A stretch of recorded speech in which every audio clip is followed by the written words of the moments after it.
Good morning, everyone. The words may inspire, but the actions create changes. It was once said by Mark Twain.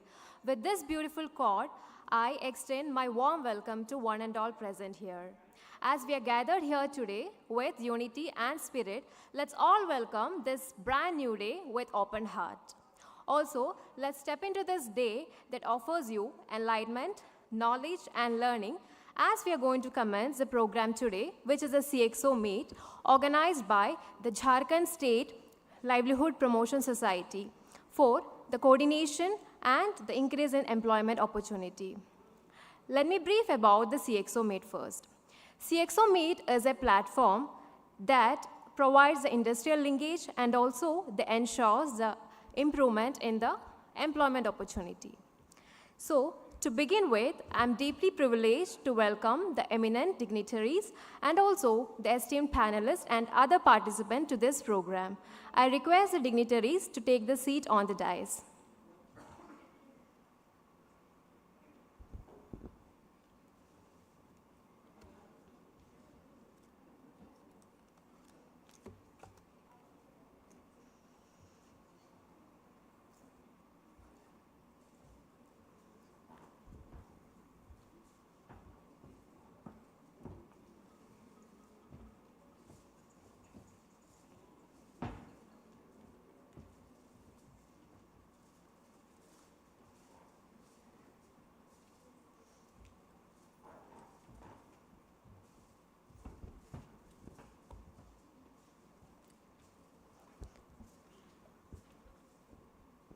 I express my thankfulness to the distinguished dignitaries. Now we are stepping to the most auspicious and momentous part of this event, which is a lighting ceremony. To perform this gesture, I welcome the respected dignitaries on the dais.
Thank you, dignitaries, for cherishing this moment.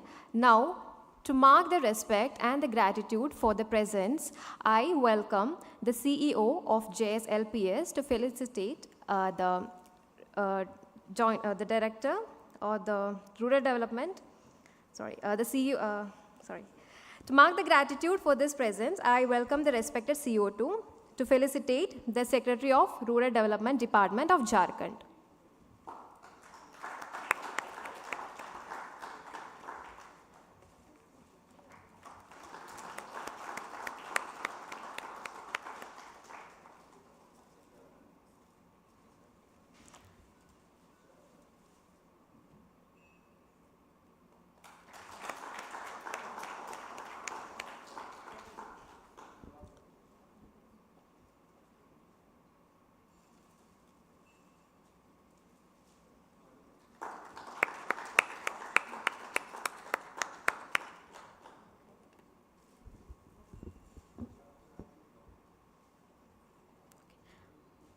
Thank you, sir. Now I welcome the respected State Program Manager of JSLPS to felicitate the CEO of JSLPS, the Joint Director of MORD, the Executive Director of DDGKY, and also the Chief Operating Officer of TNSRLM.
Thank you, sir.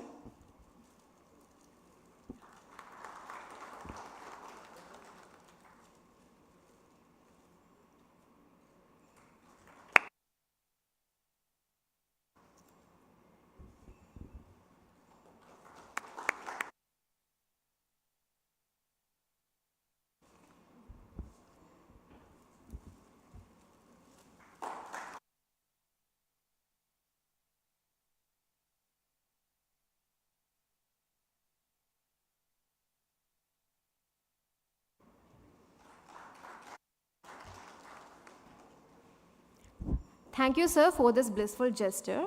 At this point, to give the due recognition to the most important people of this event, who are the primary reason behind these gatherings. To acknowledge their participation, I request the respected State Program Manager of JSLPS to deliver his welcome speech along with the agenda setting.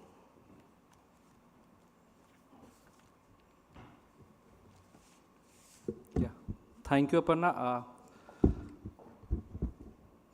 Honorable Secretary Sir Sri Chandrasekhar Sir, respected Suraj Sir, CEO JSLPS, esteemed dignitaries and guests from MORD, Rural Development Department, NIRD, PR, other state mission, Sector Skill Council, Industry Association, corporate houses, academician, colleagues, friends, and our training partner. I welcome all of you on this occasion on the day of Skill Conclave organized by the government of Jharkhand. You all are this one-day conclave to be present here, how to improve the placement and retention of the DDGK candidate. As you know, the skill ecosystem is rapidly involving the country with the technological advance for industry revolution, giving way the modern technologies like AI, big data, robotic science, and automation, etc. The gig economic and the demographic social shifting together, defining the future of work, affecting the companies, workers, and the supply chain. The current workforce need to be the prepared and the skill meet the employability requirements, and for this we need to adopt various strategies, reskilling, upskilling for the current workforce, as equip our youth with at least skill to meet the manpower shortage in the country.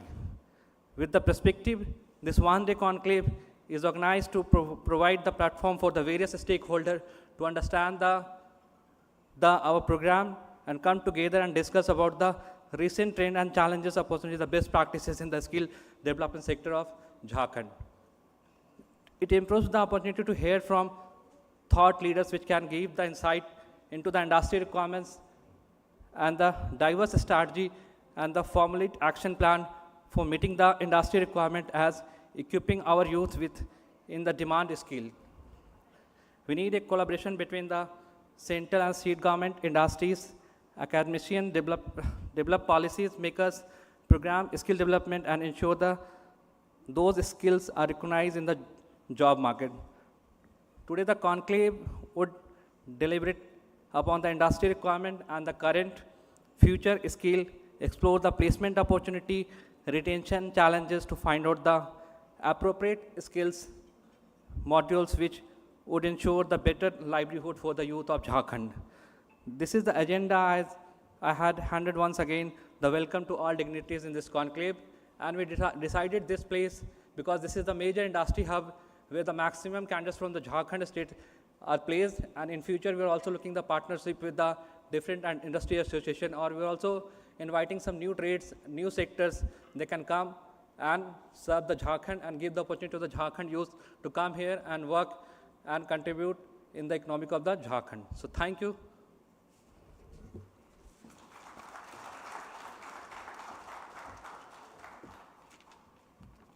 Thank you, sir, for your earnest welcome address. As this event is officially or deemed significant, let us officially commence this gathering through an introductory speech, for which I call upon the respected Chief Executive Officer of JSLPS for his introductory speech.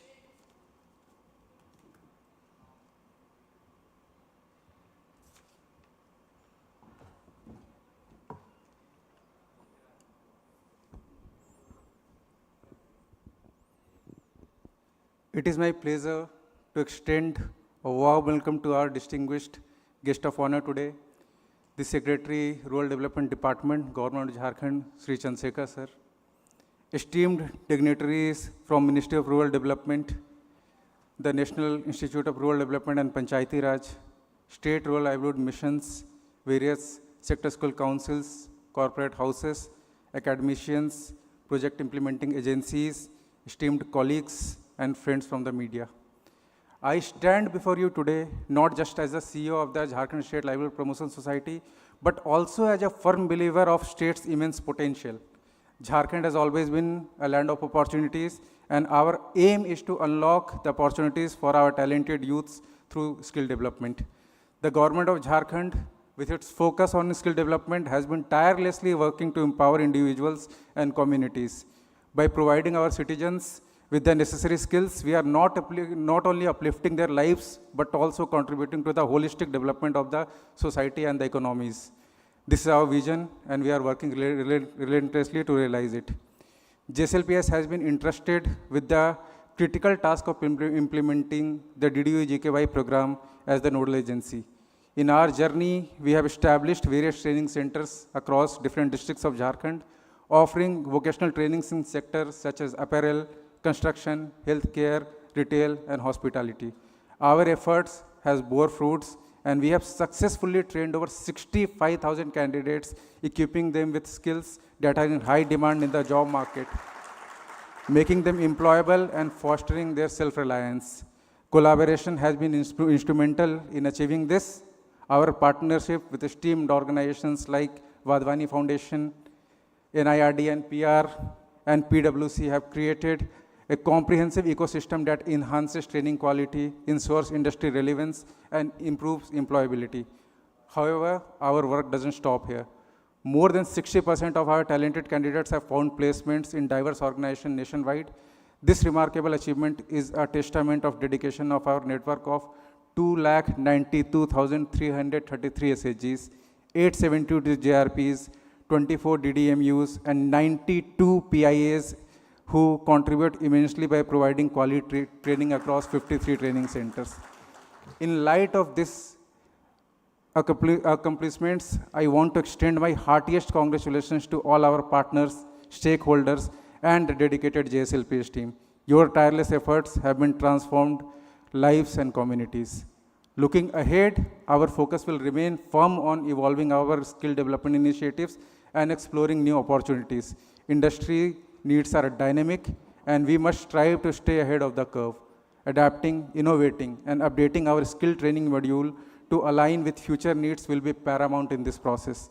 Today, we gather here in this one-day conclave, a platform for all of us to learn, discuss, and plan our future course of actions.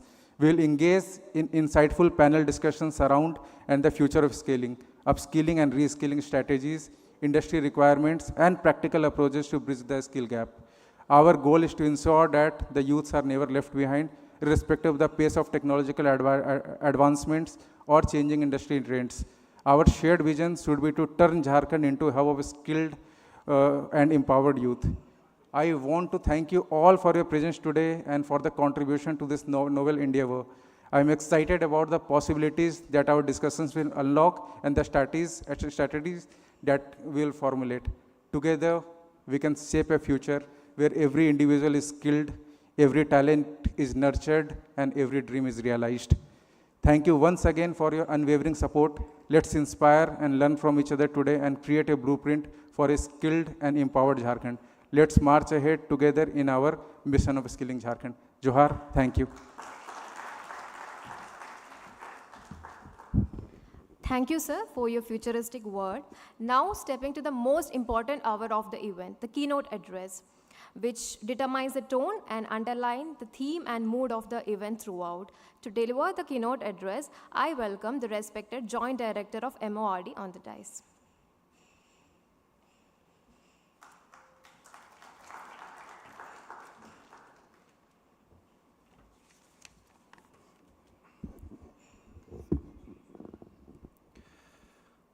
Respected Secretary, Sir, Rural Development Department, Government of Jharkhand, respected CEO, JSLPS, respected ED Madam, NIRDPR, CEO, Tamilnadu State, and all other dignitaries who are present here.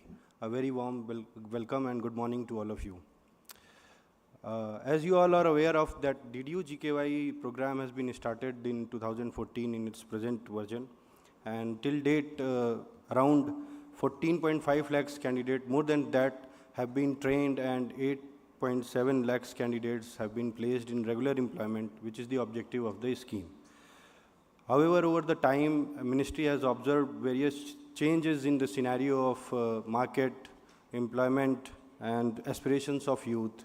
Learning from that, time to time, Ministry has put some effort in enabling provisions to address those challenges and improvement in the requirements of the market. In that process, Ministry is in a very advanced stage to come up with the second version of this DDU GKY, and guidelines are under revision, and at the final stage very soon that will be launched, and Ministry will be initiating the second version of the project. Also to mention that Ministry has taken some various innovative initiatives, and one of that is captive employment, where industry can become the partner with the Ministry and get the candidates trained as per their own tailor-ended requirement, and then candidates to be placed in that industry only. So to give the win-win situation for all Ministry, industry partners, and as well as our youth, rural poor youth. Ministry's vision includes actually creating a skilled workforce, not just for the country, but also for the globe. So Ministry is also aspiring for global placements, and I'm happy to state that our vision has grounded solidly in that direction with the possessions of high standards as set by the guidelines and SOPs of the program. Further improvements are required. Ministry is in the process of that. And I'm quite hopeful and optimistic about the deliberation on emerging trends in skill development, future of work, reskilling, upskilling strategies of effective skill development, which will be happening during this Cxo meet, for which we all are gathered here. And we will try to explore the potential of new placement opportunities, addressing retention challenges, discovering appropriate skilling modules, to ensure better livelihood to our rural youth. It is expected that this platform will enable our rural youth to get better employment opportunities from the employers who are present here and PIAs and other partners. As rightly mentioned by CEO JSLPS, sir, that Jharkhand has been a land of potential, and Jharkhand has always proven that also. Not just only training more than 67,000 candidates and getting placement done for around 38 lakhs thousand candidates, JSLPS has also taken a number of innovative steps.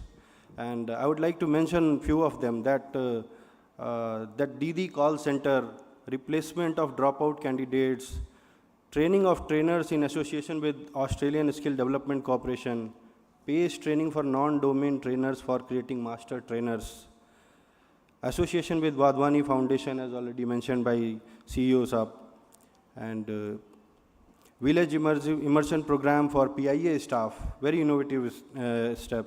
Rating and grading of PIAs beyond our SOP and creating healthy competition among the PIAs. So these are few to mention the various initiatives taken by Jharkhand state. And on behalf of ministry, I would like to appreciate and thanks to the state. The state in this direction has done very well.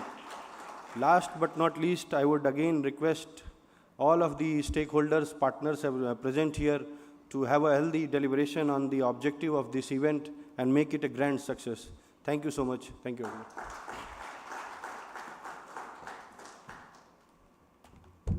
Thank you, sir, for your pleasing words.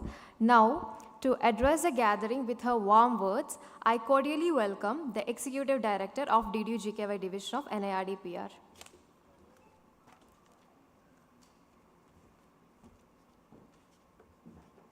Respected Secretary Sir, Rural Development Department of Jharkhand, respected CEO Sir, respected Joint Director MORD, the COO of Tamilnadu SRLM, respected officers from Jharkhand Rural Livelihood Mission, industry partners, more importantly training partners, friends. It's a great privilege and pleasure to be here this morning with you. And on behalf of NIRD PR, which is the Central Technical Support Agency for the Ministry of Rural Development, for the Jharkhand State Rural Livelihood Mission, implementing the DDU GKY program, and as a temple of learning for rural development. And on behalf of our Director General, Dr. G. Narendra Kumar IAS, it's a privilege to convey congratulations to Jharkhand State SRLM for holding the Cxo meet. More importantly, not at Ranchi, but here where the employers are. So special congratulations for this great stride. It's a great strategy, it's a great thought, and it's a great beginning. So once again, congratulations to the SRLM. It's a great, I think, first that we have seen, and for other states to emulate as a great practice. Skill development is actually a great place to be in, but even more exciting, which gives us an adrenaline rush, and which also makes us get up in the morning and come to work and go to sleep with a sense of satisfaction, is to be able to work for poor rural youth of the country. And I think that is what binds us together this morning, because we have a sense of mission, we have a sense of purpose, and we come back and we go back to our work with a sense of satisfaction. And I hope in this meeting we will be able to take the deliberations forward towards that single cause and come up with more new strategies and possibilities to bring them to the workforce, because a productive workforce, though it's become a cliche, but a skilled India is an India of the future. So that is why it is equally challenging for us to be able to convince our rural poor youth that they should now shed their thought of pessimism and come forward, get skilled, work, and follow a path of sustainable livelihood. With the able leadership of the CEO and the dynamic team of JSLPS, a lot has been achieved, like JD sir rightly mentioned, many firsts, a lot of best practices, which NIRDPR has always looked at with a lot of enthusiasm and interest.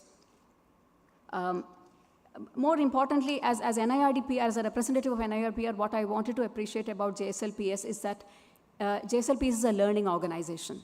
It constantly learns and is open to learning. It's open to new ideas. So when we are in the space of skill development, it is also important that as officials, we have to skill ourselves. We have to upskill ourselves. So any new program, any new project that NIRDPR thinks of, or any new pilot that we wanted to work out, we always think, let's first ask JSLPS. And that's the whole beauty of working with the team over the years that I have been here.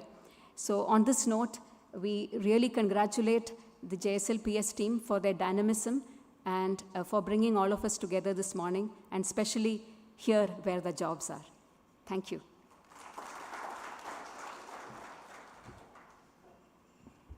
Thank you, ma'am, for your insightful words.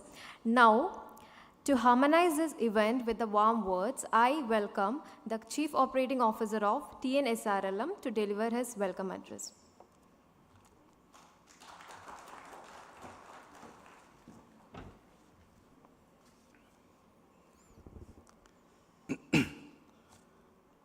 Respected Secretary Sir, RD Department, Jharkhand State. Respected Joint Director from Ministry of Rural Development, Government of India. Respected Chief Executive Officer of Jharkhand State, SRLM. Respected Madam Executive Director, NIRD and PR. The team members of Jharkhand SRLM, the representatives from various industrial organizations and other invitees of this program. Good morning to all of you. I am very glad to be here to participate in the Cxo meet organized in a grand manner by the Jharkhand State Rural Livelihood Mission under DDU-GKY scheme. I hope you may aware that Deen Dayal Upadhyaya Gramin Kaushalya Yojana was started with an ambitious agenda to benchmark wage placement linked programs to global standards. The Ministry of Rural Development revamped the Placement Linked Skill Development Program DDU-GKY under National Rural Livelihood Mission in 2014. The DDU-GKY program is being implemented in Tamilnadu state in all 37 districts except Chennai district.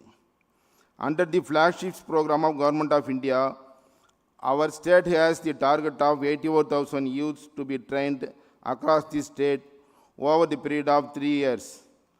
Tamilnadu State Livelihood Mission has trained about 55,000 youth so far in 120 job roles under 22 major sectors. Most of the job roles were based on the skill gap analysis report and also actual demand of the industries. There is no doubt that the Cxo meet will be a platform for establishing new industry linkages, also to understand the actual expectations of the employers in terms of skilled manpower.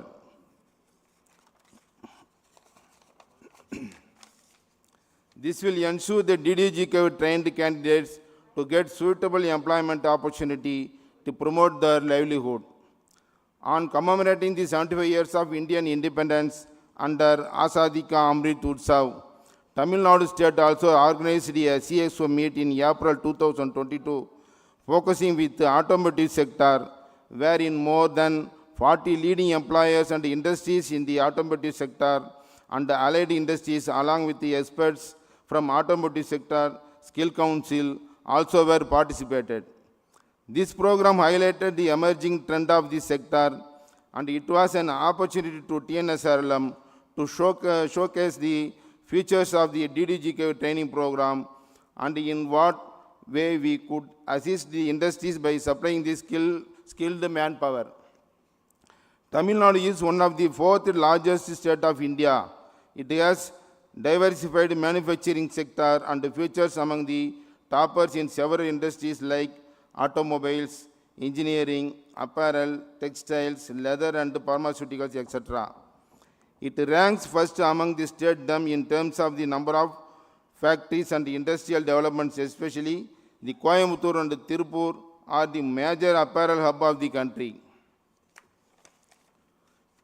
In order to mobilize the candidates, we organized job melas and job fairs in each district with the participation of reputed and major industrial partners. In the last year alone, we organized 57 job melas, by which about 44,500 youths were selected and joined in various industries. Another novel initiative of the state is organizing black-level youth skill festivals. It creates wider publicity on various skill training projects of both central and state government. Last year, we conducted 388 youth skill festivals in the state, by which 57,500 youths were selected, and about 30,000 youth have joined in various skill development programs, including DDGKY, RCT, and TNSDC programs. There is no doubt that still the manpower shortage is prevailing in the state, and really I should thank for the Jharkhand state and also other northeastern states for contributing their manpower resources to match the manpower demand of the state. Hence, this CXO meet will create more opportunities for the DDGK trained candidates, not only for the Jharkhand state and also for the candidates trained under DDGK Tamilnadu. On behalf of TNSRLM, I would like to express my sincere thanks to Jharkhand SRLM for giving me the opportunity to participate in this event. Thank you.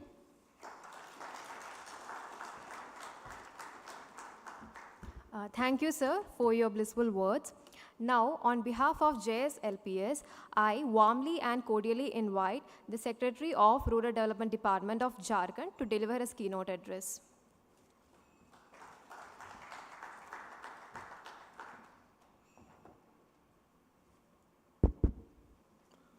Illam ke kalai vanakkam.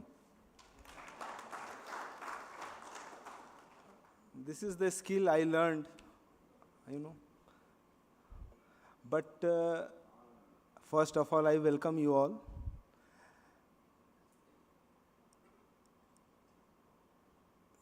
See, I would say that Jharkhand and Tamil Nadu has some common links. Because I thought upon it, and so we chose the Coimbatore as a center. So there was some common link. Can anyone guess about it? Jharkhand and Tamil Nadu having some common linkage? Anyone? Any guess? First is we all are Indian, isn't it? This is simple guess. We need not, go much further. Coimbatore, yeah. Yeah, that's also good. That means input. Yeah. Yeah. Yeah. Yeah.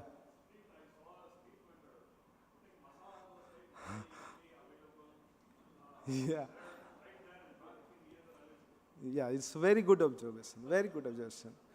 And if I deliberate further, what the participants said, that the people of both the places are very humble and docile. And third large linkage. Who is the cricket fan here? I think almost all. Dhoni and Chennai cricket, Chennai Super Kings. So, yeah, today is birthday also. So, and in IPL, Chennai Super King has been 5 times champion. And who was the captain? Captain Cool. So we have very strong link that if Jharkhand and Tamil Nadu work together, they will be the champion. Because we have some common links. I'm not telling, see, it's very much common link is there.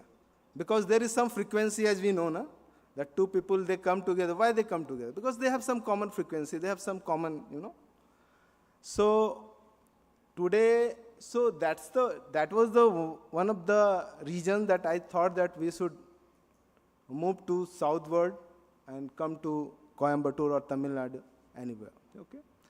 So we chose this center, and as I said, now I will go with the in comparison that okay, how CSK has been the 5 times champion. What is the reason? Strategy. They must have done some, strategy must have been there, first thing. And then certainly improvement. that there is strategy, but you need to improve as well. So,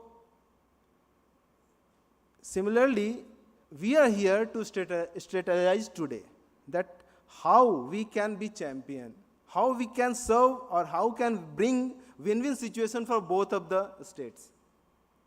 So, for this, entire day, today, we are going to, work out what all the strategies will work and what are the gaps, who will bowl, who will bat, who will come when. Like you must have observed this time, Dhoni is around 40 years old. So what was the change in strategy? Can anyone deliberate? Can anyone? No.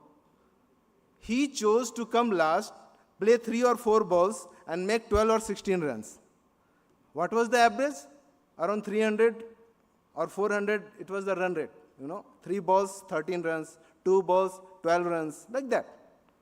So, there was some strategy and they worked upon it, So, today, we are here to, work upon the strategies that what all the skills are required. As my, earlier persons, they told about this strategy that we are here to learn from all the dignitaries from the industry sector, corporate sector, that what all the things are required. And I will tell you and I will assure you that Jharkhand with Government of India, certainly, we are, working to create lot of, training in recent technologies, recent sectors, and this. So first is that we will make the strategy. Then, from your feedback, what we can do, that what all the skills are required in the future, we will work upon it. Because see, what skill is valid today may not be required tomorrow due to many factors. And I will tell you, if in next 50 years, artificial intelligence may replace all of us, I will send a robot called Chandrasekhar. He will come here and he will deliver the speech and he will go. I need not come here. So, the things will change and it may change. And many of the, those we are working in many sectors, people may not be required. But we need not go that side because that is some negative aspects. We are just, leaving it apart. Because when in 2000 computer came, everybody said that once computer is there will be a lot of unemployment. Isn't it true? But computer generated the lot of employment. So with time, when it comes, there will be a lot of other works which humans will be doing. What is a different factor which humans can do? Can anyone say about it? Why we are better than artificial intelligence? Yeah, please. Yeah, emotional touch. That is the different thing. That artificial intelligence can learn over time, but still it is not proved, but they can learn. But still the machine may not have that emotional touch. They may not have that kind of, change in strategy all of a sudden. Because our brain is far better than, it's much better because our brain has created it. So what is their point? That, okay, we need the skill for future. And we will learn from you. And he used the word captive because that term is really, and that thought is really good, and it's really, really, a revolution that if someone from industry, he comes and tells us that this is the requirement of next 10 years, 20 years, 15 years, 5 years, and we will train accordingly and we will give them the job. So I'm very hopeful and I'm very, positive that today we will make strategies, we will learn from you. We are here to learn from you. Okay? We are here to learn from you. We will make the strategies accordingly. We will bring the change in skills sector accordingly. And certainly we will be champion. That's the point. Thank you. Thank you very much. Nandri, Rama Nandri. Thank you, sir, for your relevant and remarkable words. Now, that marks the end of the initial session of the conclave. Now, let's break for the tea. So, please replenish and refresh yourself with the tea and snacks provided outside. Also, we expect you to be back by 12 p.m. as we resume the session with more interesting topics and discussions. Thank you for your coordination.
Welcome back, everyone.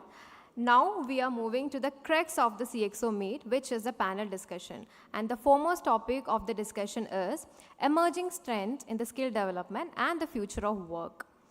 So the topic mainly throws light on the emerging skills in the industries, the requirements, and how the skilling landscape is affected.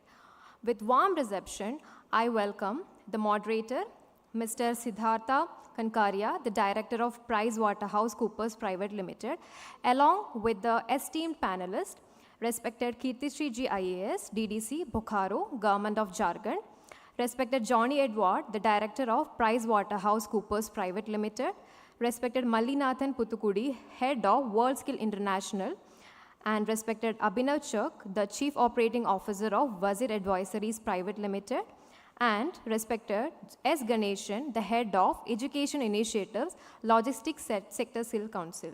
I respect the concerned panelists to take over the seats on the dais.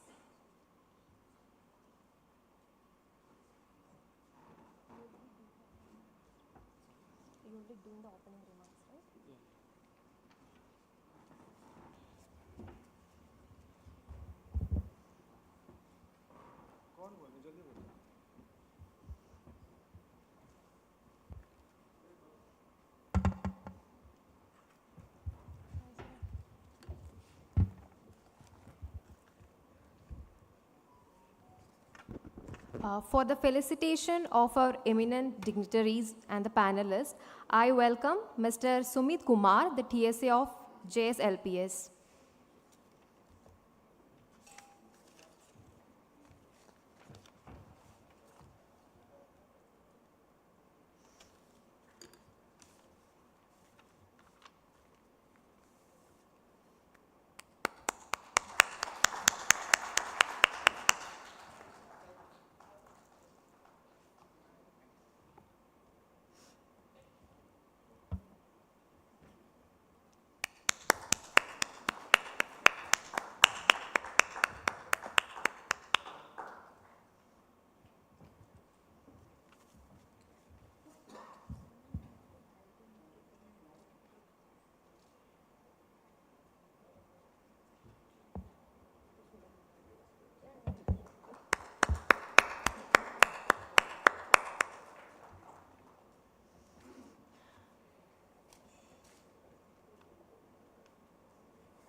Thank you, sir, for the gesture. Briefing about the profile of our moderator, Mr. Siddhartha Kankaria.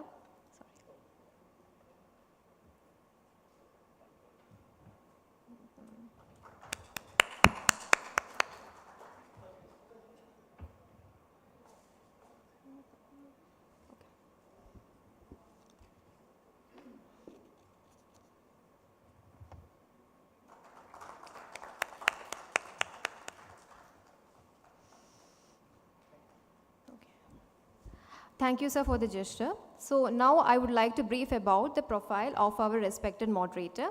Mr. Siddhartha Kankaria works as a director with PricewaterhouseCoopers Private Limited and comes with an extensive and a strong development sector experience of more than 15 years. He has expertise in transaction structuring, the PPP framework, bid process management, the capacity building, the financial modeling, research and analytics, and also the monitoring and evaluation. I take privilege to welcome sir for delivering his opening remarks. Hello. Yeah, thank you everyone, and very good morning. I'd like to extend my thanks to respected Secretary Sir, RD Department, CEO Sir, JSLPS, Joint Director Sir from MORD, ED Ma'am from NIRD, government officials from Jharkhand, CEO Tamilnadu SRLM, and my colleagues and friends from industry, PIA, and sector-skill councils. And lastly, the dynamic team of JSLPS for organizing this, and even more dynamic, skilled, full of youth participants from JSLPS and state of Jharkhand. So thank you for this opportunity. And the topic that we will be discussing today around future of skills is a very, very relevant one. And I'm very glad that the kind of panelists we have showing the diversity in terms of backgrounds, in terms of geographies, as well as gender. So, so we will get started. So I will just like to put a brief introduction to our panelists, and then I will set out the structure for this discussion. So starting from my right, Mr. Malinath is head GTT and honorable member of the World Skills International. He has over 33 years of combined experience in manufacturing and training field. He has worked with multinational group in Malaysia, Mexico, and US for 10 years. He was also the competition manager for the World Skills International Competition 29 in Kazan, where we also won some medals. So he's also elected honorary member of World Skills International. So welcome you, sir, and we look forward to learn, how from the global perspective, the demand for Indian labor force will be looking at. Then on my right, again, I have Johnny Edward, who is my senior colleague in the firm and has now around 25 years of experience. Johnny has designed a lot of large national and international projects with various multilateral agencies like ADB, World Bank, DFID. And he was also one of the members to support on the SOP and policy related things in DDU GKY. So good to you have Johnny. Welcome. I also have Ma'am Kirti Shri Ji, IAS. Welcome, ma'am. Ma'am is a 2017 batch IAS officer of Jharkhand and currently holding the position of Deputy Development Commissioner in Bokaro. She has been Assistant Secretary, Skill Development and Entrepreneurship, GOI, and also the Project Director of Integrated Tribal Development Agency, ITDA, in Gumla. So welcome you, ma'am. We look forward to learn from you on various aspects, including inclusivity and just transition. Then I also have Professor Sri Ganeshan. He is the Head Education Initiatives at Logistics Sector Skill Council. He has more than 3 decades of very active academic research, consultancy, and administrative experience. He has guided around 35 PhD scholars. I'm also pursuing a PhD and we'll connect to you after that. Yeah, okay. So, and sir is specifically specializing in finance and entrepreneurship. So we'll also like to learn on those aspects as well. Then we also have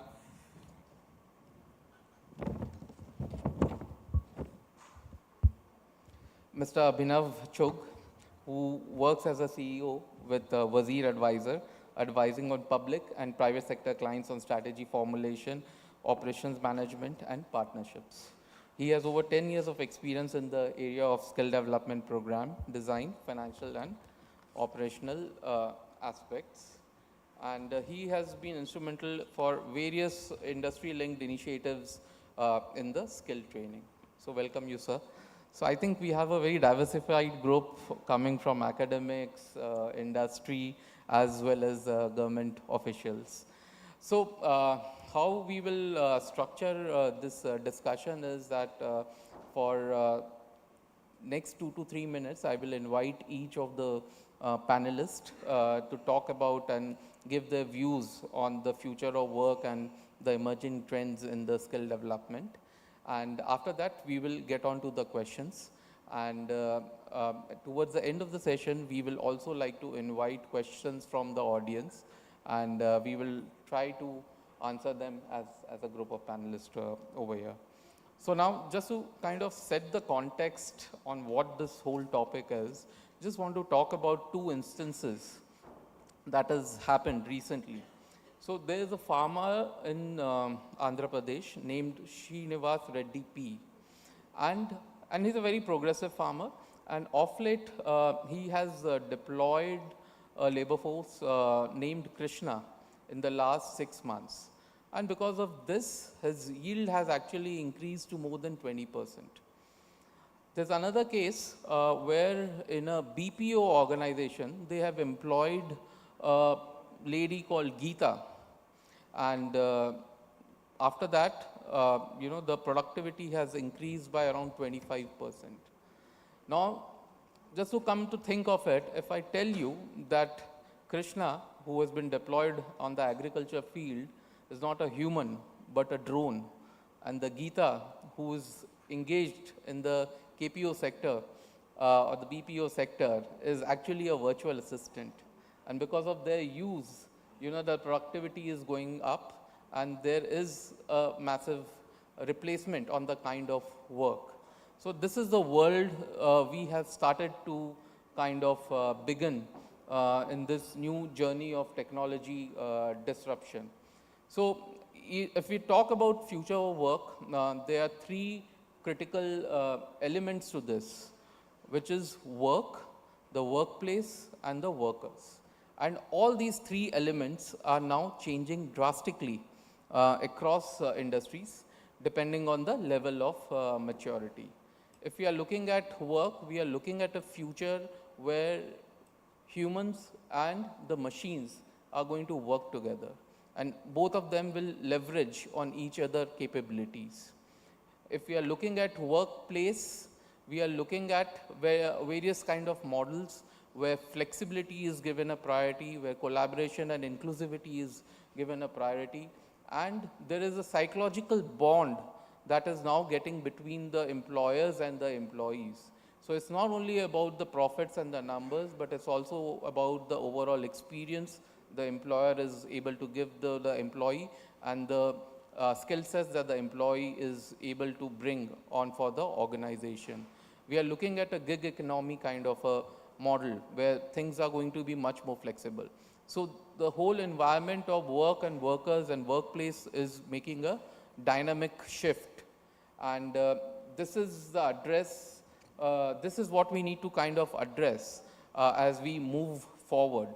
And as we aim to become the skills capital of the world, supplying our labor force, our qualified skilled labor force to different parts in the world, we have to gear up with that.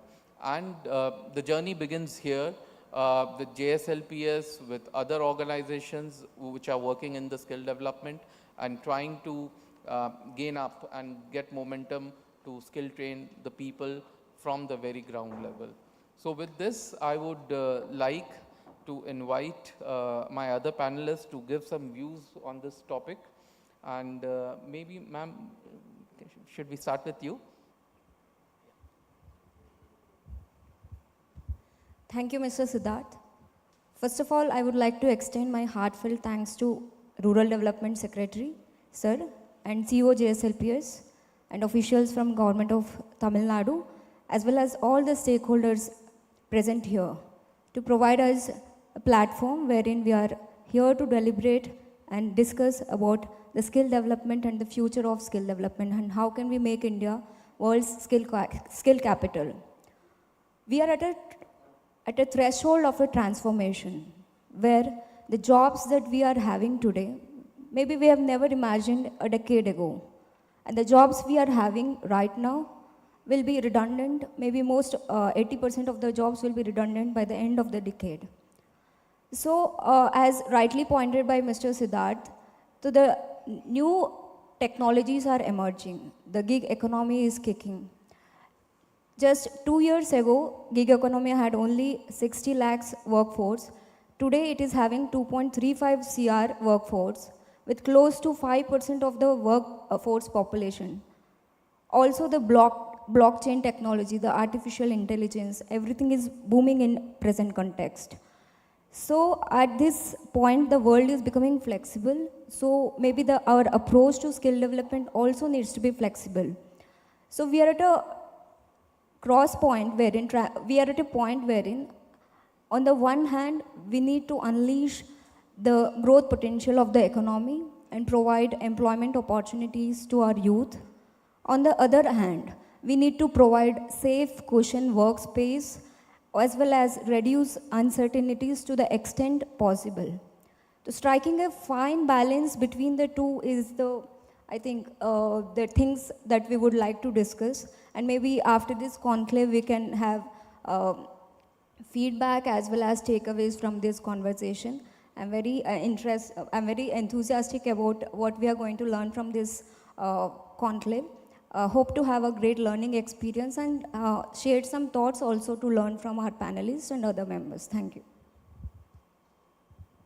Thank you, ma'am, for this. May I now invite Johnny to give some remarks? Good morning, all. It's a pleasure to connect you all on this platform. So I would not be thanking everybody, but this is a great opportunity for us all together to figure out what best we could ourselves face the future and also help the next generation to reap the best out of this future which is kept before us. A couple of remarks which I would like to record at this point in time. The way people were valued, the same sort of feelings and relationships are now shown on machines. That shows things are changing. Now, the fundamental skills or the basic skills are no more valued from the people because the machines can do what people can do. So if skilling is happening at that level, then you know what is the fate of people who are getting skilled on those lines. So we are in a position to rethink what we need to skill them on and then look at what are the possibilities. Earlier, we only had campuses and classrooms. Today, we have more than a dozen of platforms to connect to people, keep them educated every minute. Earlier, courses were structured to deliver a composite knowledge. Now, we are talking about contextual learning. At that moment, what is required? Is there a source of learning possible? And there you are. The next important change is that, as ma'am had rightly highlighted, earlier, once in 30 years, there is an industrial revolution or there is some change, massive change. So there are a lot of jobs which are lost. There are new jobs which are coming. A couple of decades back, we found that the rapid pace in which it was changing was about 10 years time frame. And now we see every fifth year, 40% of the jobs are getting redefined or displaced totally. So the urgency is that you cannot skill and ensure the longevity of employment you and I are talking about. We cannot talk something about sustainable employment anymore, which was a fundamental characteristics tagged along with DDUGK skilling as well. What is sustainable is getting redefined now. So lifelong skilling is a mandate and there is no choice other than that. The last but not the least is the gig economy, the platform jobs. People are now open to work as entrepreneurs, as individuals, self-employed, as they wish and will. It's not a 5-day or a 6-day week anymore of working. It is maybe few hours of working, few hours of not working. It's as simple as that. This presents an opportunity on one hand and a challenge on the other. One, women are now coming up and joining the workforce much more than the earlier days. That means this is a great opportunity. What is the challenge? So there is nothing called an employer-employee relationship anymore. You are just tagged on to somebody who is going to pay for what you serve. As simple as that. So you can work for more than one employer. You can moonlight, you can dance in the night, no problem. Nobody asks for anything. So this is how the future of work has changed many things for us to rethink about how the skilling ecosystem has to evolve as well. Thank you. Yeah, thank you, Johnny. And you may pass on the mic to now Mr. Malinathan. And sir, we would like to also know your initial views on the topic. Good morning, everyone. Thank you for inviting me to this seminar conclave. I beg to differ from what sir has said. Of course, there is an emerging trend moving to AI, but AI cannot take over, at least for 10, 20 years, what we are doing now. So, we need to look at skills which are required now,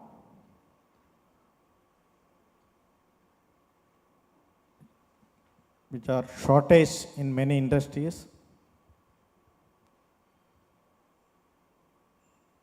especially mechanical skills. So when we were studying, every college has at least 3 or 4 batches. But nowadays, you find hardly 1 or 2 batches. But when in the industry, we don't have mechanical people. No? We don't have people to work on machines.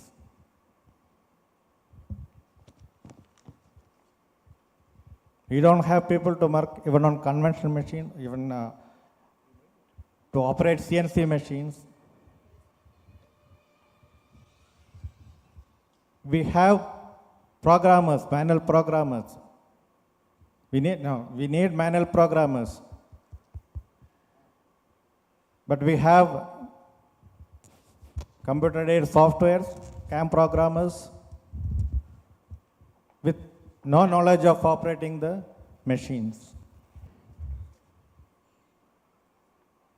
So every day we see in the machining industry, the manufacturing industry, lot of scraps.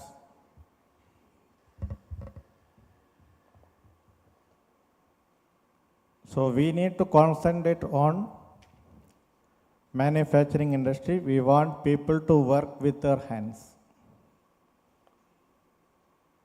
So it's a huge shortage. Maybe 3, 4, 5 years from now, you'll not get people. See what we see around, whether it is plastic, metal, we need tools to make that. So AI cannot make that. Of course, we have 3D printing. But on a mass scale, printer cannot produce and cannot be produced in all the materials. So we want people to join ITIs, diplomas. Now see why people are not taking IT jobs.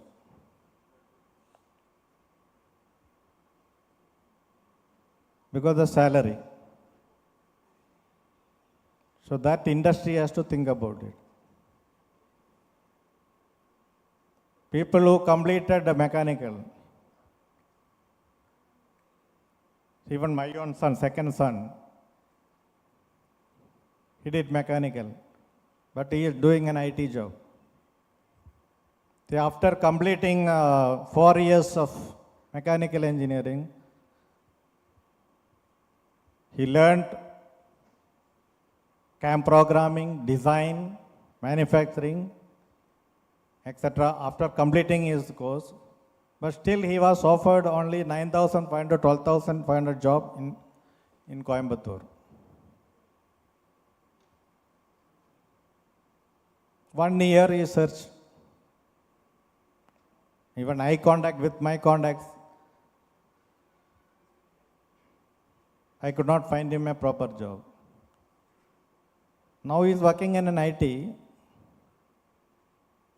For 6 months he was paid 25,000. After 6 months his salary was doubled. He is getting 50,000. Whereas his batchmates, some of them joined automobile field, the maximum they are getting is 17,000.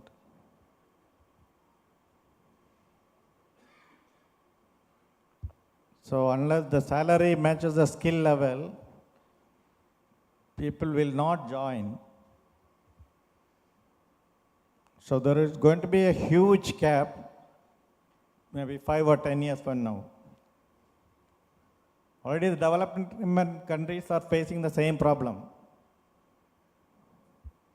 You cannot get people to work on machines in Germany. Europe, there is a huge shortage. So many people from, so we are also running a German language program. So many people from Kerala are coming to our center studying and going to Germany. There they are ready to work on machines because they are paid very high there. That is, they get 2 lakhs to 3 lakhs per month.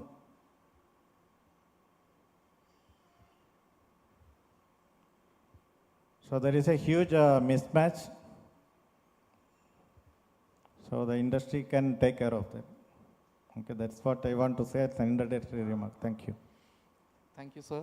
And glad you mentioned that, this is the classic dilemma that we are kind of now facing, where, the aspiration of the students, beneficiaries, the youth are also kind of changing and is subject to various factors, including the economic side of it, the overall prestige that the job brings in, and the flexibility it offers.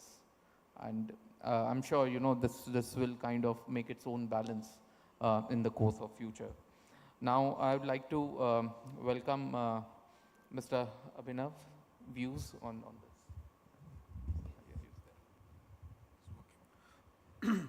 Hi, good morning, everyone.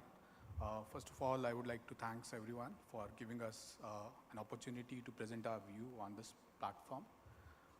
So one of the key emerging trends that I believe is going to emerge is the need of upskilling and reskilling.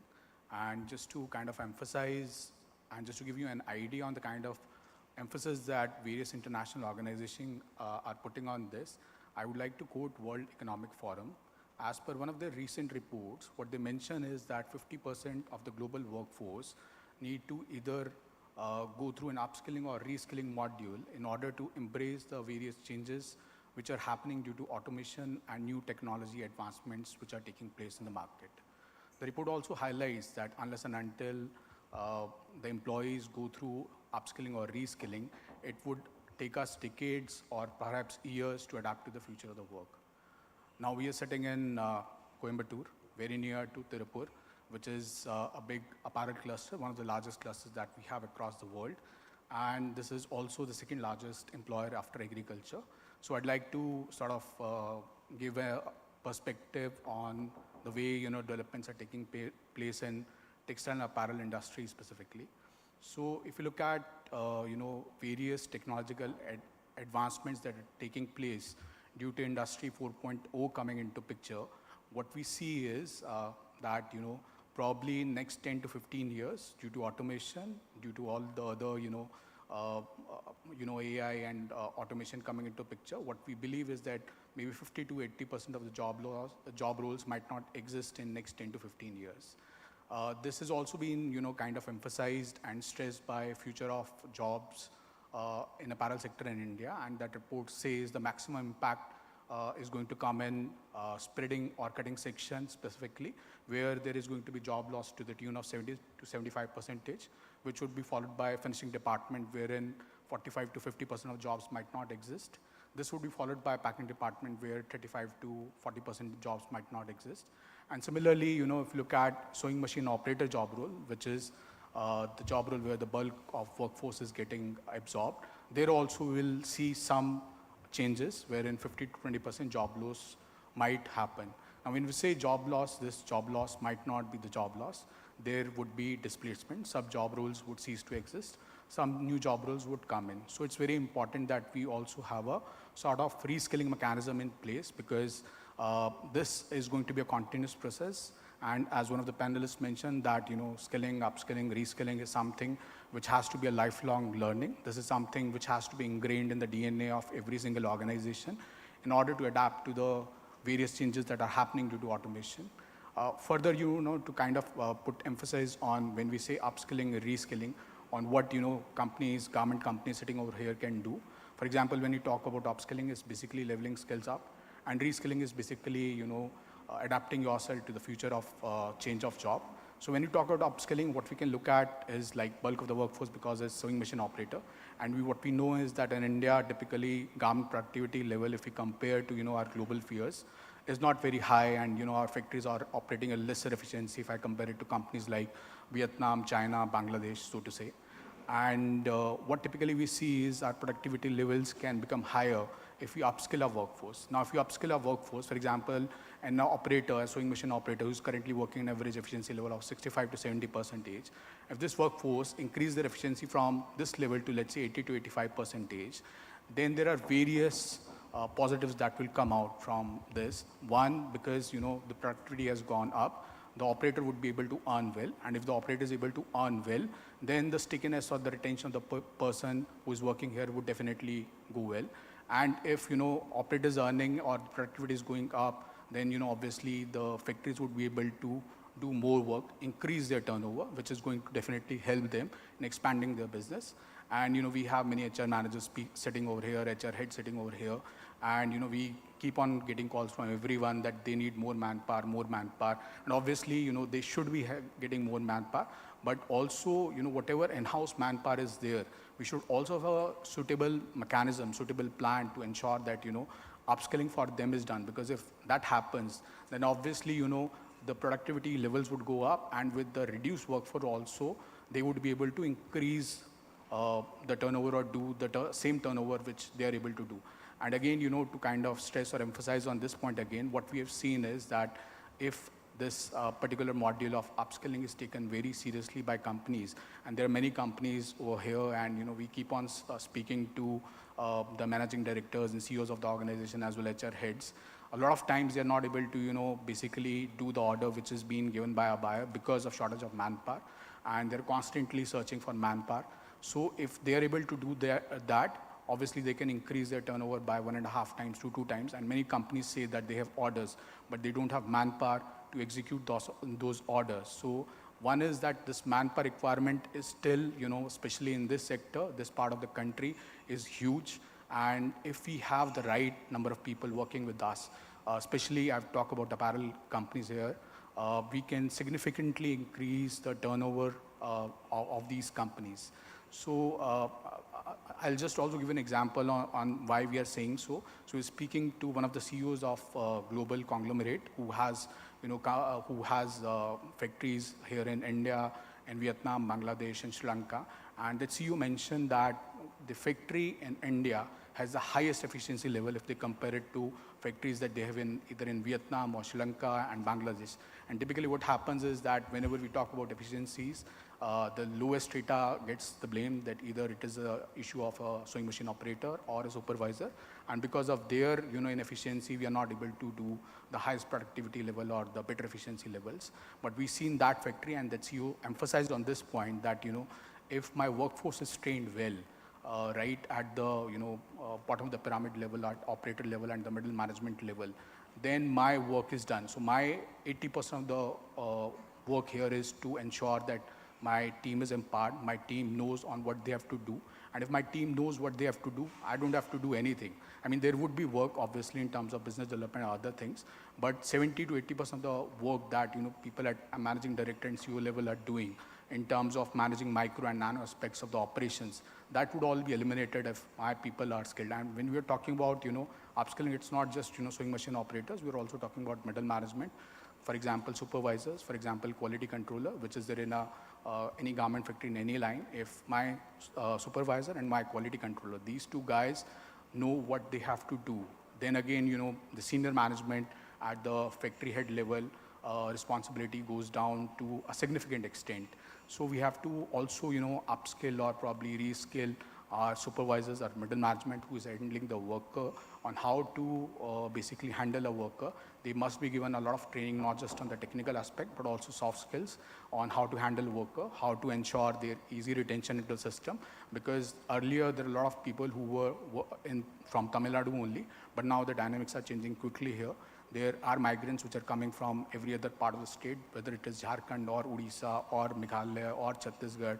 So there has to be some fine-tuning done. There has to be a proper way on how to ensure their easy settling in, how to kind of ensure those acclimatization issues of these workers are tackled in. So I mean, at every level, that training has to go in, because the workforce, the way workforce were there and the workforce is coming in, that is also changing, and especially in our sector, which is very, very manpower intensive. So I think upskilling and reskilling is one of the keys that we have to embrace in the DNA of organization, the culture of organization, for ensuring that that we have the right mechanism in place. Thank you. Thank you for that. Now I invite Professor Ganesan to give your views. Good afternoon to you all. I'm really happy to sit before you representing Logistics Sector Skill Council. I'm the head of National education initiatives for LSE. There are 2 points here in this panel. One is about emerging trends in skill development. Let me talk about that first from the experiences that we have in LSE. What we have decided about 6 years back, after a brainstorming session in Niti Aayog, New Delhi, we decided that we have to seamlessly integrate skill development along with formal education. And we have started working with CBSE, PSSCIVE and NIOS, and we created vocational education, skill-based education in logistics, and successfully we have implemented that. We are working with CBSE for logistics skill training at the young age of the children through the Skill Hub initiative of CBSE across the country. And we hope that in Jharkhand also we will be given about 5 skill hubs by CBSE for this purpose, and we will be happy to work in Jharkhand for that purpose. So that is only to catch them young, the young people, young mind. They have to think about a skill, getting skill and then getting education also. And the seamless integration of skill development and education we have done in degree education also, degree program also. The country's first apprenticeship embedded degree program was designed and launched by Logistics Sector Skill Council in the country. And today we have this program implemented in about 80 universities across the country, including one in the Jharkhand state. And there is a university called Jharkhand Rai University located in Ranchi, and they have implemented our apprenticeship-based degree program. The beautiful aspect of this is, I think the whole focus of this one-day program is on skill development and employment creation. Both are addressed in our program. In our program, out of the 3 years of degree education, 2 years students are given conceptual learnings, and 1 year we are giving them on-the-job training in industries with a stipend of on an average 10,000 rupees a month, meaning the whole year, 3rd year, they will be making money. They will become a proud earning member of the family itself. And going by the experience of Jharkhand Rai University, I would like to tell the first batch of Jharkhand Rai University is graduating in this month, and about 30 students all over from Jharkhand state and a few from West Bengal also, neighboring state also. And these people have already completed their 1-year apprenticeship training program in various companies, unfortunately not in Jharkhand, but in the nearby New Delhi, Bihar, and even in Hyderabad. So people had come, students had come here and then got trained, and all of them were taken by the same companies where they have done their apprenticeship. And these people will be getting regular employment in the same company, drawing a salary right somewhere from 22,000 rupees to 25,000 rupees a month, right from July onwards, immediately after completing the degree program. There is no waiting period here for employment.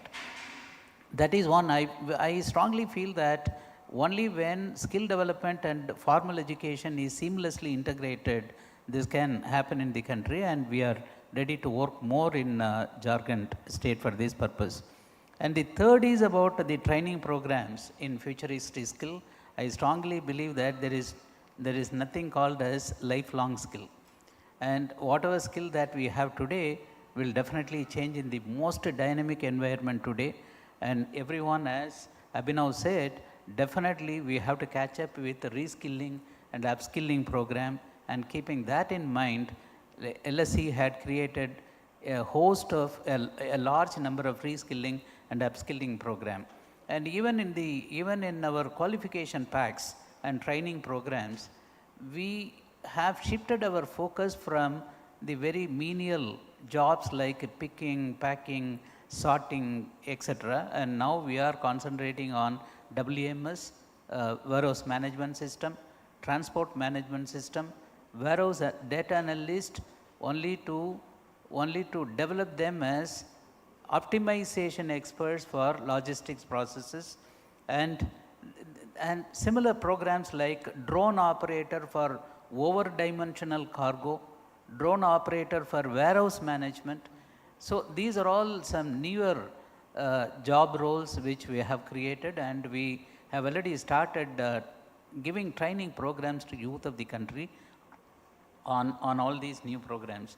And we are willing to work more with Jharkhand to provide more skill development opportunities and employment opportunities for the youth of Jharkhand. Thank you very much.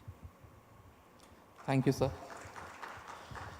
So now to take this conversation forward, actually my first initial thoughts was that the term which we are talking about, future of jobs, is it like a fad, or is it something that we are actually entering into and we need to be really serious and considerate about that? But after listening to Mr. Chog, I understand that even in traditional sectors like textile, it is kind of catching up, and companies are also now looking and taking it very seriously.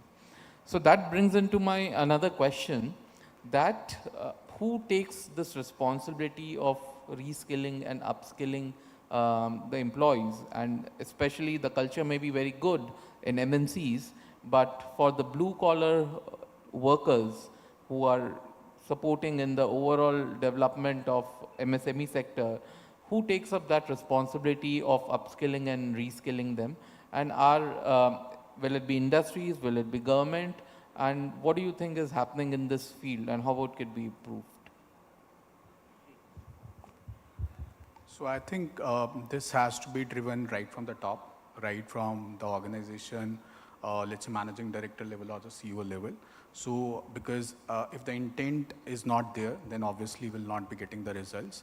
Unless and until we have a buy-in of the top management, workers on their own can't do anything. So it has to start from the top. And like you mentioned, because we have a key role which has been played by government in sort of doing fresh skilling.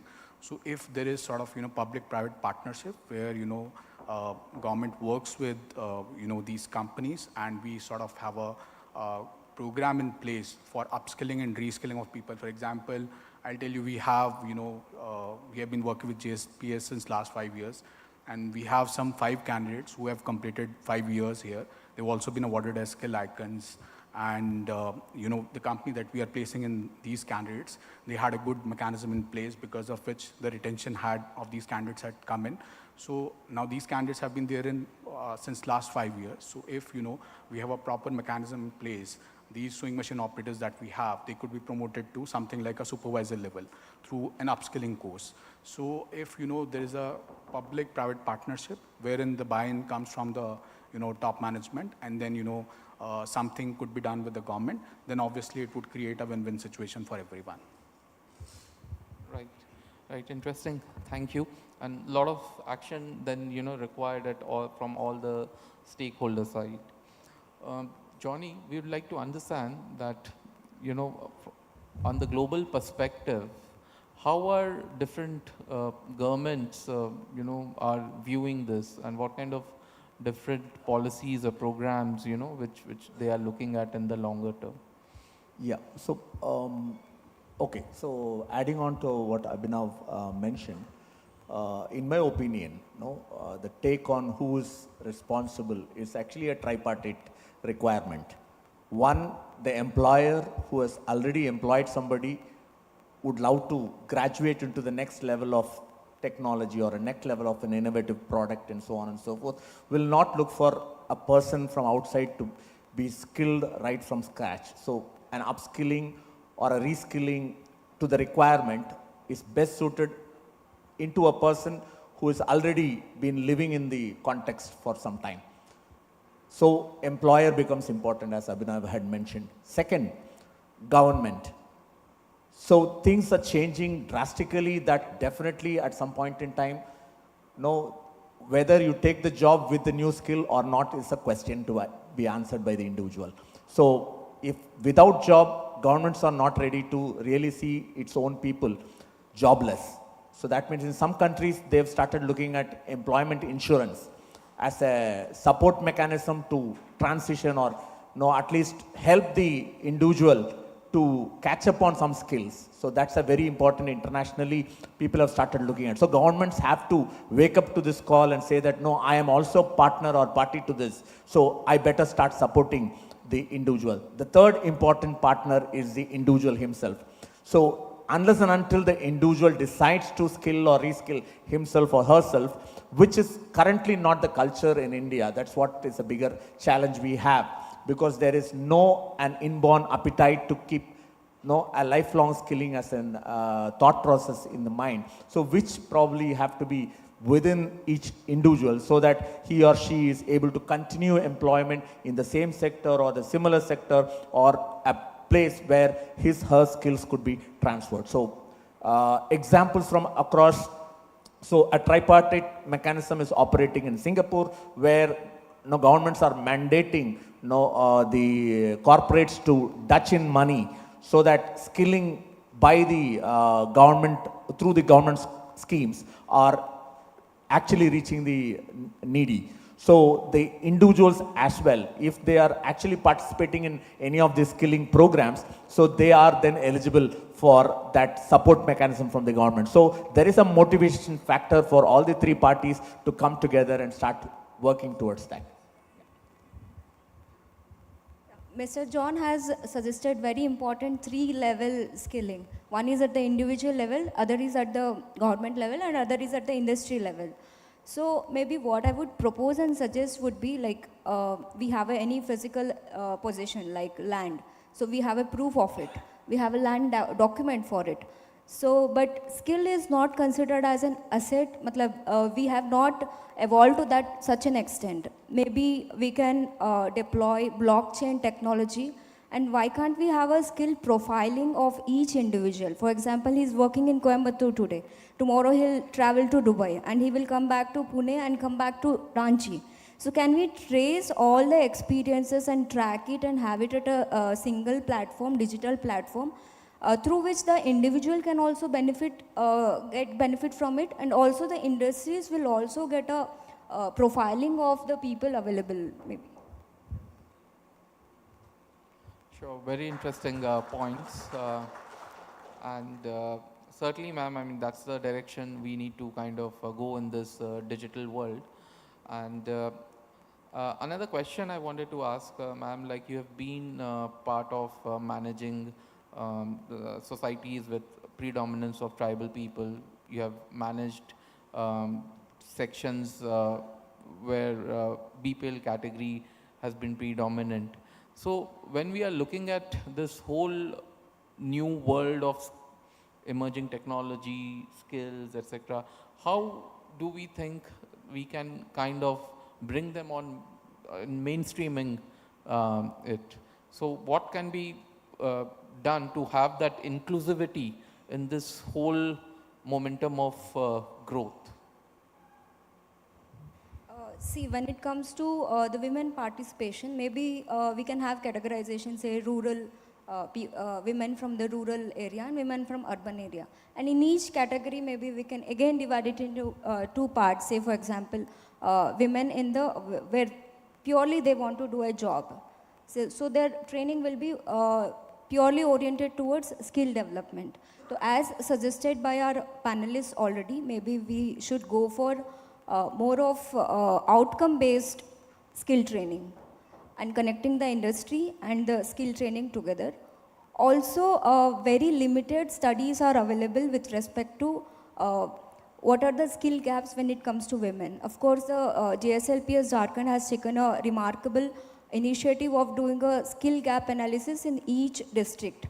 So maybe we should move towards having a dedicated study for analyzing the gaps in the women role of skill development. That is one point. And how many of our courses in the NSDC or say National Skill Development Policy are oriented towards women? Maybe we should move apart from the sieving machine training and other things, maybe more such courses based on the analysis done in the field should be incorporated in the NSDC skill courses. Maybe that is a future wherein they will be able to learn those technologies. Also when it comes to the second part, that is the entrepreneurial skill training. So in Jharkhand specifically, many women are coming up with micro enterprises. So here comes the, so you need a different set of skill training for those women. Maybe there the managerial skills would go, the financial management skills would go, and maybe the financial support and the exposure would go. So interestingly, Secretary Sir has pointed out a unique strength and bonding between Jharkhand and Tamil Nadu. Maybe the Tamil Nadu is already a well-developed industrial base, having a manufacturing industrial base, and we have a booming micro enterprises and very good energy amongst the women. Maybe we should have a collaboration or a MOU wherein they can be supported towards better market facilities, and how can we encourage them? Thank you. Right. So thank you, ma'am, for that. And yeah, so, okay. It's been a long time after which I realized that deciding for women is a bigger risk than allowing them to decide. Okay, so I was closely aligned with the Kerala government on designing skill interventions for their school kids as well as college kids. So when it came to women, we started thinking. We said that what best suits them, what ecosystem is very important for them to get trained, and where should they look at their careers. Okay, so I actually encountered a girl who came just to my face and said that, who are you to decide on my behalf? The first biggest question in my life I have struggled to respond to. So we opened up the skill profiles to them. We talked like anybody else. We said that these are the opportunities, these are the challenges, this is the growth path and things like that. Two experiences I want to share with you. One, a group of about 11 tribal girls came forward to take up a course on optic fiber cable crimping. So, to actually make them pronounce this was a challenge, but they said they have a huge prospects in that. Because from as soon as they started getting into this course, they started getting employed by the local telecom company which was laying fiber cables across the state. So Kerala is now set to become probably the most progressive state to launch the whatever 5 is all about, the band. Okay. The second experience is 5 girls joined together and said that they somehow want to get admitted into hardware engineering course. No, desktop hardware. So we said that no, what is that you will do? Are you just taking this for fun? No, we are serious about it. Day 3, 5 of them joined together and developed an application and said that we are hardware engineers for our community. So whoever has a troubleshooting requirement, please log on to this. They were entrepreneurial. They were in school and they were able to take up jobs like that. So it actually transformed me than them to look at skilling for women or the vulnerable communities, that we allow them to understand, be aware of what is what and what is not, and guide them through the decision what is more passionate for them, so that they are more successful in the career rather than we pushing a skill into their minds. Thanks. I fully agree with him. See, we should not decide for our children. We should only expose them to different job opportunities. See, in Germany, before anyone takes up a vocational course, the students from 8th or 9th standard, during their vacation, they are taken to school industries and they work in the industry. So they are exposed to different job roles. There they are asked to choose their profession. So that can be followed here as well. Right. And sorry, one more thing, the training, upskilling. See, nothing should be given free. If something is given free, okay, everyone wants to take it, but no one takes it forward.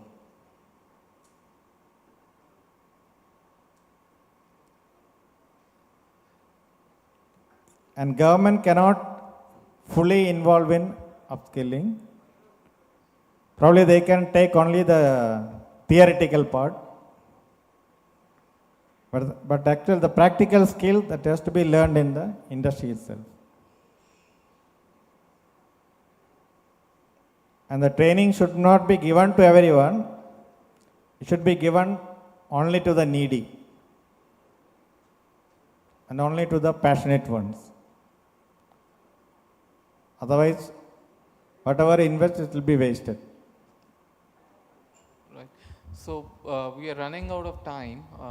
So before we wrap up this session in another 5 minutes, if there are any questions which is there from audience or any remarks, then I welcome that. Yes, sir.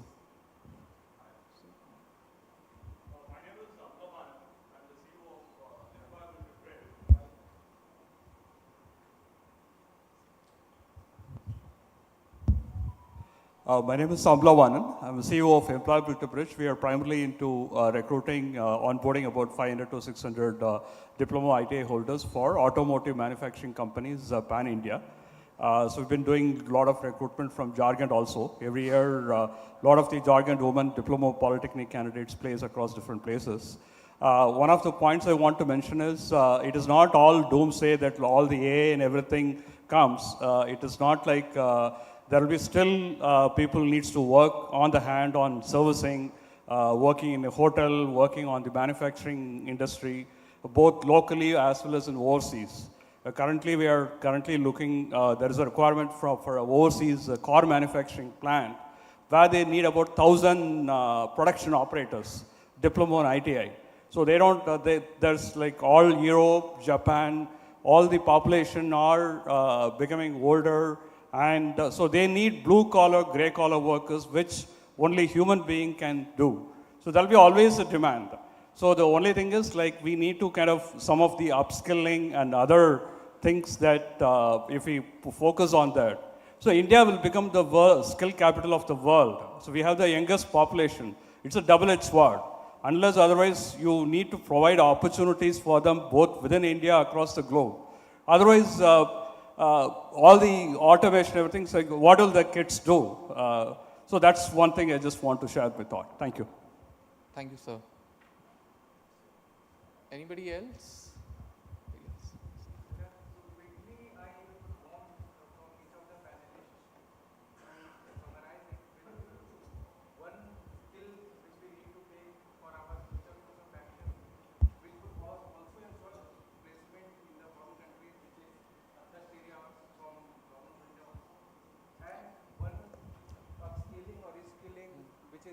Right now, which we need to modify, which training which we are imparting right now. So one yes, sir. Skill and one suggestion. Points from my side. Before that, I would like to make a few points. As we had discussed about upskilling, reskilling thing, I think industry's role is the biggest role in that section, because industry always be requiring the manpower, and the manpower which is already there with the industry or partners have some experience. This component experience will be the critical component for upgrading the skill, either in upskilling or reskilling. Any new skill will also require some experience of previous skills.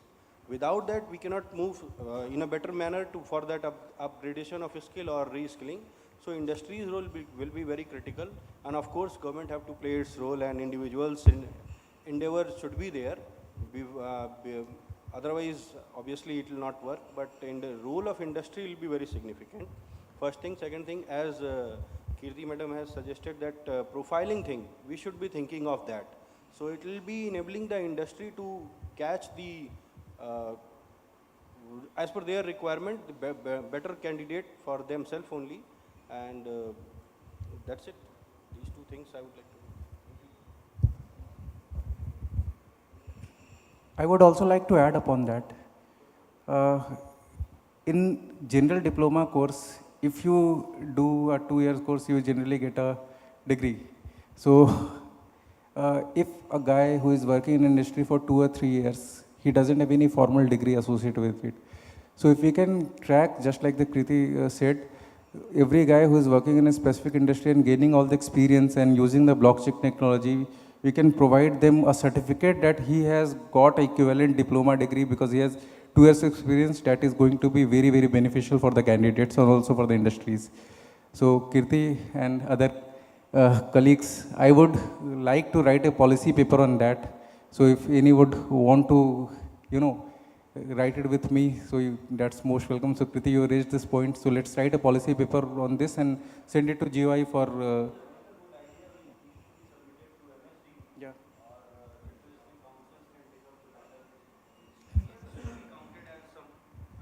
I mean, to be validated through means of some certification. Exactly. That would be great. So that's a great idea, Kirti. Thank you for that.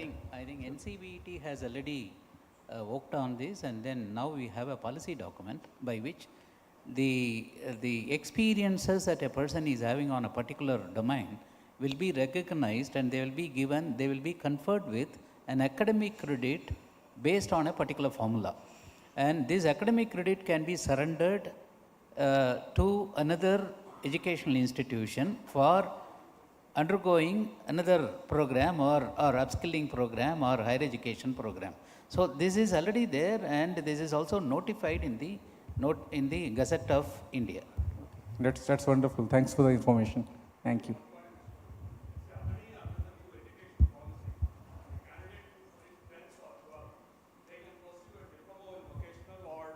Bachelor of Vocational. So basically, effectively what happens is they had to be enrolled in a skill university, which is a UGC approved skill university. So a candidate can, for example, a 12th finished candidate can work in a manufacturing industry for 3 years. He will be issued a Bachelor of Vocation in Manufacturing.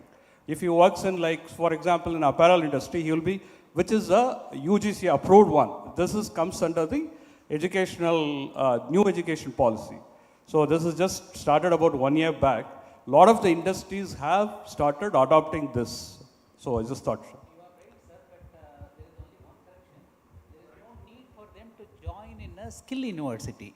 And they can join in any university, but only thing is they have to pursue the approved programs approved by UGC.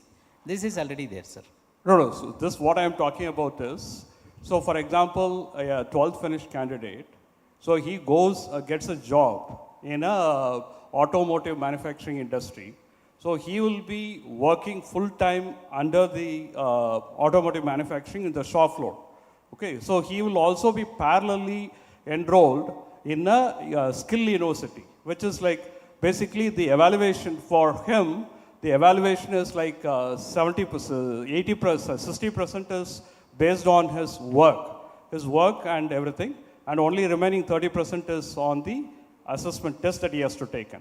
So as long as he is employed with the same employer for 3 years, at the end of the 3rd year, the UGC approved university will give a bachelor in vocational to that. Using that, a person can do an MBA or he can go and do all of that. Fully agree with you, sir. Yes. But only thing is, Yes. there is no need for them to go to a skill university. They can go to a regular university and join a BVOC program, Bachelor in Vocation program. The problem is they cannot work. No, they can work, sir. No. I tell you our experiences. Please listen to me. Sure. See, LSE is also working with many such universities, not skill universities, regular universities. And then we have created a program which is useful only for the employees. And these employees are given conceptual knowledge in a kind of both online and offline in the same city.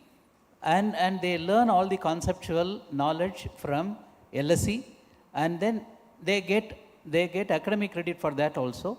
And the work that they are doing in the in the company is considered as an on-the-job training for a particular job role or particular qualification pack, and they get academic credits from two streams. One is on-the-job training, the other one is conceptual learning. So this is accepted by all universities thanks to the new initiatives under education policy.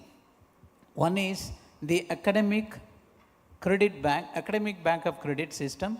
The other one is the multiple entry and multiple exit. This is happening in India, sir, and for that they need not go to a skill university because number of skill universities are very, very less in India. In Tamilnadu there is no. In Kerala there is no. There is nothing in Karnataka. Only now Karnataka is thinking of creating a skill university. So they need not go to a skill university, which is very few and far between. They can go to any regular university. So thank you for that. One question, sir. All these, I think, getting people for manufacturing industry itself is a problem. We think of skilling later. The IT sector and the services sector have taken most of them, and the attitude of not only the students, their parents, is not to send them for manufacturing industry. How do we address this question? ITIs in Tamil Nadu are empty. In spite of being lot of freebies, an ITI candidate who joins after 10th standard and 8th standard is given a stipend of 750 rupees, a laptop, uniform, shoe, everything, and a cycle. And once they provide, the candidate disappears. So the question is, how do we enthusiast people to come to manufacturing? Because there are other attractive this thing, like a candidate who is studying in ITI also is not interested. Evening he goes to some big bazaar or other things, makes lot of money, does not come to manufacturing at all. So the basic question we need to answer is how to make them come to manufacturing industries. Skilling is manufacturing industry, they will take care of it. We have a lot of training programs, we can give in-house training, everything. But how to bring them here? So that is the thing which we need to answer first, sir. Thank you. I will do it, sir. I will be happy to do it. Because the quality of ITI and polytechnics, to be very, very honest, is not up to that mark of that of Tamil Nadu. And people are searching for the job in manufacturing sector also.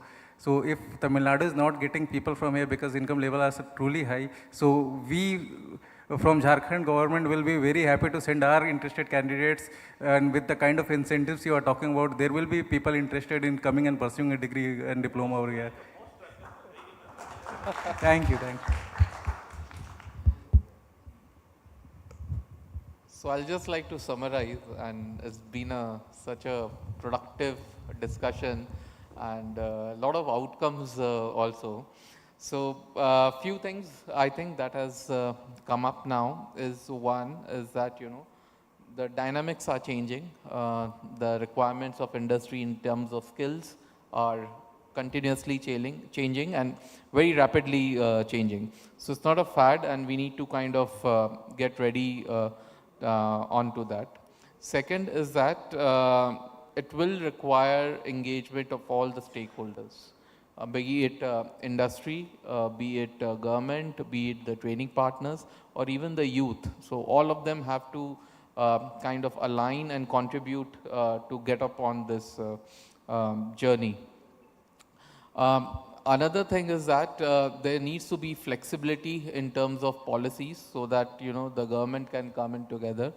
Just also want to give a small example, like when we are talking about emerging technology on blockchain and data warehousing, etc. and all that. So these courses are kind of very expensive and may not actually fall in the existing common cost norms or, you know, the usual modes of delivery. So you also have to find out a way in which, you know, these can get accommodated and actually, you know, brought into the mainstreaming of learning. So that also needs to be looked into. And sir mentioned about the policy paper and a new direction in this, and certainly we will take that up. We'll take that up and we will take it forward. So thank you all for listening us and giving your thoughts also around this topic. So I want to thank you, thank each one of the panelists, and we complete, sir. Thank you. Yeah. Thank you.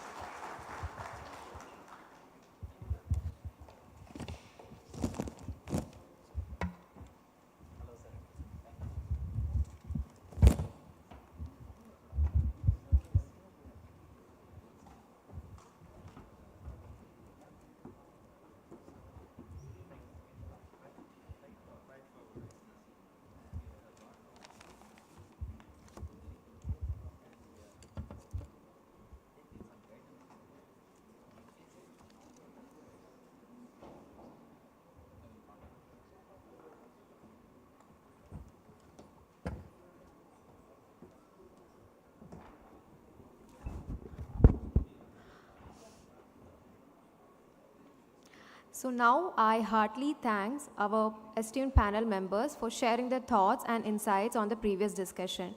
Now, moving to the next discussion, which has a topic of upskilling and reskilling and strategies for effective skill development. So, before proceeding to the core discussion, I would take this moment to welcome our moderator, Mr. Karan Jain, the CEO of Bhumiga Gardens Private Limited, to the desk. Also, I take this opportunity to welcome the prominent panel members who are respected Nitish Kumar Singh, IAS, DDTC, Kunti, Government of Jharkhand, respected Ramesh Ganeshan, Regional Head, ASDC, respected Sunil Dahiya, EVP, Wadhwani Foundation, respected Sridhar, CS, Joint Director Operation, Apparel SSC, and respected Suganya Bose, Director, BCC&I. I request the panel members to take over the seats on the dais.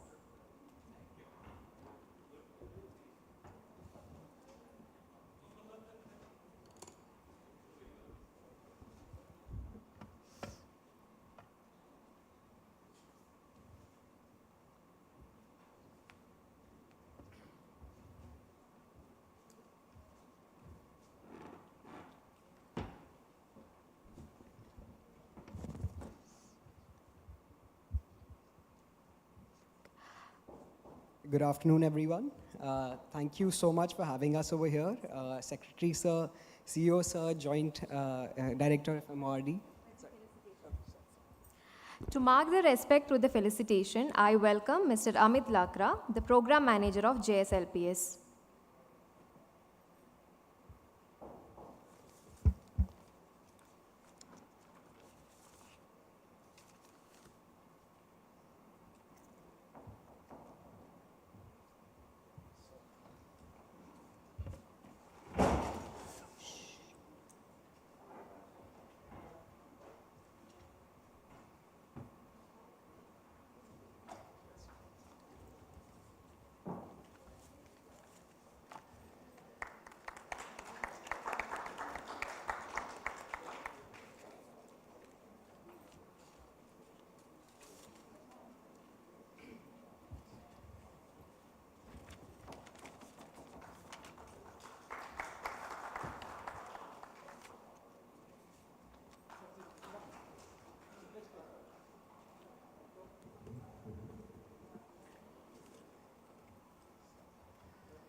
To give a brief overview of our moderator, Mr. Karan Jain, he is the owner of Pooja International Works as the COO of Bhumika Garments Private Limited.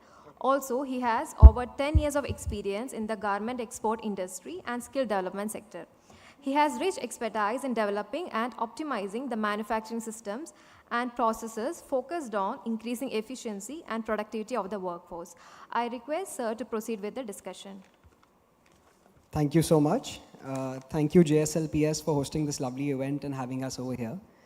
Thank you, Secretary Sir, CEO Sir, Joint Director, for having us, giving us the opportunity to be here and to be associated with JSLPS as a trainer and as a captive employer. We've been associated with DDUG-KY for about 5 years, and it's been a very enriching experience. So thank you so much. It's also my honor to welcome the respected guests, eminent panelists, ladies and gentlemen, for the Cxo Conclave. We're here to delve into the realm of skill development and explore unique, innovative strategies that will shape the future of upskilling and reskilling in India. For this, I would like to introduce the eminent panelists that we have, the brilliant panelists, starting from Mr. Nitish Kumar, IAS. He's a 2017 batch IAS officer of Jharkhand and currently holding the position of Deputy Development Commissioner, Kunti, Jharkhand. He has also been the Assistant Secretary of Petroleum and Natural Gas, Government of India, and Project Director, Integrated Tribal Development Agency, ITDA, Jamtara, Jharkhand. I would like to introduce Mr. Ramesh Ganeshan. He is the Regional Head of Automotive Skill Development Council, ASDC.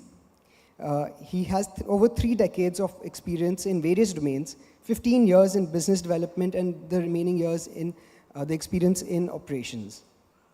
Mr. Sunil Daya, he is the EVP of Vadhwani Foundation. He has 30 years of experience in vocational education and training. He is currently heading the Vadhwani Global Skilling Program in emerging countries. Mr. Sridhar CS is the Joint Director Operations at Apparel, Made-ups and Home Furnishing Sector Skill Council. He is a BSc in Physics from PSG College, Coimbatore, and certificate course in Knitwear Technology from AEPC Citra Knitwear Service Center, Tirupur, enriched with a vast experience of 33 plus years. Ms. Sukanya Bose is the Deputy Director, the Bengal Chamber of Commerce and is the Deputy Director. Okay, sorry. Okay, sorry. Director. Sorry, ma'am. The Bengal Chamber of Commerce and Industry, a dynamic, proactive, and responsible team player who leads projects with an objective to facilitate business, processes, and investments for the industry across the country and beyond boundaries. Having built a robust network and earned repute through honest and dedicated work, presently is working in the Bengal Chamber of Commerce from 2007 till date as director. A warm welcome to the panelists, and we are hoping for a very, very, a mentally stimulating discussion between all of us. Due to the paucity of time, I'm going to take the liberty of changing the way this session is going to happen. We would like it to be more of a brainstorming session between all the panelists. This session is about upskilling and reskilling strategies for effective skill development. Over the past session, thank you for the previous session and the insights that everyone gave. I think we all agree that it's a no-brainer. We have to skill and reskill and constantly upskill the youth that is going to be coming into action. A report says that we're going to be having approximately 500 million youth coming into in the next 5 years coming into the workforce, who are going to be contributing to a large part of the economy. A survey conducted by McKinsey Global said that around 70% of the workforce will require reskilling by 2030. And this is, again, due to automation and AI and all the technologies that we spoke about in the past. The pandemic, as everyone knows, has also played a vital role in, becoming digital and ensuring, that the government and the world is, especially India, let's say India, is at the forefront of the digital upgradation. We need to upskill these 500 million youth to make sure that we are future ready. I would like to take this opportunity to, let's discuss some ideas on how we're going to actually go about this upskilling process and the reskilling process. I would like to also, the dilemmas that we spoke about in the previous. Is there a mismatch between the jobs that people want and the payments that, they're expecting? Is there a mismatch between, say, technology coming in at a higher level or, say, middle management? Is AI going to replace middle management, or is it going to upgrade their capabilities in such a manner that we're able to build capacities for the blue-collar jobs? There are a lot of questions that have come about in the past discussion. Let's go ahead and think about innovative ways by which we can really implement these changes on the ground, help companies scale, reskill, help governments scale, reskill. And I open the floor to all the panelists for an effective and a thrilling discussion between everyone. I would like to start with Mr. Nitish. Sir, if you could give your views on the matter and suggest some ideas to help go about this change. First of all, I'd like to thank Secretary Sir, CEO JSLPS Sir, Joint Director Government of India Sir, and all the esteemed panelists as well the industry partners. I'll just take it forward from the last discussion which was ongoing. I'd like to add that skill development or the concept of skilling, reskilling, it's not that it has become relevant now. It's a concept which was always relevant. The alarming thing is the extent. The rapid rate of change because of technological disruptions and the introduction of, as said by Karan, artificial intelligence and all other like automation and all the things. So I think this is high time. Like I was just going through a dashboard of DDU GKY and I found one alarming thing, that the rate of placement, it was barely 20% of what we are trading. So why such an anomaly? Like for the last decade, skill development has been a term which has been, it's a concept which has been reiterated again and again that it's the thing for the future. So anomaly, I think the anomaly lies whether we are taking care of the temporal and the spatial variation, whether we are rightly addressing that, and whether we are focusing on the attitude of the individual concerned, attitude or aptitude of the individual concerned, whether in what aspect, whether he is interested, as it was suggested in the last discussion, that in Germany, people are, the school children, they are taken to different industries during vacations. So basically what is being addressed there is the aptitude of the individual concerned. So have we taken care of that? I think this is high time when we start considering that, and the skill mismatch which we find, that has to be addressed. And plus, because of the rapidly changing technologies, we have to take care, we have to ensure the need of skilling and reskilling. That is a must. And how can we do that? I think we have to adopt new and more novel approaches to ensure that. We have to ensure that there are the industrial partners, the governments, the training partners, they are incentivizing time and again, so that those people, those individuals, they still become relevant when it comes to the setup of the industries or of the society. Further, I think we need to use and avail the digital platforms. Again, digital platforms won't be applicable and won't be effective for each and every trade. But there certainly will be certain trades where these digital platforms can be useful. Things can be open for everybody, they can take use of that. Because I think there is again a constraint. Constraint in the mind is that of whether we want to reskill ourselves. Once we skill ourselves in one aspect and we get a job or one starts earning, then there is that reluctance. We need to get rid of that reluctance. That reluctance will change only if we are providing them, only we are making these things accessible and available to everyone. I think here the governments as well as industries need to pitch in. The on-the-job trainings, which should be a must, primarily they are focusing on just people are going, whether they are learning, whether they are not learning, that is not being taken care of. It has just been made a part of the course, and so it's just been done like that. I think again data analysis and predictive technologies can help a lot in identifying the skill gap and what are the new skill sets which will be required for the future, so that an individual can have a bunch and a bundle of skill sets which can open and broaden the career options of a particular individual, as well as to the changes in technology and the recent trends which we have seen. So I think we have to take use of all the resources at our disposal, including the help of all the stakeholders. It has to be a collaborative effort, and until and unless it's a continuous process, I think it will be difficult to cater the future developments. Thank you. Thank you, Nitish sir. Could you please help pass the mic to Mr. Ramesh sir? If you could add to your views on the same, and thank you for your input, please. Thank you, Mr. Kiran. Very good afternoon to everyone here.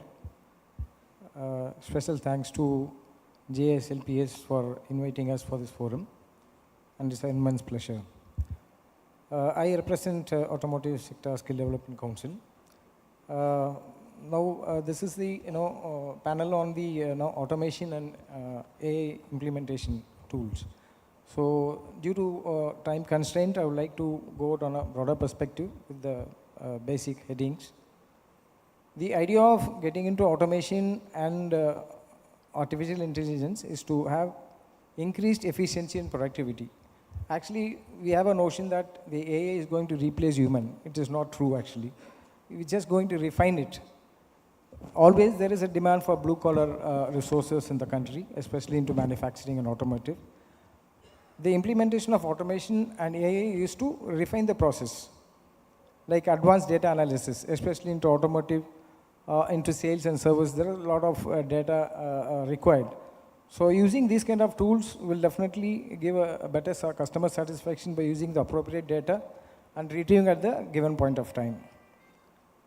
Next, we can have a customer experience, more enhanced customer experience.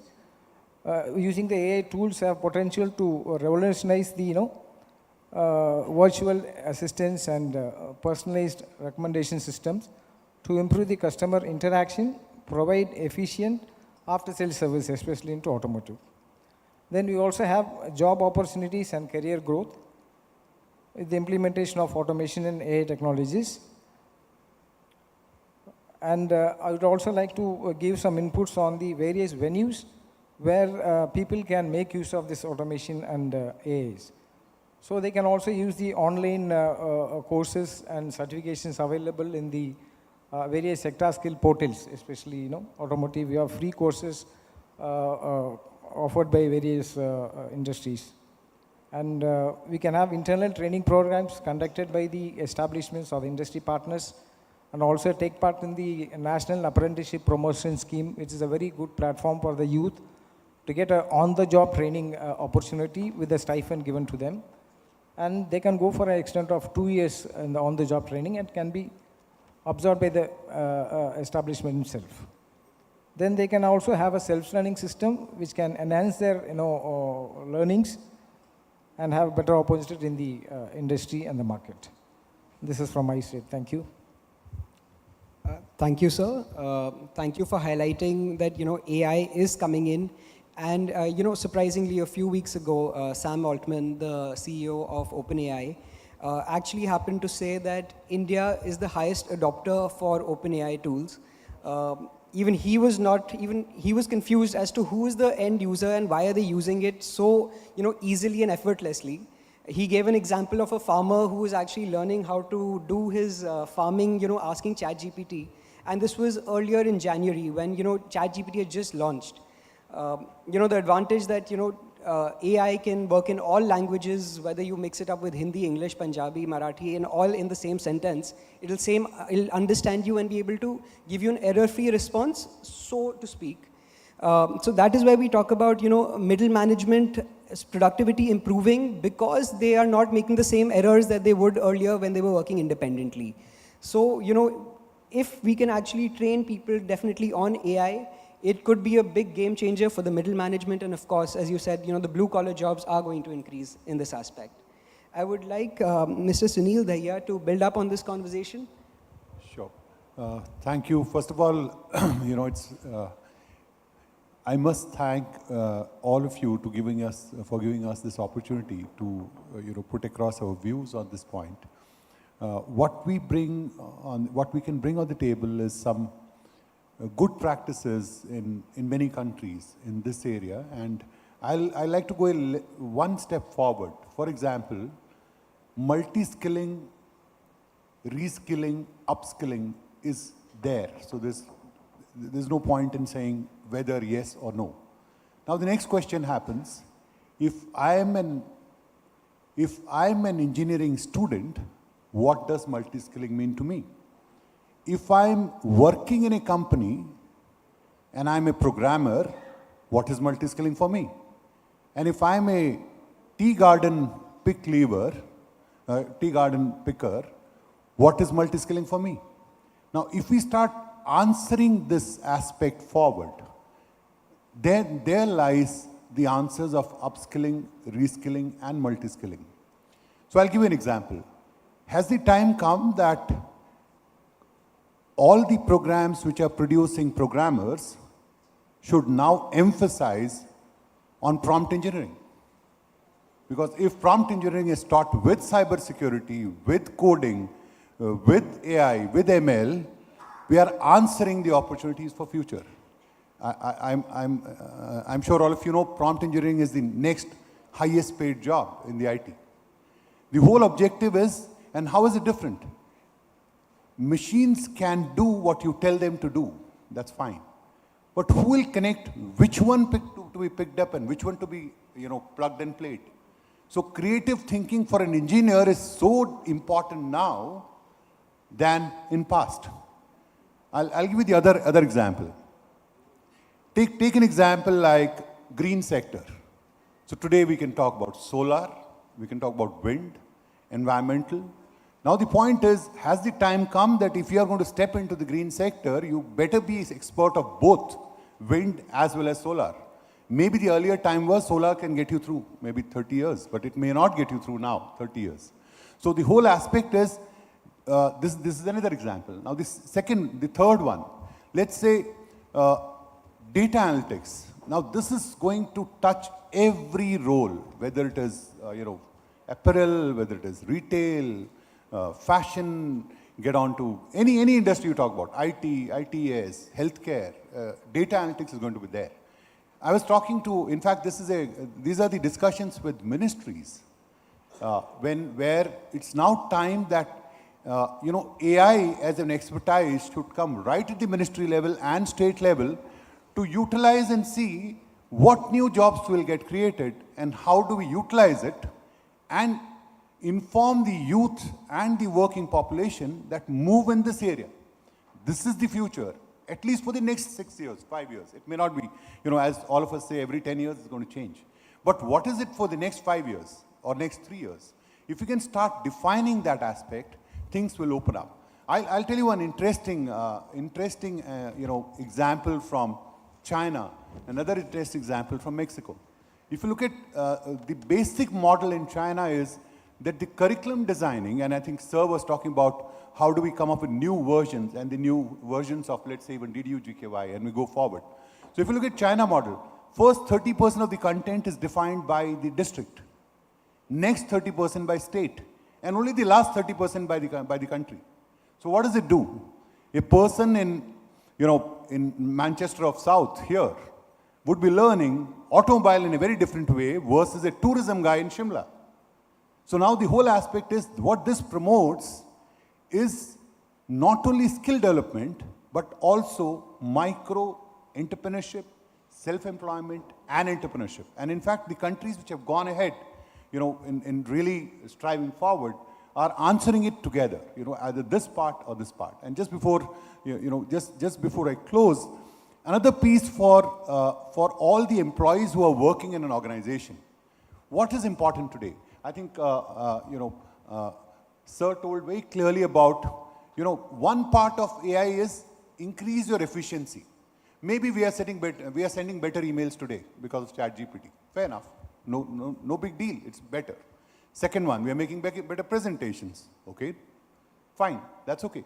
But now, can we make an autopilot for an automobile worker who guides this employee on a daily basis, whether at home or office.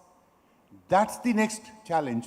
And if that can be done for, apparel, textile, IT, healthcare, that's the way, this will move forward. So I just thought, let me share this perspective. Thank you so much. Thank you so much, sir. Thank you for also bringing up China into the discussion.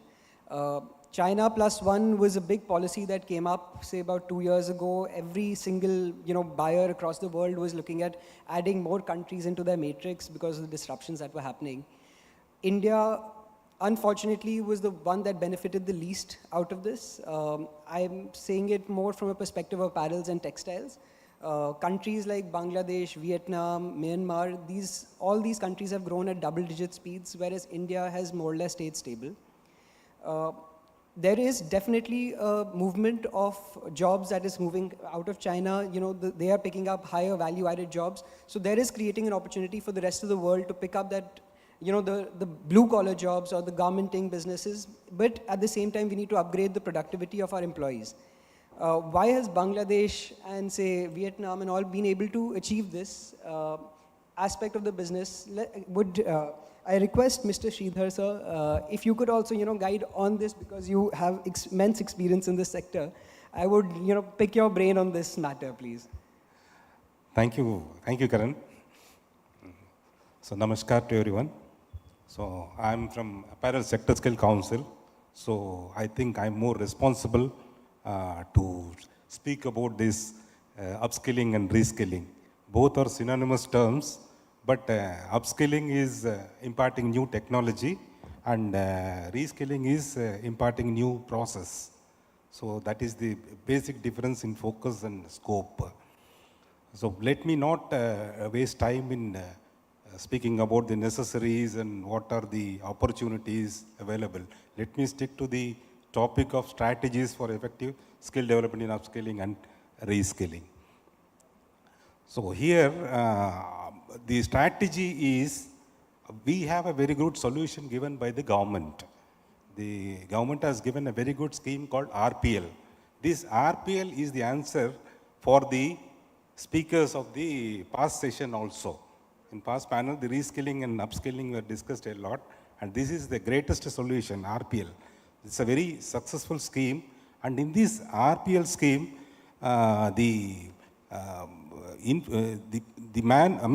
the worker who has got no formal certificate is certified. So he is given a certificate. If it is an SMO, it is up to the level of +2, that certificate is given. So that is of more value. And we search even these tailors in shops and skill them, upgrade them, and give them certificates. They are framing it and putting it in their shops proudly. So and we pay 500 rupees through government. So this is a very nice and very good scheme which has been used by industries. Some of the industries are investing in this. Honestly to say, they are investing on this. So this is the solution for both upskilling as well as reskilling, because the best part introduced now is a bridge course. In the bridge course, what they do is, we do a skill gap study and give a course to fill in the gaps. Then the assessment is conducted. So there will be chance of 99 to 100% of getting certified. So this is a very great scheme, and this provides answer for all. So this is one of the very good scheme which can be used by all the industries, and they are using it also. And the next one is, through Apparel Sector Skill Council, we have established 3 years back 2 centers of excellences, one in Tirupur and one in Delhi. So that is doing a very great job in upskilling and reskilling. With the success of these 2, we are going into establishing 6 more centers all over India in this 2023 itself. So in this center of excellence, we conduct various management development programs, that is basically upskilling for middle management level. because we have to focus only on middle management level for upskilling and reskilling, both. Because the technology changes fast. So reskilling is very important. Yesterday's tailor is not today's tailor. They are more knowledgeable, they are more skillful also. So increasing productivity will be the cause will be only skilling, upskilling and reskilling. And more importantly, it is upskilling and reskilling only. So let me leave the forum to Karan sir. If you had something, ask me. I didn't get it.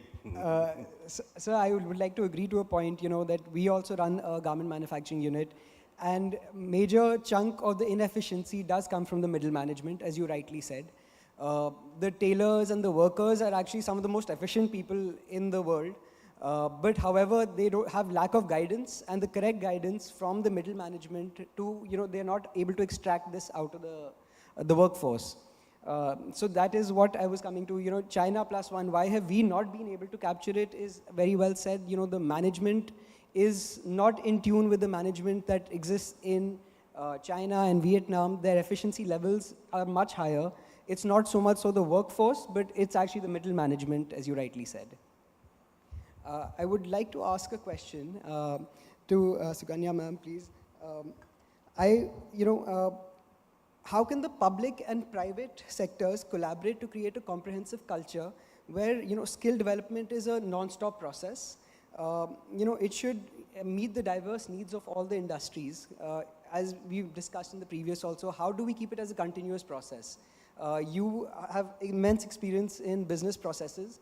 How can businesses align themselves to the needs of the workers, of the middle management, of the junior management, to ensure that we are, future ready?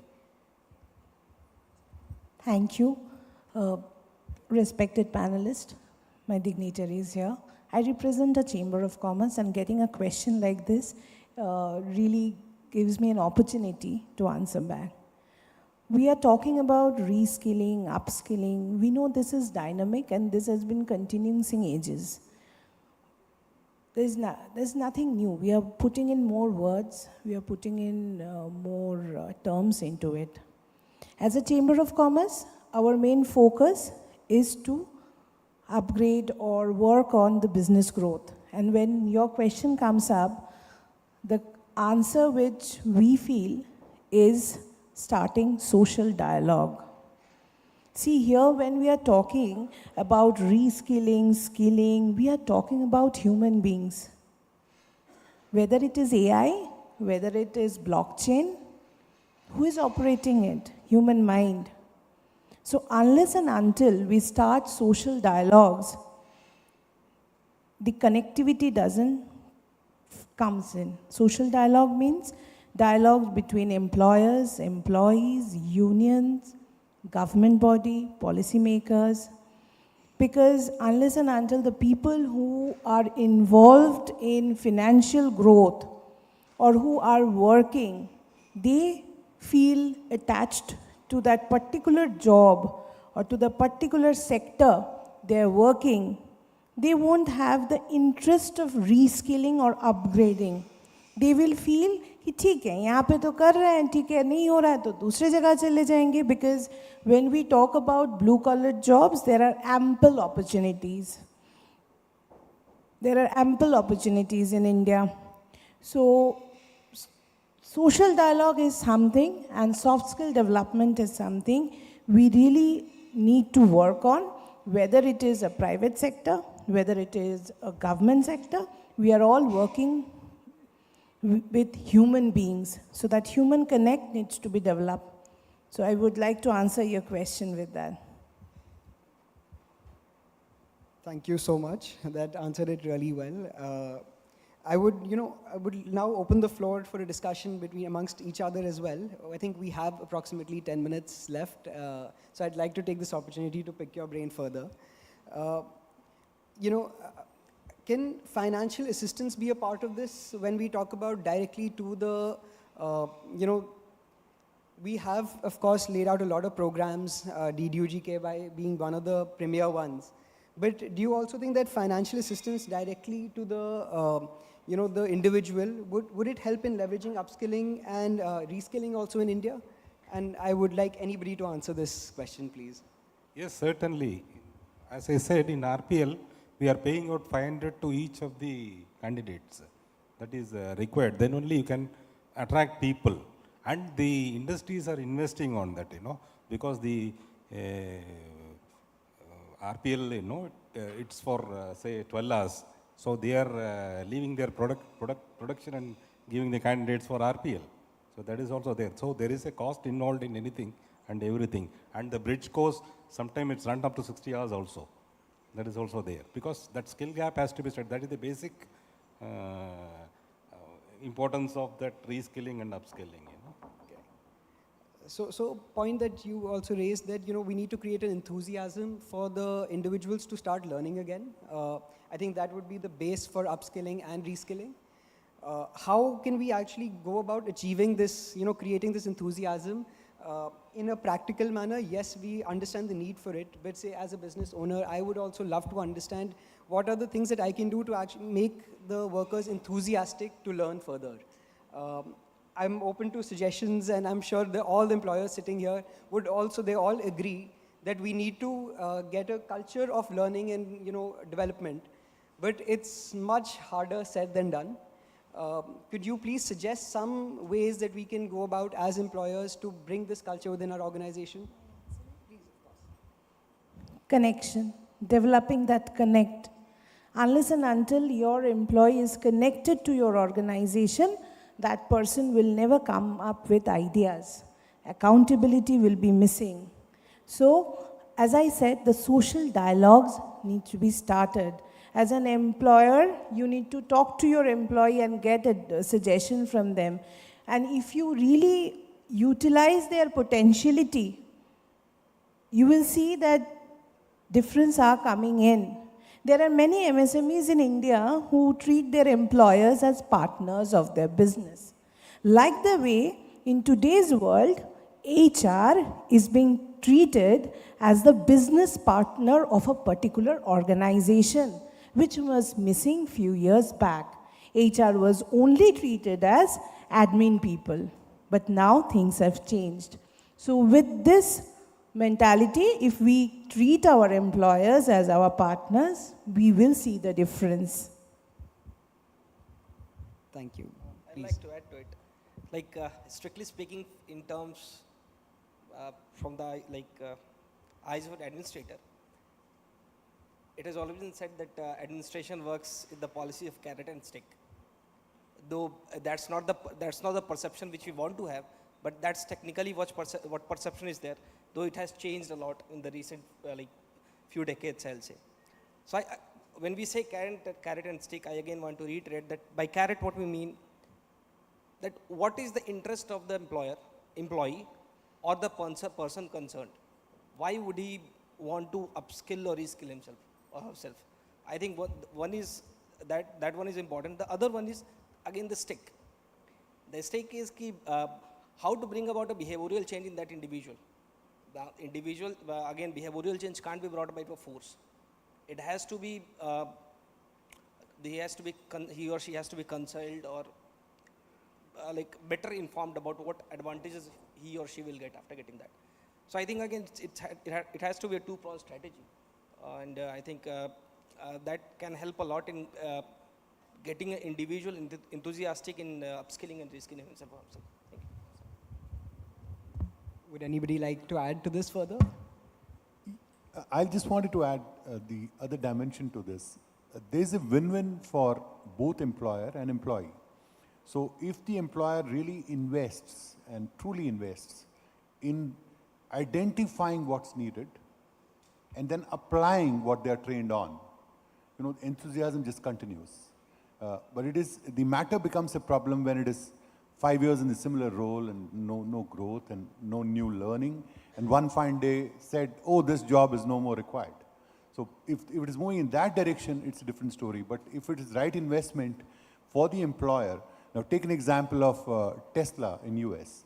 Today they know that after making such a wonderful car, if you have to call somebody for a, just for a mechanic to your house, not even mechanic, just to find out what's wrong in your car, you don't get an appointment 4 months, minimum is 4 months. So now what happens is EV technicians are not there in US. So now it's employer, Tesla, to think through and come up, how do we get this whole army of people, motivate them, and ultimately they'll all grow, ultimately that way. So there's an investment from employer side, but at the same time, the commitment from the employee side. I think that would drive it to a greater level. Thank you. Thank you. Would anybody else like to add? Yes, sir. Yeah, I'd like to add one more point. This upskilling and reskilling is a major factor for retention of employees. So attrition can be definitely controlled with this. And we have a skilled workforce in the place. It's a vital point I need to add on this. Thank you. Thank you so much. Would anybody in the audience have any questions for the panelists? All right. Sure.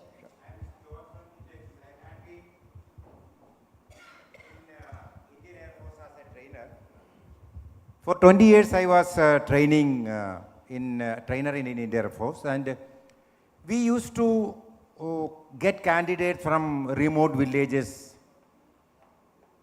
various parts of the country, and within a period of 6 months, we transformed these village boy into a soldier.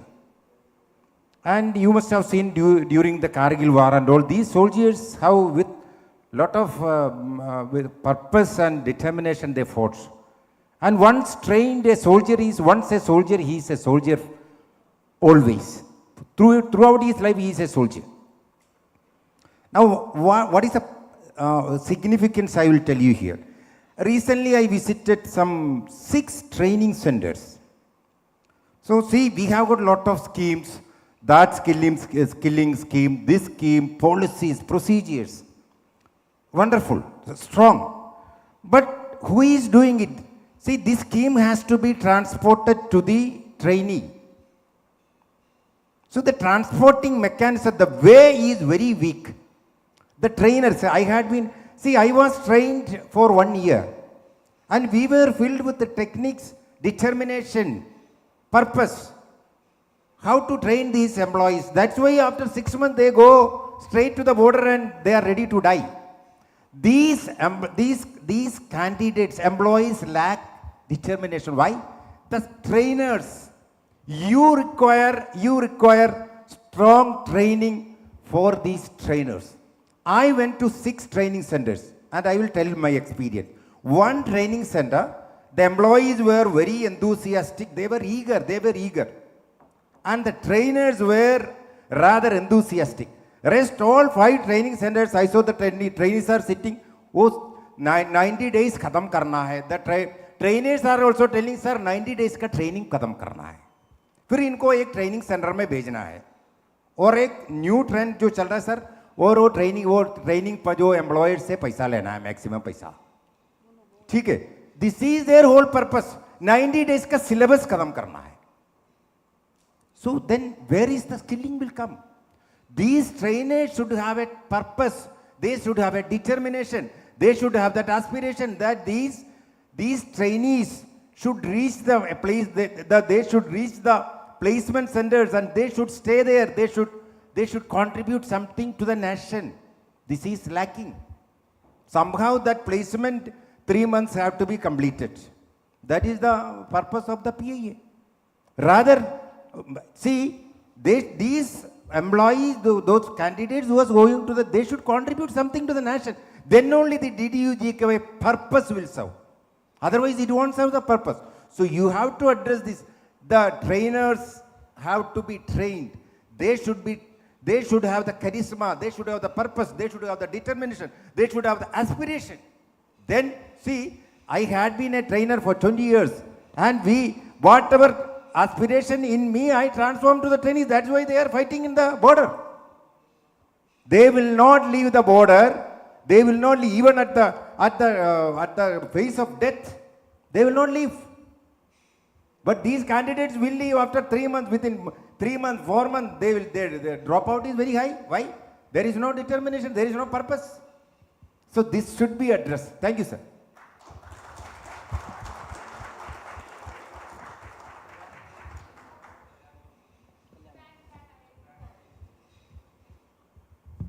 Sir, myself, Dr. Baladandayadam. I'm head HR of Chris Carbon Group of Companies. So my three opinions is there. One is the people, those who are coming for helper job, they are having only 10th standard or below 10th standard itself also there. So my request is the government has to organize some of the audio video classes to the school children, even government schools also. So we are not allowing inside the factory because of safety purposes. So we may allow them or go to the schools directly and educate them how the industries will be there. Likewise, unorganized sector peoples like building constructors or some other peoples are coming inside the factory. They are not wearing some safety shoes or they are not safety norms also. So for that also we have to give training to the that type of peoples. For that we have to take initiatives. Then third one is the peoples, those who are completing their 10th standard and +2 or ITI, we are taking employees. If they are coming under junior apprentice, act apprentice means we are allowing. But below 18 years, we called as child labor is disturbance some industries. So we are waiting another 1 year after completion of ITI. They are coming for direct job, for another 1 year is wasting. So try to give attention, because when the persons, those who are completing ITI and there is no opportunities for continuing apprenticeship training, they may be taken as helper level in industries. For that we required approval from the government sector. Thank you, sir. Thank you for giving me this opportunity. And also having the experience of this tripartite education system. 5 days working in the machineries and 1 day classes as like with Tata Institute of Social Sciences, I had experience. So that's also better, because the skill development of the upgrading skill like upskilling or reskilling is very good result from that area. Thank you. Karan, with your permission, I'll just pitch in for just 2 minutes. Of course, please. Well, the problem, the gentleman before right now just spoke. He was talking about Air Force. Thank you very much. Well, this, whatever you have just told, is an opportunity for Jharkhand. Please visit any center of DDGKY, of Jharkhand. You will find the great level of enthusiasm in all the trainers, all the centers, all the students. And I personally invite you to visit any center across Jharkhand. And this gives us great opportunity, and I feel we can look forward. We can also train certain center managers if at all it is required. Please do not pitch in. It's not no cross questions. I'm just informing. I will supplement it. Sir, I will take this opportunity to support and appreciate the efforts taken by JSLPS. I personally visited Jharkhand 2 times, visited various centers. Now I am proud to say that 1600 employees from Jharkhand are working in Kitex. And they are, see, I visited various centers. The JSLPS supported us, I think 2018 or 2019. And almost 400, 500 candidates were sent within 3 months, and they are continuing. There are candidates who are working 6 years, 7 years. I am not telling about that. I am telling about somewhere else. I will not tell where it is. Okay. Thank you very much. Thank you. Thank you. I'll just like to add one example. Like in Jharkhand particularly, there is a Praja Foundation, which is mostly run by Pan IITians only. It's a Pan IIT organization. Most of the people who are involved there, those are ex-IITians. So there is a MOU between the state of Jharkhand and Pan IIT, and Kalyan Gurukuls as training centers are being run throughout the state. You can just visit one of those centers, and then you'll realize that the level of motivation among the trainers is also quite high, and the level of retention once the students are placed, that is also quite high. And in fact, the enthusiasm which you will feel and find among the employees as well as the employers and the students being trained there, that's really amazing. And that's a thing where you can go and you can feel refreshed that at least the fruits, whatever we are trying to do, the fruits are good. Respected sir, I'll add on to what you just said. Thank you very much. But I would still say DDU-GKY is class apart. It is class apart in terms of its quality management. The way we have maintained the quality, the reason we have a high failure rate, in IIT, the number of lakhs of people appear every year and only few are selected. The same way, a lot of people apply as a training partner and only few succeed because the compliances are such that we make sure the only quality comes out and rest fails. And failure is a chance to learn, to do better, and there is reskilling. And the uniformity of DDU-GKY is a beauty that Jharkhand is experiencing. I have traveled across India, I have traveled to different centers across India, and you will find DDU-GKY being the same. Same 10 feet height, 10% ventilation, international standards, 10 washrooms per, one washroom per 10 students, wash basins, 2 fans, the audio noise, the canteens, mess, food quality, the uniformity is the beauty of DDU-GKY, and it's 100% wage-based program, and we achieve great 70% those who go for further installments processes. Adding on to what you just said, sir, it's an opportunity for us.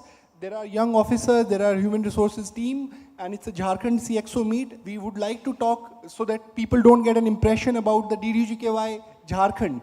I'm just correcting you. Probably you must have visited some other centers. Please, I welcome each and everyone to visit any of our partners across Jharkhand, and they're working pretty hard to make sure the best people comes out in the industry, and they're working really, really hard and well. Thank you very much.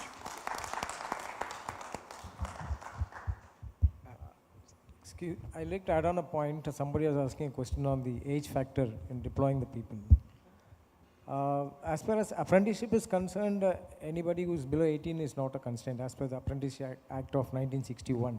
Only if you deploy a person as an employee, it comes under child labor. I'd like to clarify on that point too. Somebody asked me.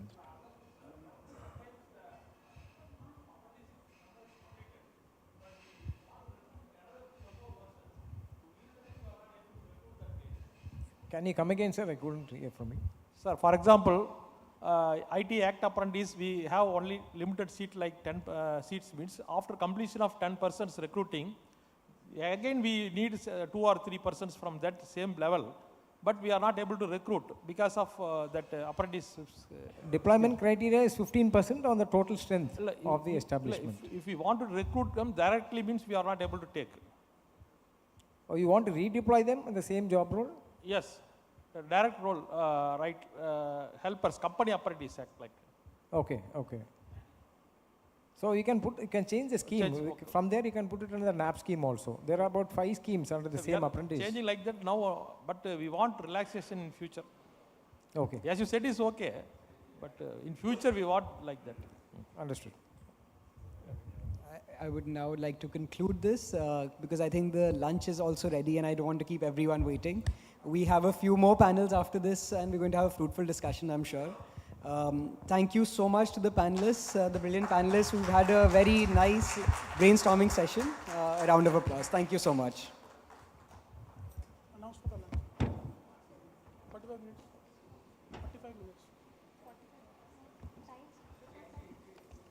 30 minutes, 30 minutes.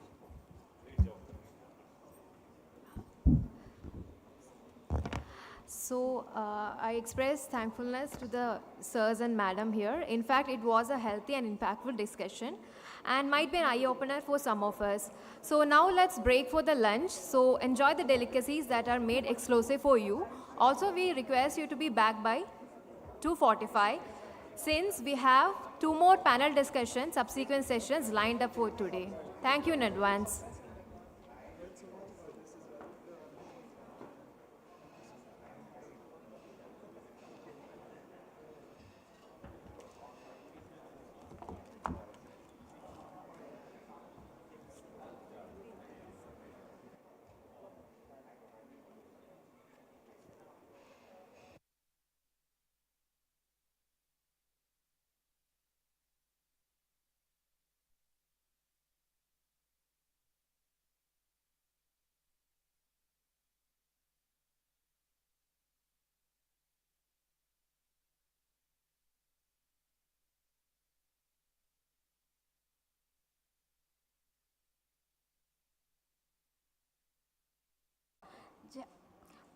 Deoghar district Madhupur प्रखंड का एक छोटा सा गांव तिलैया से हूँ।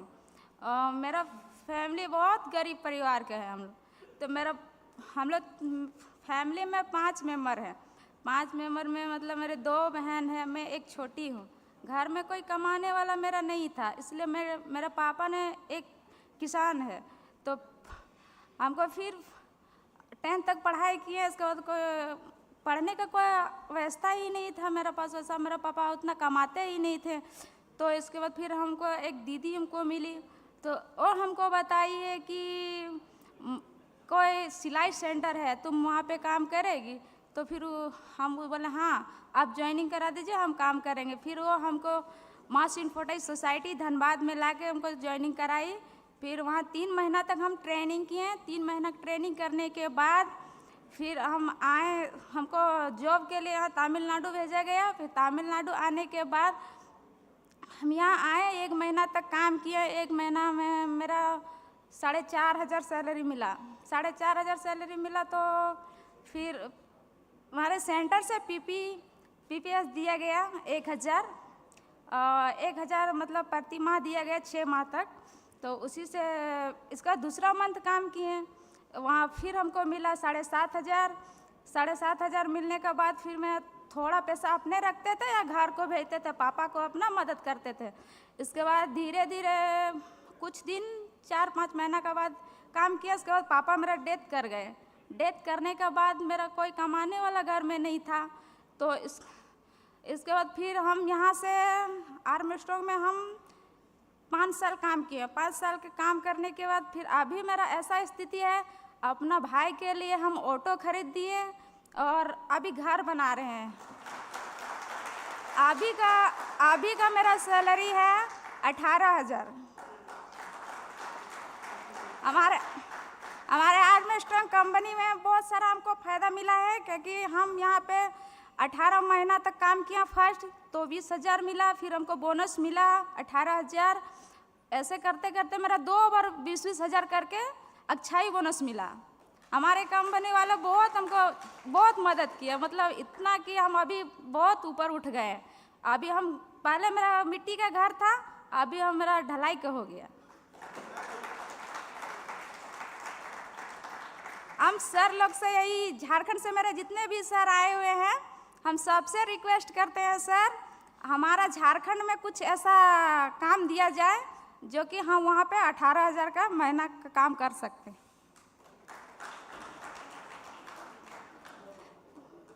Sir मैं इतना ही बोल के आपको अपना वाणी का विराम देती हूँ। थैंक यू, धन्यवाद sir.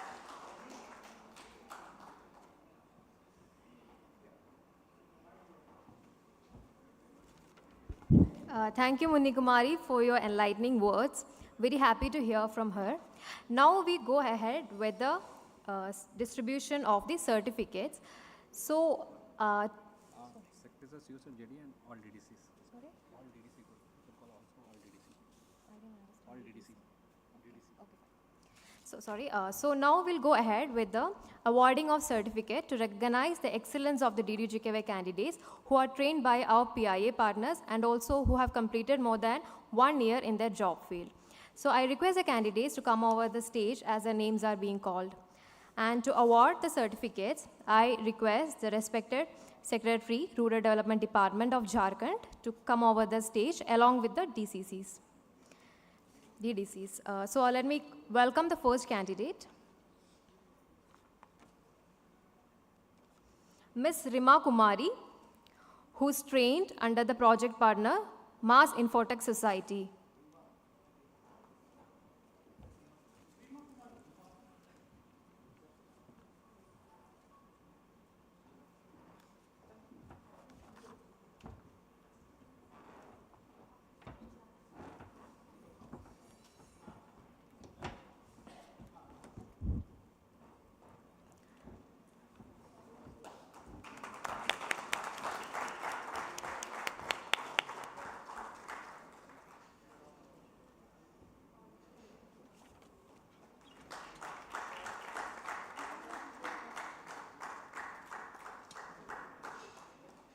Next, I would like to call upon the stage Ms. Munni Kumari from Mars Infotech Society.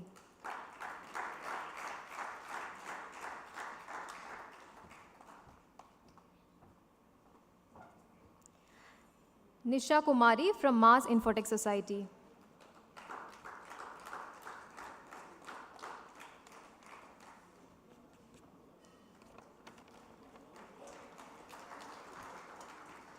Ms. Sonam Kumari from Planet Infrastructure Management Private Limited.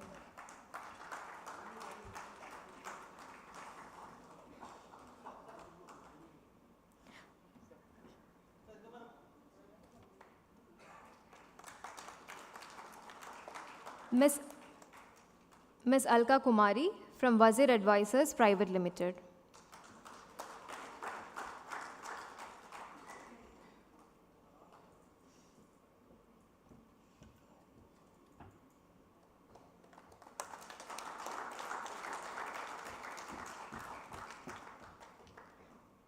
Ms. Pramila Kumari from Wazir Advisors Private Limited.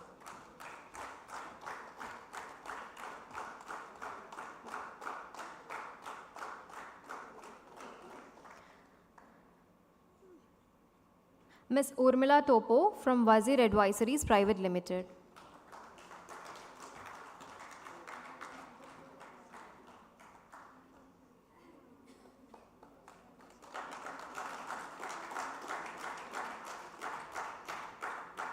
Ms. Manisha Kumari from Wazir Advisors Private Limited.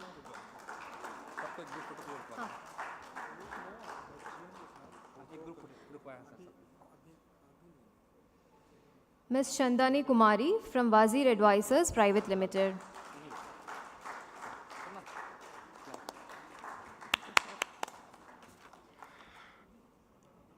And the last one, Ms. Tara Kumari from Mars Infotech Society.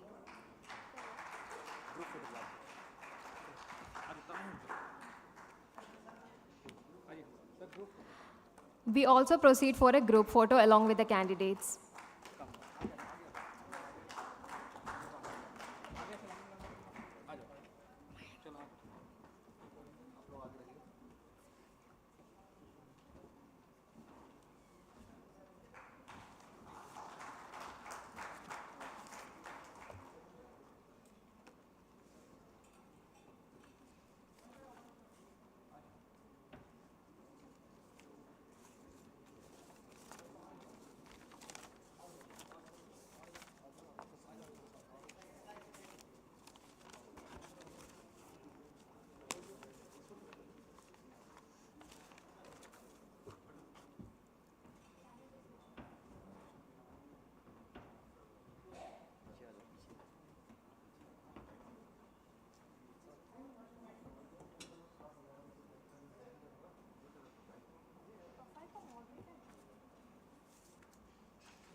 So thank you, sir, for recognizing the excellence of our DDGK candidates.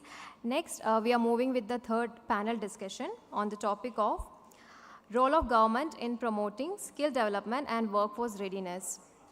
So in this session, there is a highlighting of the identifying the skill gap and enhancing the job opportunities with the course intervention of the government agencies. I would like to welcome the moderator of the discussion, Mr. Joni Edward, the Director of PricewaterhouseCoopers Private Limited. Along with him, it's my privilege to welcome the panel members.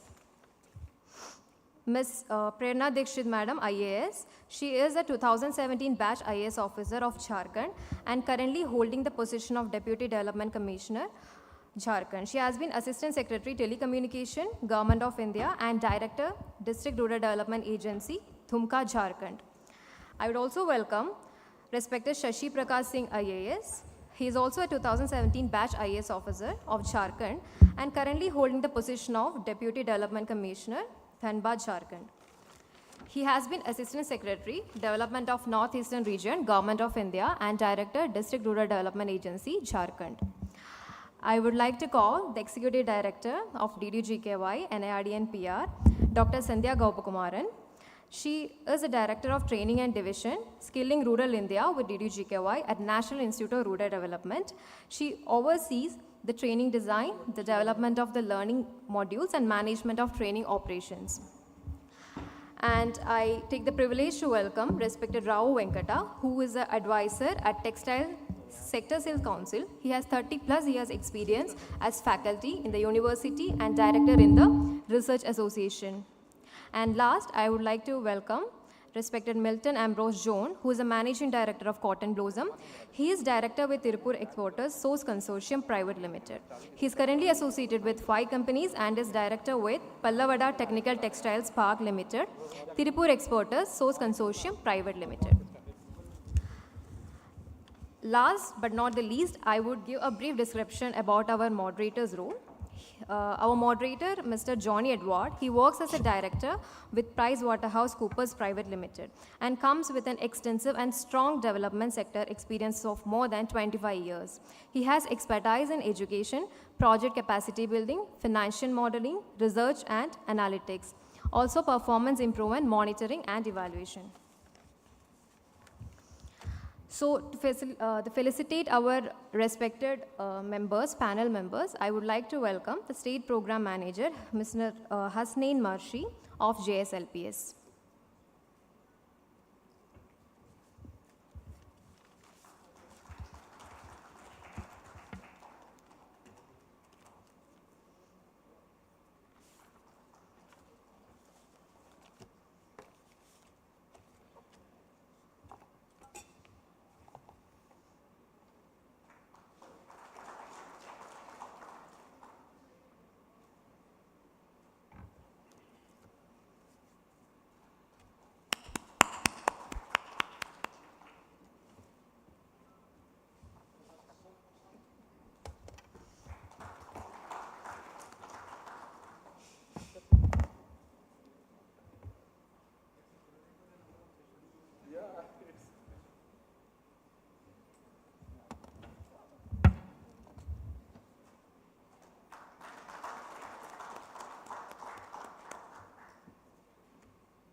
I request Joni sir, who is the moderator of this discussion, to proceed with the discussions. Okay, welcome back to the session 3, a panel discussion on the role of government in the emerging context, the response to that through skilling and to realign for the future of work. So I would like to invite this eminent panel members. So thanks for making your time for this. It's going to be an important session for each one of us. I would like to structure it in a manner that we are focused on few things and probably bring out something very meaningful at the end of the day. So I'm not allowing you to talk on a free talk. Okay, so that's going to be the first condition. Okay, so great. I would like to have each one of you to contribute to most of the questions we place on the panel. And more relevant partners, I would like to prompt you to please come back and respond to us so that we are journeying together to a meaningful conclusion. Okay. First, I will set before you a context. So, one, India, like the world, has demographic diversity. For instance, let's get much more closer. Okay, Tamilnadu, Coimbatore, Kerala, fast aging population. On the other hand, Jharkhand, Bihar, and few blessed states with a mean age of about 25 years. Strong young population. So we are here together now in a platform where Tamil Nadu is hearing, Jharkhand is speaking, or Jharkhand is speaking, hearing, and Tamil Nadu is speaking. Okay? So there is a context. Young and an aging. Economy established, progressively leading the country in many ways. An economy looking forward to a greater growth, an opportunity set before it. While Tamil Nadu journeyed a long way, meaningfully invested on education, training, and skill development ecosystem, the facilities here. Jharkhand is now looking at providing workforce for Tamil Nadu's growth of the future, or sustaining the growth what it has been experiencing. On the other hand, find its own way to have a strong foundation to grow. So now you are on this context. Now I would like to call the panel to respond to this important question. As governments, two important governments with a great agenda in mind and in action, what would be the most important initiative to optimize these investments and collaborate on ensuring quality skilling for the young workforce coming out of Jharkhand and supporting mutually the economies? This is the first question. What these two governments could do to ensure there is an optimization in the investments and the outcome of quality skills relevant for the future. So I would like to comment. Please. First of all, my thanks to my Secretary Sir and CEO JSLPS for giving me such a wonderful platform to connect with industry experts, academicians, and all other stakeholders. So, have you heard Munni Kumari? Yes, great. And she is from my state, wow. Jharkhand. Have you seen that confidence in her eyes? Yeah. The way she was speaking. So if you travel remote areas of Jharkhand, you might not find such kind of confidence girls. But here, with our initiative, with the government, Jharkhand government initiative, she is here and giving such a wonderful lecture to everyone. And she only mentioned she is now earning 18,000. And she requested one thing, ki why not this 18,000 salary, why not in Jharkhand? So you ask, Tamil Nadu is searching workforce from us. But I think my state government will now chalk out that kind of plan, ki these all girls, whether male or female workforce, everyone comes to my state, whoever belongs to my state. So that is your one thing. And you also ask one thing about how to optimize that investment and other, what's the other part of your question? Yeah, basically optimize the investments and ensure quality. Quality, yeah. So the two thing is that for ensuring quality, like if you talk about my state, one of my batchmate mentioned IIT, PAN Foundation, DDU, JKY. So if you ever visit Pan IT, that Kalyan Gurukul, that kind of passion, if you see in my those persons, whoever are going whoever are going under training. So you will feel that they are actually much interested, and they are not interested in any kind of blue collar jobs. They don't want to be involved in only road construction, that kind of, like, because if you ever visit Ladakh, the major workforce in Ladakh is from my state, from Jharkhand only. But the thing is that, like, we people are now trying to think beyond pickle making, beyond papar making a manufacturing thing, beyond tomato ketchup. So we people, why not we try to involve our workforce in fabrication of PCB? Why not? One of the panelists mentioned optic fiber fabrication. Why not? So we people are also thinking beyond all these things. We are exploring so many things. That is my one point. And if you consider Jharkhand population, it's like approximately 3.5 crore. Yeah. And if you go on average, the Indian demographic dividend ratio, the India's demographic dividend is average more than 56% population is like demographic dividend, that is. So if you go by that calculation, almost about 1 crore youth is must needed some kind of skill development. And if I go by some government documents, that says like only 25% of total workforce are getting formal training. Yeah. So where we are missing out? That is the one thing.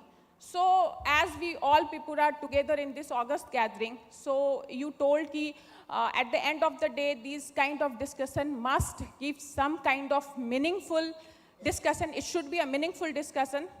So I request all my panelists and also other stakeholders, you please suggest where we people are missing out.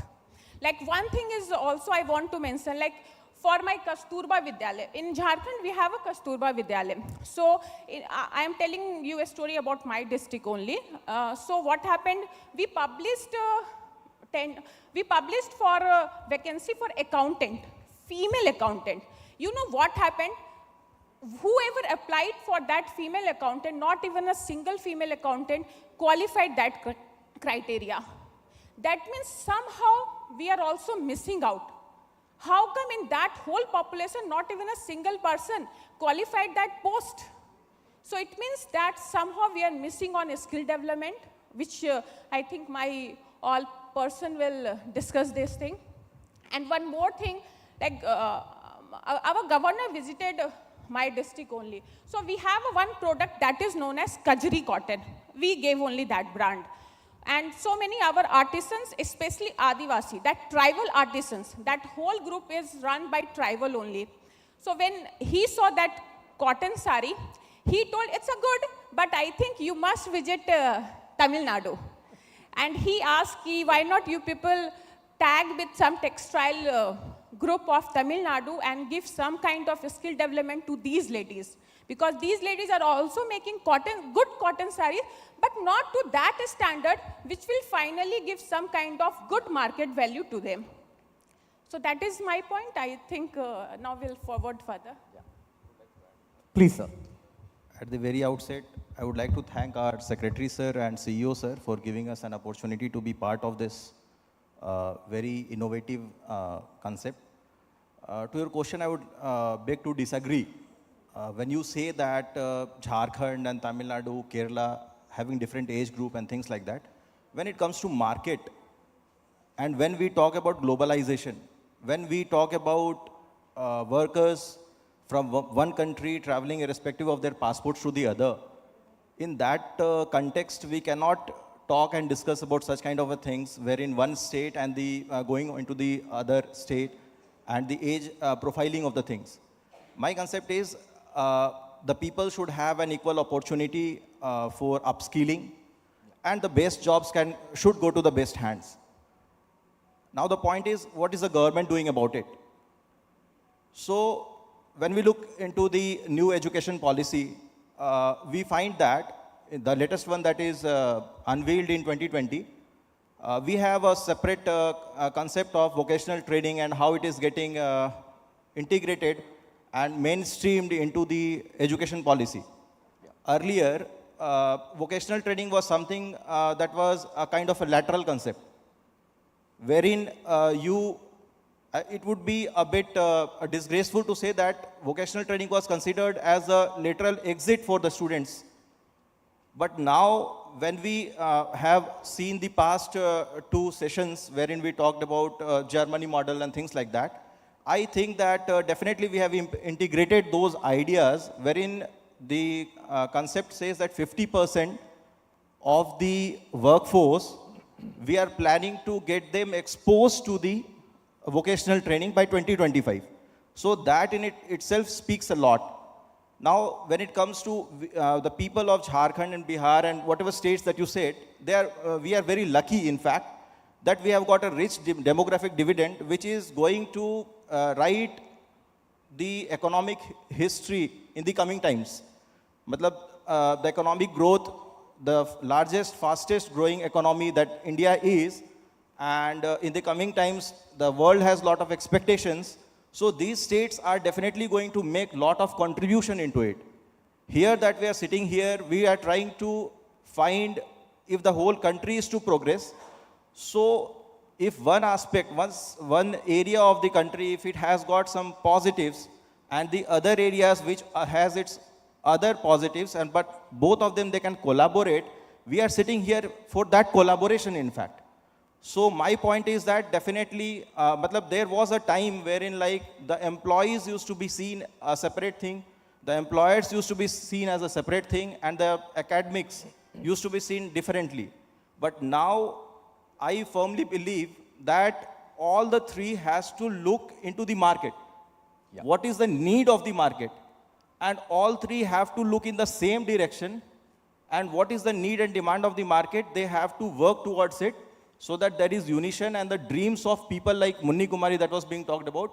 We as a government or we as a society are able to deliver onto the fulfilling the dreams of the people. Absolutely. Thank you so much. Thank you.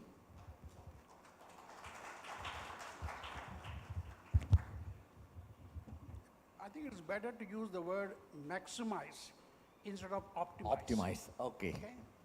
How do we minimize our investments and maximize the profits?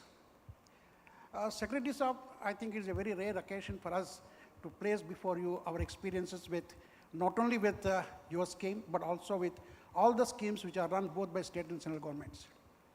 I have 6 suggestions which I feel as a policy maker, you should definitely look into it in order to make sure that our investments will become minimum and we get the maximum profits in terms of quality. That's more important. My first observation is that without exception, all schemes do not bring the employer into the forefront. That is something which I don't know why. Maybe there are some operational difficulties, but we in Textile Sector Skill Council implemented all the projects keeping only the employer as the training provider. That doesn't mean that it is applicable to all the sectors. But what I want to say is that there are certain sectors where the employers have to come to the forefront. So scheme guidelines should necessarily give some numbers allocated only for employers in order to maintain the quality and for captive consumption.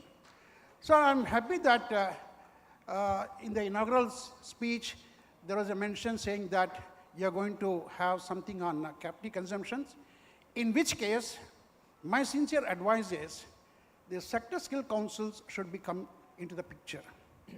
Sir, I'm sorry to tell you that ever since the scheme was floated, in the case of Textile Sector Skill Council, the latest figures I'm giving, 3,264 trainees have been assessed, and 3,088 have been certified. This number is too small. It's not even like a drop in the ocean. Textile industry, you know the kind of people that are employed. And most unfortunate point is that we were not involved, the sector skill, we means the sector skill councils are not involved in allocating the numbers. We were only told in the end of the program saying that so-and-so is getting trained in such and such a place, you go and inspect. assess, not inspect, assess. So I don't know whether the training has taken place or not, and I've been asked to assess. So it is quite unfortunate that the sector skill councils which are established by the center are basically industry bodies which are supposed to take control, but the schemes are not bringing SSCs into the picture. This is my first observation. So if you frame the new guidelines for capacity consumption, we'll be too happy to share our experience. And I can tell you, sir, in the case of PMKY, our placement record is more than 95%. It is available in the public domain, the whole information. How did we do it? The first point, which I'm trying to be too frank because before the secretary, I would like to call spade is a spade. Now you give numbers. You call one TP, you say, you take 10,000 numbers and train in 1 year. Sir, it is next to impossible for anybody to say that I can train 10,000 people in the next 1 year because I don't know the demand. Whereas in our council, our allocations are dynamic. They are not stationary. I give to the training provider 50 numbers, you complete and come back, and then I will give the next enrollment. So allotments in capacity consumptions should not be on periods like 1 year and 6 months and like. It should be on demand basis. It should be dynamic. Some fellow may be having some demand suddenly, so he should come and approach. There is a demand because they have gone for an expansion or the attrition rate is very high. So please give me own numbers. Somebody may say that I anticipated last month there's going to be a training, but training is not happening, so I don't need this. So I must have the mechanism to change the allotments from one place to another place because it's a demand-driven. Though in all our policies we talk about demand-driven, in practice it is not demand-driven, it's only supply-driven, and that's the reason why our placements are sometimes in single digit. So as a policy maker, we would be too happy to share with you our experiences and see that how a capacity consumption has to be taken care of so that our placement records will be very high. This is my second point, sir. My third point is that, unfortunately, none of the MSMEs are taking benefit of this scheme. The reason being that they don't have the right kind of a bandwidth to accommodate them. So what is the way out? The only way out is that you have to bring the trade association to the picture and give confidence to them that you do it for association. Like, for example, in Tirupur and in Coimbatore and other places, we have small garment manufacturers. We have small dyeing factories. They may be having only 10 people, 15 people, and their demand may be about 3 people, 4 people in 6, 7 months. They cannot avail this scheme. It is this kind of situations where sector skill councils can come easily, and we have done it. We have done it for MSMEs, especially for textiles, not only in this place, Tamilnadu, but also in other states. So my simple submission to you, sir, is that how do we bring in effectively the MSMEs so that they derive the benefit? If some multinational company is engaging about 3,000 people and giving, for them, maybe it is not required, but it is for these people it is required. I don't want to further emphasize this point, sir. The next point is the state governments must generate representatives. You know recently what happened. Some fellow has given some message in WhatsApp, and that has created a lot of problem to the migrant workers. Now, I have seen a board here that Jharkhand has got the state representatives in Bangalore and 2, 3 other places. In my opinion, you should have state representatives in clusters where the people are working, not in the metros. Of course, Bangalore has got a lot of people, but then Tirupur also has got, Erode has got, Salem has got. Like every country, embassy is there in foreign to address the issues of their citizens. So similarly, for that particular cluster, you should have some officer who can really interact with them on a day-to-day basis and find out what are the difficulties. This is one of the ways by which you can optimize or maximize your investments. Yeah. I have 2 more points, if your time permits. Please. Now, as far as the quality is concerned, so we are effectively utilizing the cloud. But I found that many of the people are not using the cloud. All our trainings, which we are doing it, the information from 9 to 5, the whole information is available in the cloud. The TP does it because we all have CCTVs and upload it. So anytime, as a senior officer today, you want to know in which training center, who is doing training and what is the training, you can download in next 24 hours and do it. So the cloud has to be effectively utilized for data control as well as data, which is not even happening. So another thing is, I don't know why SSCs have been not kept in the picture. Because all these issues, SSCs can effectively do it. And I don't know why we have been not considered till now. This is my simple submission. These are my observations. Okay. I'm trying to say. Yeah. Thank you, sir. Thank you, sir. Good evening, sir. Secretary sir, it was wonderful you said Dhoni and Tamilnadu connection. That was a lovely connection that took the ball rolling. And Suraj sir and all the panelists, thank you for having me. I am from the industry, so I can be more specific to the needs, what we are facing actually. I think at the level of education, in the schooling, we need to start few things. Basically, it's discipline, value for time.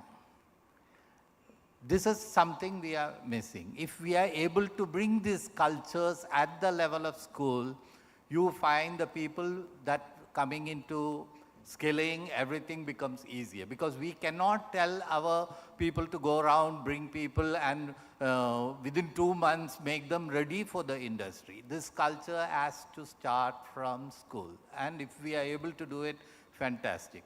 There are areas like, we are now focusing on the operators. Operators, fantastic, we need them heavily, no doubt about it. And I'll tell you, 5 years, 6 years from now, you will have Tirupur sitting in Jharkhand because you would have migrated all the skills back and you will have all the factories happening, and that's how it happens.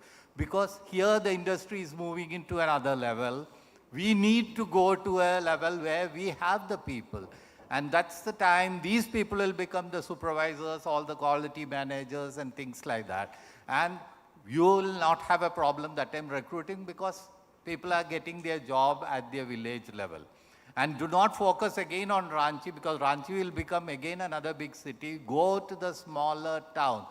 Textiles can be strong and powerful only if you move to the smaller town, not to the big cities. Because big cities, the value of land will go up and the cost of making, the thing is that 100 years back, a garment was $1 and still after 100 years we are selling it in $1. That's the condition of textile. So imagine the margins that we are squeezing, that the skills that people need to output that has to come in. All this is playing a big pressure on the margin. So there's no big money for the industrialists to say, I'll pay like the IT. Impossible. We need to move to the places where the value, we are getting good efficiency, at the same time the payments has to be less. The government needs to support because this is where the people from dropouts from schools to degree can have a job. This is an easy job. And the pride of this is if you go to Sri Lanka, this job is taken as a pride. Operator goes into a factory like, if I go to a ball in the evening for carnival, I see my operator and we are dancing together. That's a sort of a level they come in. But here, this is not a job that is elevated. It's going down. So here again, the culture has to, we need to pull this and say this is a job for the ladies and it's a good job. Definitely it's for the ladies, very secure job. And it has got the levels actually. So that's another thing I would like to say. Here are a few things like spinning mill. We don't have a DDU program. We have a PMKY program that's running, but we are not able to get people even from there. We are skilling, but then I think right now it's stopped or something like that. But if you are able to connect the whole value chain, I am into spinning, I am into dyeing, I am into printing. All these sectors, we don't have any skilling from the DDU. If we are able to bring in these sectors, the men also will get a job. Right now for apparel, garmenting, I'll only look at ladies. But all these sectors which I am talking, spinning, dyeing, printing, all these areas, more men come into play. Of course, spinning ladies are there. And you will be surprised. I am having around 40 people from Jharkhand in the spinning, not come through any skill development or anything. They are removing my best Japanese mission, fixing them, servicing them. They are so fantastic. They are actually really fantastic because we skill them. The industry is the one which can skill. So do not waste time making them sit in the classrooms and tell them, give it pictures. No, we will do that part. Give them a 15 days, 20 days orientation. Give that next 1.5 months to us. We will skill them and make them better. This way they are ready. They will start with a good salary at the first time itself. That gives them the happiness. And we are getting the efficiency from the day one. So from the industry side, this is what I would like to say. And please look into this. Thank you, Mr. John. So we actually went all around. So I would like to take a couple of points now from what we have told. So sir mentioned that collaboration, we are here to collaborate. So that's a very important underlying factor. So, and Dr. Rao sir said very clearly that, so lessen your investment, enhance your output. So now I would like to go with, you will get your turn. So what I will do is, next question, first I start with ma'am. So because I have some 4 questions, which is very important for us to understand where we stand. So I'll take the thread from ma'am. She said that we want to skill for the world. Okay, so if, as per the World Bank, if India will be gifted with the 18% of world's working age population by 2030, which is about less than 7 years now, what should the education and skilling strategy of the government be to make best this greatest opportunity? How should the government make its workforce globally relevant? That's like a tall order, but I think government has already done quite a bit with its National Policy on Skill Development and Entrepreneurship 2015, and I think the problems that were raised in that policy document, if you look at that today, you will realize that we have come a long way. And you will also see that skilling has been in the center of the narrative and the discourse in national youth policy, in the Niti Aayog document of India at 75, in the aspirational district program, and even in the Gram Panchayat development program. So at every point of a significant policy intervention, you will find skill taking the center stage. Now that said, we are here and we are now looking towards the future. So I'll talk about 3 touch points here, which is connected to what I wanted to say earlier as well. First is going to the grassroots. That is, I think our rural development department could engage and I don't want to say converge, but engage a little more with rural schools to hold some outreach programs if it is not happening already, to make skills aspirational. And that is where our DDU-GKY alumni could be really leveraged and interact with rural school children at the stage of 10th or 11th or 12th. Or, I mean, at least if they want to pursue higher studies, yes, they can very well pursue higher studies, but that they can actually see skills as an option to look at. So that's the first thing. The second is, from a next level policy intervention we could think of is what UK and the Singapore have already tried and probably tested and working well, is the lifelong skill guarantee program. This is something we could potentially consider, which means right now, I'm still talking in terms of our poor rural youth because that's our scope and we need to think about them. That the first skilling that we talk about could be, of course, a free scheme like a DDU-GKY. But then subsequently, now once they actually go through a skilling, they could potentially be having like a credit card that they could swipe, or a loan or a voucher that they could encash. And I mean, they could reach out to a skill center A, B, or C and say, yes, I want to get skilled in this particular program. It could be a upskilling or a reskilling or any of that kind, which provides the kind of flexibility that we need to now talk about, which I think it's still not being contemplated. So if you're talking about a flexible workforce and things are moving so fast, we also need to be flexible in terms of how we need to upskill and reskill and the opportunities that we need to provide. So let us look at customizing or seeing how we can adopt the lifelong skill guarantee schemes that are really working successfully in other countries.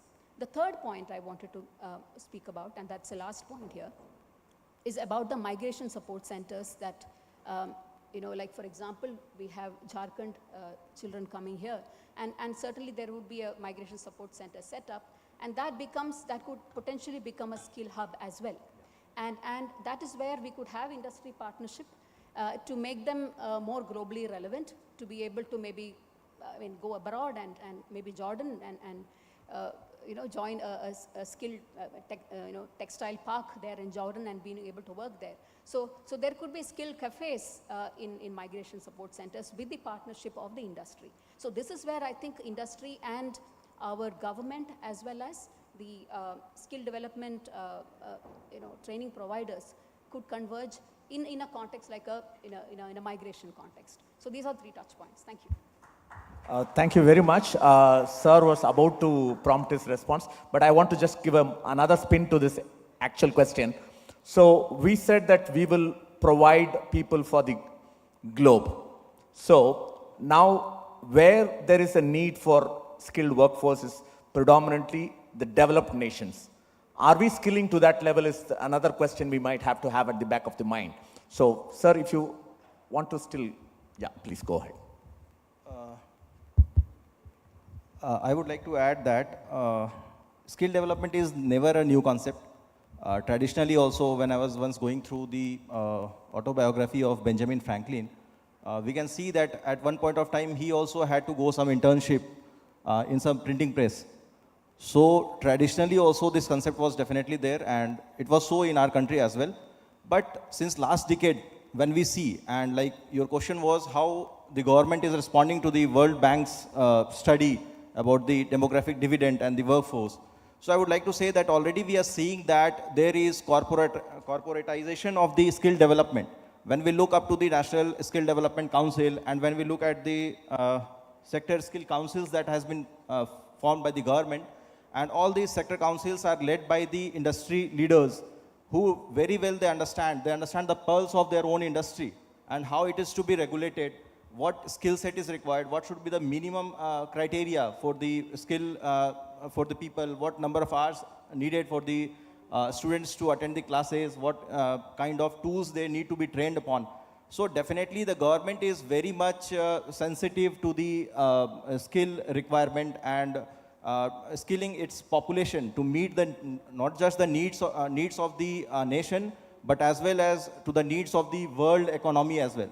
So definitely we are looking forward into the skill sector, as this is something which is going to give us lots of benefits, and that is why we are investing into it very thoroughly and in a very conscious manner. In fact, we are doing it. Okay, thanks a lot. So we'll go to the next question, which is also very important for us to think through. I just want to add one point. Ma'am told about vocational training. So if you go by statistical data, like after class 10, what is the drop rate percentage?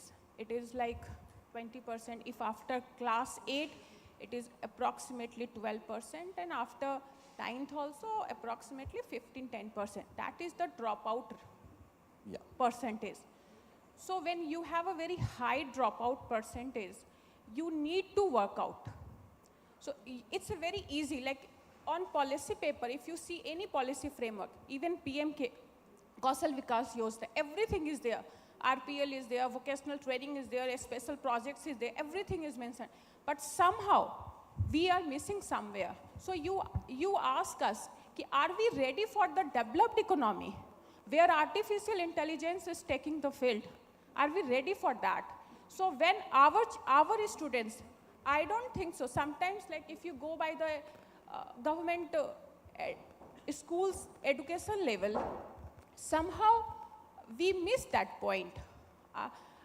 It's a very hard truth, but whenever I interact with the students, somehow they don't know. So that's where our intervention The government intervention is needed. Very crucial, yeah. So China has a very, if you read Germany, Japan, Korea, and China. I was just Googling before this panel discussion. So in Korea, the formal training after like students, whoever works for higher education or for vocational training or for diploma courses, the 96% is the formal training of their total workforce. Same for Germany and almost 75% for USA. That's their statistical data. What is our data? Our total workforce is approximately 4 to 5% of total workforce is getting only formal training. Yeah. The training that makes their, what's the definition of a skill? Education, vocational training, lifelong learning, and that makes them getting good job in some kind of sustainable enterprise. That's the skill development definition. So what I want to say, ki ma'am, ki everything is there. Yes, no doubt government is working on, but the China, I was talking about China. So China, every school, China consider every school as a skill center. Whether it's a middle school, whether it's a high school, every school, their government made every school as a skill centers.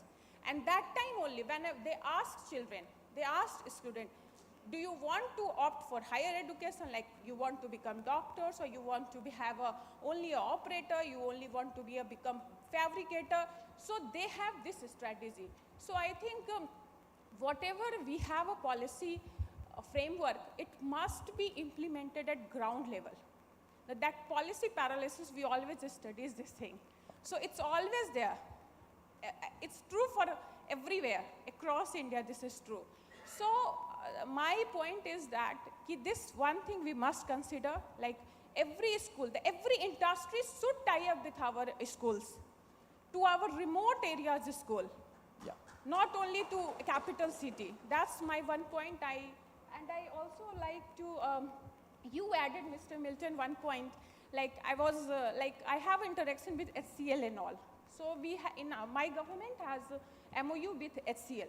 So HCL people contacted me and interacted with, ma'am, we have a MOU, and so we want to recruit some students after class 10 and class 12. So when I asked them, are you ready to give training to my children, my students? The government, their intention is something like that. They are not ready to impart that kind of investment for training purpose only. They just want our students to be recruited. But if you ask, are you ready to give training? Because training actually demands lots of investment. Training costs so much. So industry is not too much interested in giving training to students of high school or primary school or middle schools. That's based, can I come in? Yeah. Because that's basically, there is a problem. Now, until, see, when you're talking 10th standard, they must be in the age of 16. We have a problem, we can employ them only at 18. So this is where the gap, we find this gap, and all the dropout is happening at that period of time, and all the apparel groups sectors are in there. Once they qualified and go to the next level, they are not going to come into apparel for sure, they are going into some other industry for sure.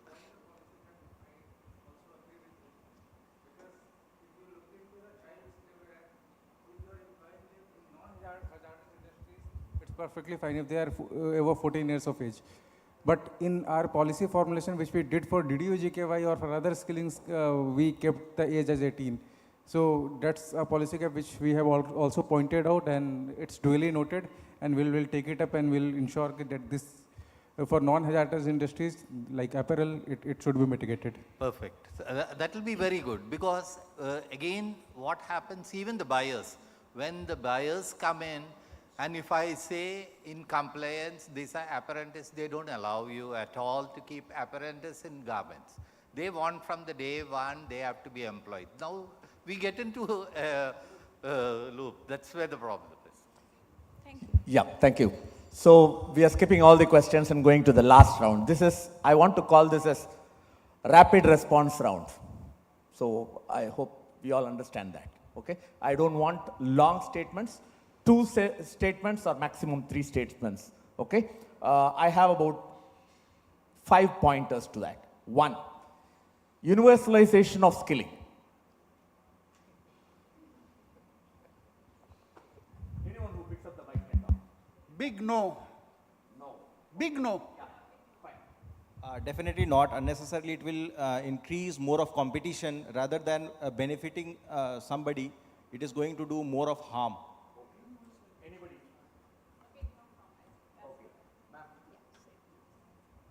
Great. So next is closely linked, but a different one. Right to youth to be skilled. Right of youth to be skilled.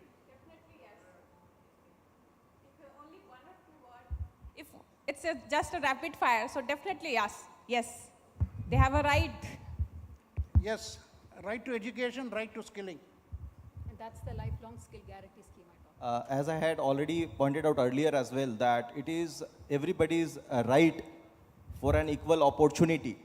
So when it comes to skilling, everybody has got a right. Every youth has got a right. But except for Chhattisgarh, we never had the guts to come out and tell that. It's under DPSP, under constitution also it's there. So it's every state has to follow it. No. So we never told the youngsters that it is your right to ask for, so we will provide. Okay, let's go to the next one. Skilling. Should it be demand-based skilling or aptitude-based skilling? It has got both the dimensions. It should be demand-based if it is necessary and funded by the government or by the industry. Aptitude-based is depending upon the person who would like to obtain the skill, but he may not require the job. Aptitude is something, I like it, but I don't want to work. I agree with your statement. So, anybody else? Definitely there has to be a balance between the two. When it is demand, you mean the demand of the market, right? Yeah. So when it is demand of the market, definitely that creates employment. If you are skilling yourself, definitely at the end of the day, you would want some money in your pocket and you want to improve your social lifestyle. At the same time, when we talk about the aptitude, it is very important that if the child does not have interest into what he is doing, after a point of time, he or she will lose interest. And therein, wherein also comes the attrition. We were talking that in KY, one major issue is that the people, they are not continuing into things.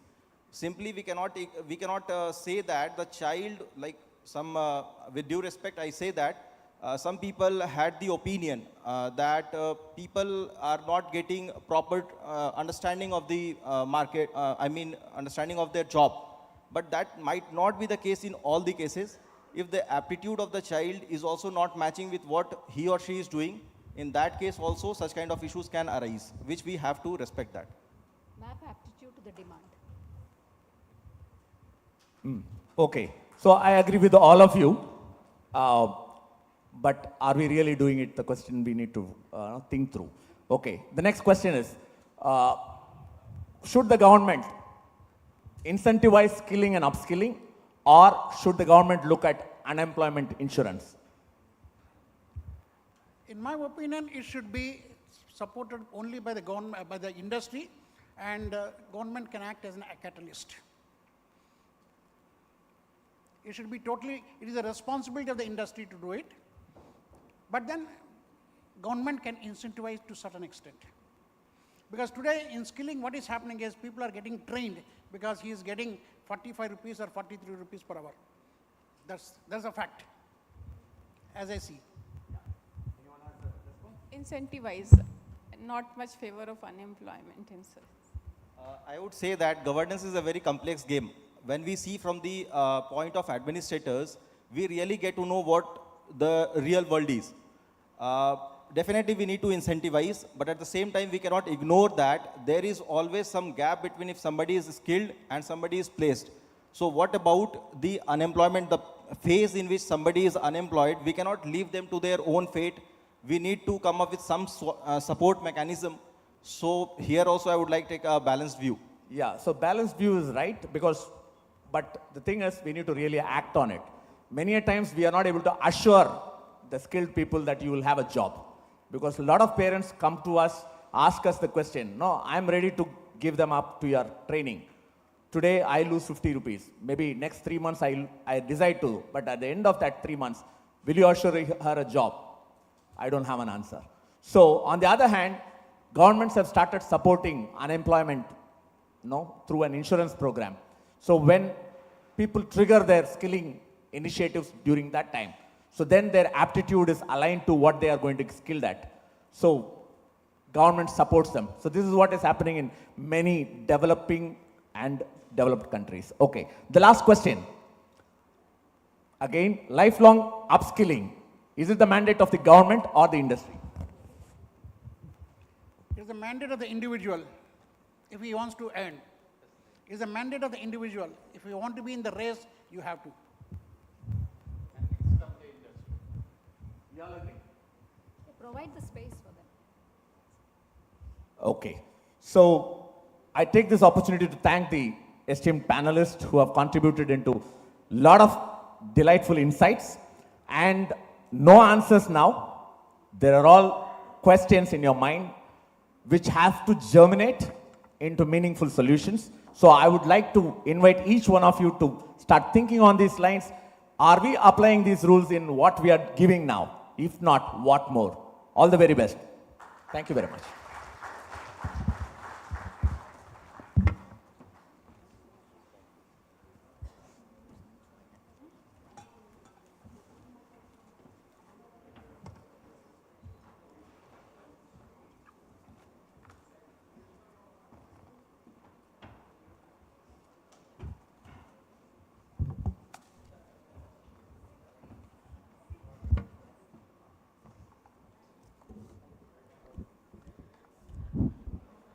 Thank you, sirs and madam, for an insightful and eye-opening discussion.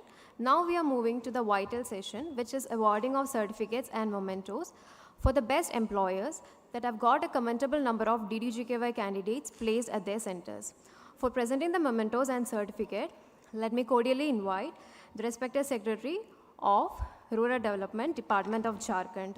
I welcome Mr. Tangavel from KPR Mills Limited to receive the memento from him.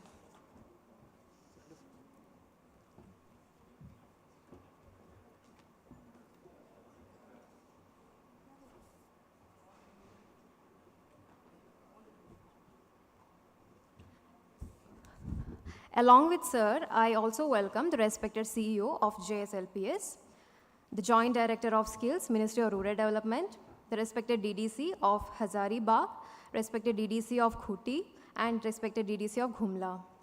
I respect all the dignitaries to share the dais.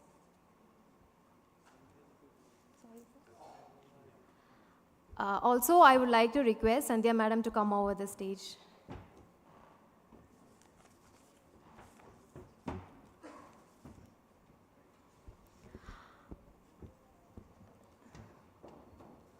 I welcome Mr. Tangavel from KPR Mill Limited to receive his award.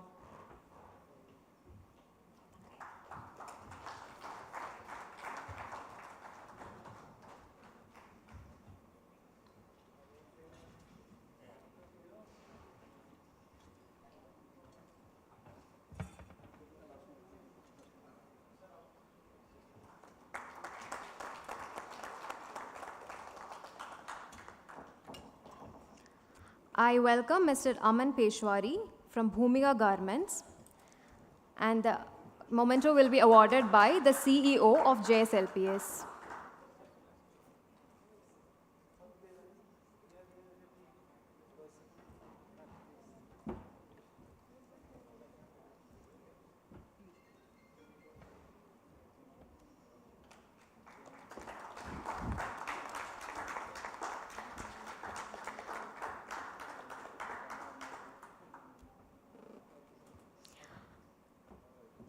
I request the Executive Director of DDGKY and IRDPR, Ms. Sandhya Gopakumaran, to award the memento to Mr. Anjani Mishra from Shahi Export Private Limited.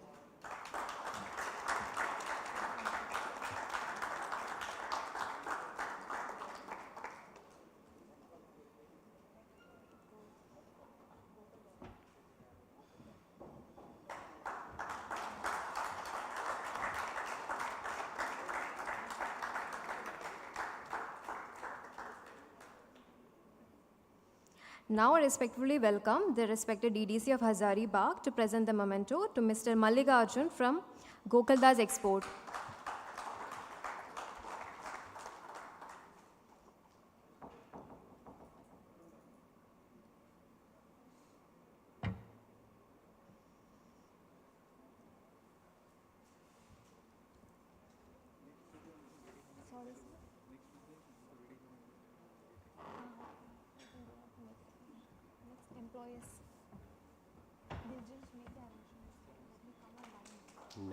They're taking time.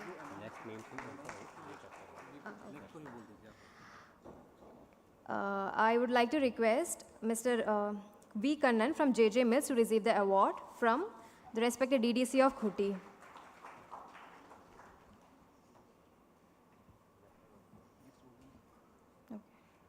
I welcome the employers from Royal Classic Mills, Kitex Limited, Sahana Clothing Company and Anugrah Fashion Mill Private Limited to be on the line.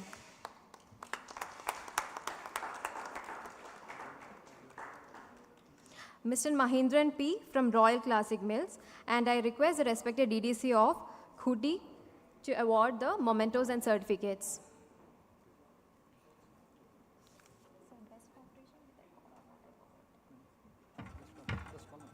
Okay. Joint Director. Okay. You are from? Anugrah. Okay. I call upon the stage Mr. George ML from Kitex Limited. And I request the DDC of Kumla to award the mementos.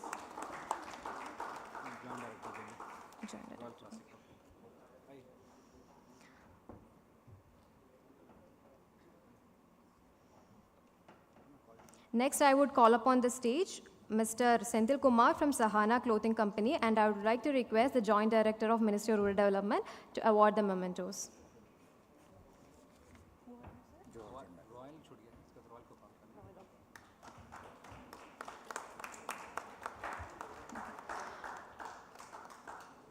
Royal. I also request the Joint Director, sir, to award the Royal Classic Mills employer, Mr. Mahendran P., to award the mementos and certificates.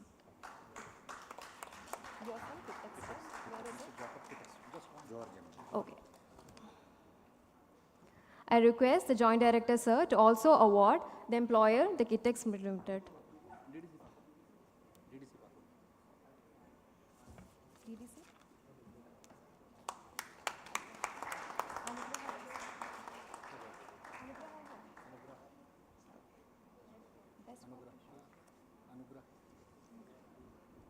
Okay, last I request the employer, Mr. Mohan from Anugrah Fashion Mill Private Limited, and I welcome respected CEO sir of JSLPS to award the mementos.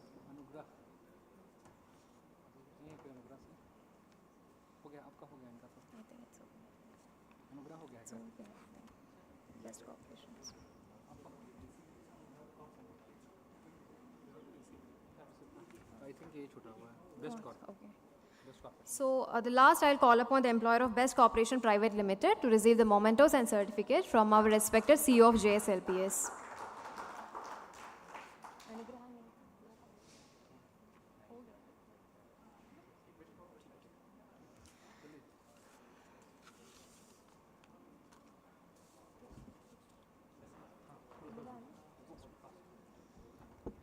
I request Bhupati sir to receive the award for the Best Corporation Private Limited.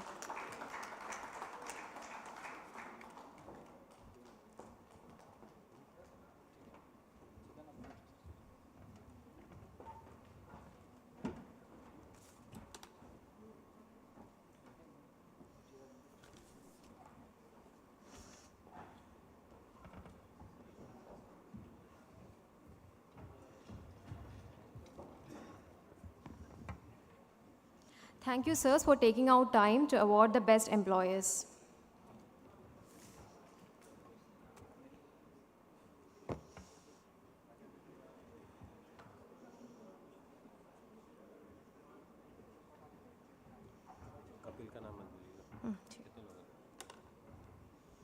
Okay, so at the last we are moving to the final discussion, the final panel discussion, which is on the topic, bridging the skill gap strategies to improve placement and retentions in DDU-GKY. I would like to invite the moderator of the panel discussion, Mr. Abhinav Balyan. He is the managing director with Educated Extraordinary Limited and comes with an extensive and a strong development sector experience of more than 15 years. He has expertise in vocational education, livelihood, the skill development, and permanent placement. He's also the CEO of Chamber of Commerce, Sustainable Development, and Foreign Relations. I also invite our panelists to share their unique insights and experience on strategies to bridge the skill gap, improve placement, and enhance retention within DDU-GKY framework. I would like to call upon the dignitaries. Respected Hemant Sati IAS, he is a 2017 batch IAS officer of Jharkhand and currently holding the position of Deputy Development Commissioner, Ghumla, Jharkhand. He has been Assistant Secretary, Consumer Affairs, Government of India, and Project Director, Integrated Tribal Development Agency, Jharkhand. I would like to call the next dignitary, respected Dr. Rajiv Mehta, on the stage.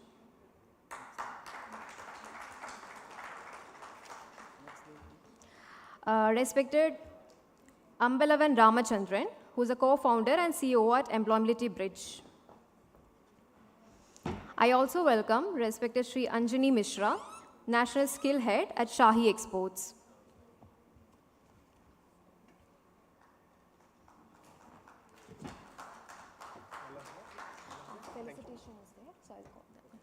Yeah, so I cordially welcome Vikas Kumar, who is working as a consultant in JSLPS, to express the gratitude of our dignitaries present on the dais.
I'll welcome you. Thank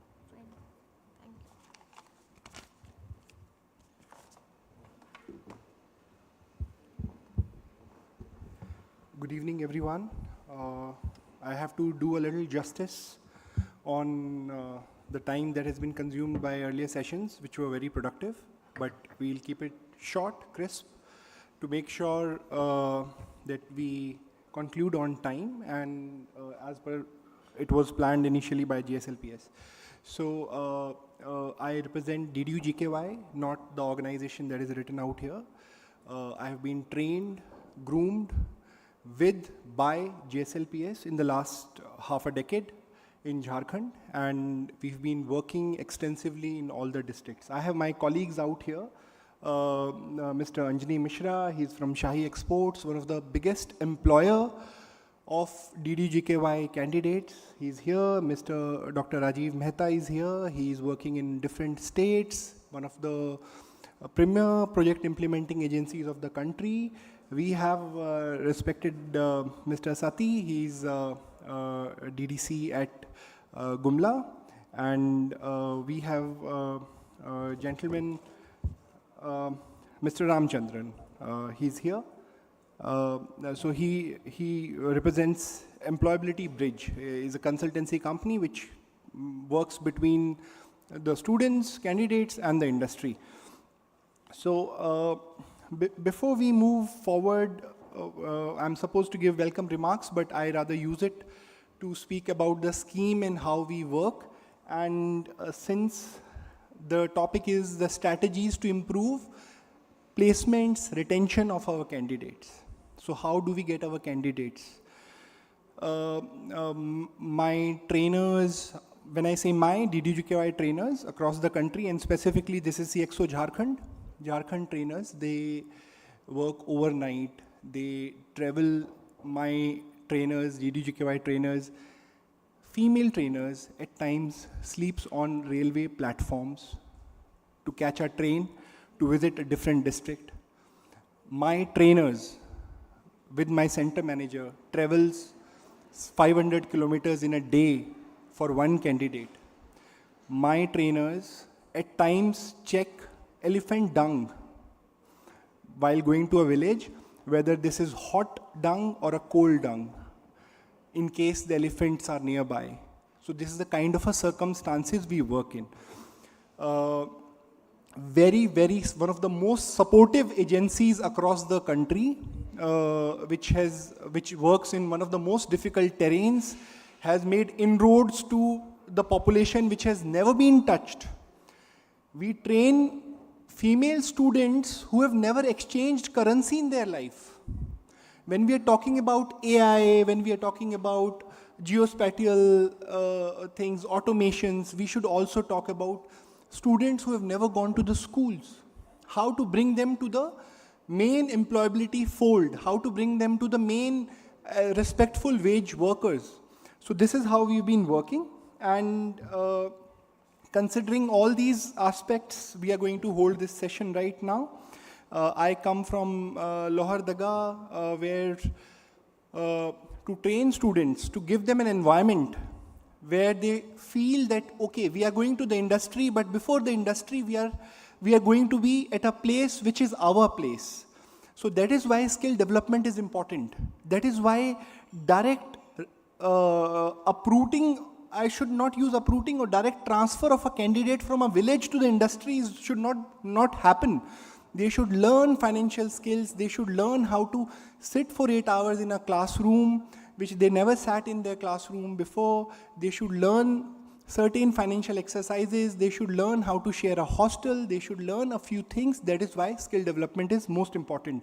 And if we do that, that is when we come up to a point where the employability and retention increases. There are a few points which I'll use in my concluding remarks. But when we talk about the 40 rupees per hour, our centers were shut down during the COVID. We still had to run it. All Jharkhand project implementing agencies had the same employees before pre-COVID and post-COVID. The reason being, they made sure that their houses are running. They made sure they are in the fields. And for a change, I must inform you, and this is a great opportunity. It's not a protocol, it's beyond protocol that I have to thank Secretary Sir. Sir, we have never had this audience, what you have brought for us.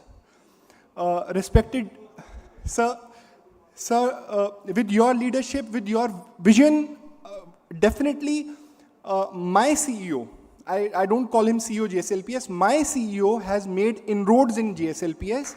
He has understood the criteria, what should be done, how it should be done. And I'm informing you, 2 weeks back I was in Geneva. I met the chairman of World Economic Forum, Mr. Klaus Schwab. He has a target of 1 million, 10 lakh people to be upskilled. I believe my CEO and my secretary, with the team that they have, they can achieve that in Jharkhand, not the world. So this audience is very important for us. This audience is important for the center managers across Jharkhand right now, because once our DDCs, respected DDCs, when they'll go back to their districts, one of their visit to the center will will motivate them. They will be up on their toes to welcome them, and our students will get motivated. The landlords will stop harassing. Water problems will vanish. Electricity poles will come from somewhere. Neighbors will know that this is something, specific, something unique that is happening out here. Anyway, I'll come to the topic, and I'll make sure our answers are crisp. Make sure we finish early. So I'll reach out to respected DDC sir from Gumla, Mr. Sati. My question to you is, whenever there is an industrialization that is taking place, sir, globalization, suddenly we are getting inflows of FDI, suddenly we have many foreign trade agreements that we are signing every time. FTA discussions, negotiations are going on, apparel industry is waiting for that. So all those things are happening, but the main concern is, how do we make sure that our students stay back in the jobs? So once we train them, once we bring them from villages, counsel them, send them to the jobs, we take care of the candidates for some time in the job, but there is something that they leave behind. That is their parents, their family. And they remain with you. They remain with us in the districts. So I would like to know your views, how we can make sure that they don't feel homesick from the home side, and what can we do about it? Thank you. Very nice question. Good evening, everyone. First of all, I would like to extend a big thanks to Secretary Sir and CEO Sir, who gave us this opportunity to express our ideas. आपने बहुत अच्छा question पूछा कि कैसे हम उसको home sickness से दूर कर सकें. Since the topic is about skill gap, so I'll confine myself on skill gap and how we can bridge this gap. I would like to give some examples before you, which I have faced in my district. हम लोगों ने last 5 years में बहुत सारे solar plants install किए. सभी लोगों को पता होगा, सभी जगह सोलर पावर इस समय एनर्जी के रूप में आ रहा है. तो हम लोगों ने सोलर पावर इंस्टॉल किए हैं, लेकिन बहुत सारी जगह सोलर में बहुत छोटी छोटी खराबियां आ जाती हैं.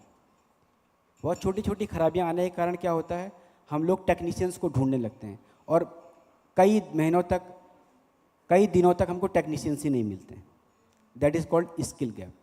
ऐसे ही हम लोगों के यहाँ मई और जून के महीने में बहुत गर्मी पड़ती है और जो हैंड पंप होते हैं वो ख़राब हो जाते हैं. हम लोगों को लोकल स्तर पर टेक्नीशियन नहीं मिलते हैं. अल्टीमेटली हम डिपार्टमेंट के ऊपर भांडा फोड़ते हैं. इसे स्किल गैप कहते हैं. बीइंग एन एडमिनिस्ट्रेटर और फील्ड फंक्शनरीज, मैं आपको अपने एक्सपीरियंसेस के बारे में बताऊंगा कि हम लोगों ने कैसे इस चीज़ को दूर करने का प्रयास किया और कैसे झारखंड इस स्किल गैप को दूर करने के लिए काम कर रहा है. Since Jharkhand is a land of opportunities, जैसा कि सीईओ सर ने पहले ही बताया, बहुत कुछ झारखंड के बारे में आप लोगों को अवगत कराया. लेकिन हम लोगों का जो फोकस एरिया है, वो फोकस एरिया केवल इतना ही है कि हम लोग किसी पर्टिकुलर ट्रेड के ऊपर लोगों को ज़्यादा ट्रेंड कर पा रहे हैं. हमारे पास डिफरेंट काइंड ऑफ इंस्टीट्यूट्स हैं. हमारे पास DDU JKY के तहत हम लोग ट्रेनिंग देते हैं. इसके अलावा हम लोग RCT से ट्रेनिंग करवाते हैं. हम लोगों के पास हर डिस्ट्रिक्ट में एक ITI है. हम लोगों के पास पॉलिटेक्निक हर डिस्ट्रिक्ट में है. तो मैंने अपने डिस्ट्रिक्ट में डिप्टी कमिश्नर के मदद से एक पूरा प्लान आउट किया, जो मैं आप लोगों के साथ शेयर करना चाहता हूँ. अभी मेरी जो प्रीवियस कलीग थी, उन्होंने बताया कि ड्रॉप आउट रेशियो 10th के बाद 20%, अराउंड 20%, 8th के बाद समवेयर अराउंड 13 to 40%, एंड 5वीं के बाद जो ड्रॉप आउट रेशियो है वो अराउंड 6% to 11% है. तो हम लोगों ने क्या किया, हम लोगों ने पंचायतों में कैंप ऑर्गेनाइज कराए RCT के थ्रू. RCT के थ्रू कैंप ऑर्गेनाइज कराइए कि जो बच्चे ड्रॉप आउट हैं, उन ड्रॉप आउट बच्चों का आइडेंटिफिकेशन करना. आइडेंटिफिकेशन के बाद उन लोगों का जो उनके इंटरेस्ट है उन इंटरेस्ट के हिसाब से उनको ट्रेनिंग दिलवाना। अब चूँकि DDU JKY में हम लोग केवल 18 to 35 ईयर के और 10th पास बच्चों को ही ट्रेनिंग दे पाते हैं, इसलिए अब इशू ये होता है कि हम बाकी लोगों को कहाँ ट्रेनिंग दें। तो हम लोगों ने RCT से एक पूरा प्लान बनाया, प्लान बना करके उनके जो इंटरेस्ट थे उन इंटरेस्ट में उनको ट्रेनिंग दी, और जहाँ जहाँ उनकी रिक्वायरमेंट्स थी हम लोगों ने ऐसी ऐसी चीज़ों में ट्रेनिंग दी जिसकी लोकल रिक्वायरमेंट्स है। जैसे हम लोगों ने प्लम्बर के लोगों को ट्रेनिंग दी ताकि हैंडपम्प ठीक हो सकें, हम लोगों ने सोलर जो मैकेनिक है उसकी ट्रेनिंग दी ताकि हम लोग सोलर ठीक करवा सकें। तो हम लोगों का जो पूरी प्लानिंग रही वो यही प्लानिंग रही कि हम लोग लोकल स्तर पर उनको नियोजित करवा पाएँ ताकि उन लोगों को होम सिकनेस न हो। इसके अलावा मैं एक और चीज़ आप लोगों के साथ शेयर करना चाहूँगा कि हम लोग आर्टिफिशियल इंटेलिजेंस की बात कर रहे हैं, हम लोग ब्लॉकचेन टेक्नोलॉजी की बात कर रहे हैं। बहुत अच्छी बात है, ब्लॉकचेन टेक्नोलॉजी और आर्टिफिशियल इंटेलिजेंस फ्यूचर है, लेकिन सिंस जिस चीज़ को हम लोग अभी जिस पॉपुलेशन को हम लोग टारगेट कर रहे हैं वो पॉपुलेशन अभी भी प्राइमरी और सेकेंडरी जो सेक्टर है उसी तक फोकस है। मसलन अभी वो लोग एग्रेरियन इकोनॉमी में कन्फाइंड किए हुए हैं खुद को, उनकी एजुकेशन लेवल इतना नहीं है। तो हमको ये प्लान करना होगा कि हम किस तरीके से उनको नियरेस्ट प्लेसेस में और किस तरीके से उनको बेटर जॉब अपॉर्चुनिटी प्रोवाइड करवा सकें। जैसे कि शांति ने बताया कि 18,000 रुपये की नौकरी हमको वहीं प्रोवाइड करवानी चाहिए। तो हम लोगों का सर यही फोकस है कि हम लोग अपनी जो पॉपुलेशन है उस पॉपुलेशन को स्किल ट्रेनिंग दें और जो लोकल डिमांड है पहले उस लोकल डिमांड को हम लोग फुलफ़िल करें, देन हम फिर अदर जो रिक्वायरमेंट है कंट्री की या नेशन की उसको फुलफ़िल करें। Thank you. Thank you very much. आपने बहुत ही एक अच्छी बात बोली, उदाहरण के साथ बोली सर। मेरा एक इससे थोड़ा सा एक्स्ट्रा आगे एक सुझाव है जो कि इम्प्लीमेंट किया जाएगा तो शायद हमें ज़रूर फ़ायदा मिलेगा। अगर महीने में एक दिन या 2 महीने में एक दिन पेरेंट्स, एडमिनिस्ट्रेशन और PIA की मीटिंग हो जाए, जो बच्चे प्लेस हो चुके हैं तो उनको हमेशा ये फील होगा कि एडमिनिस्ट्रेशन भी मेरे साथ है। आपको भी हमारी खामियां पता चलेंगी, आपको ये भी पता चलेगा कि शायद हमने कहीं उनको PPS नहीं दिया, शायद वो जॉब पे खुश हैं नहीं हैं, वो चीज़ें भी आपके सामने आएंगी। और उससे वो पेरेंट्स एटलीस्ट अपने बच्चे को ये नहीं बोलेंगे वापस आ जाओ। आपका वर्ड डिस्ट्रिक्ट के अंदर और हमारा वर्ड डिस्ट्रिक्ट के अंदर सर ज़मीन आसमान का फ़र्क है। अगर आप पेरेंट्स को बोलेंगे बच्ची बहुत अच्छी जगह है, यहाँ आके धान रुपाई करेगी, गुमला के मेरी बहनें ईंट भट्टों में जाती हैं, तो अगर एक शब्द आप बोल देंगे कि 10,000 रुपये आप कमा रही हैं, 12,000 रुपये आप कमा रही हैं और आप थोड़ा और काम करना चाहिए, अगर अच्छा काम है, रहने वहने की सुविधाएं हैं, ताकि पेरेंट्स उनको पुश करके वापस ना बुलाएं, तो इससे सर हमारी रिटेंशन ज़रूर आगे बढ़ेगी। Thank you very much sir.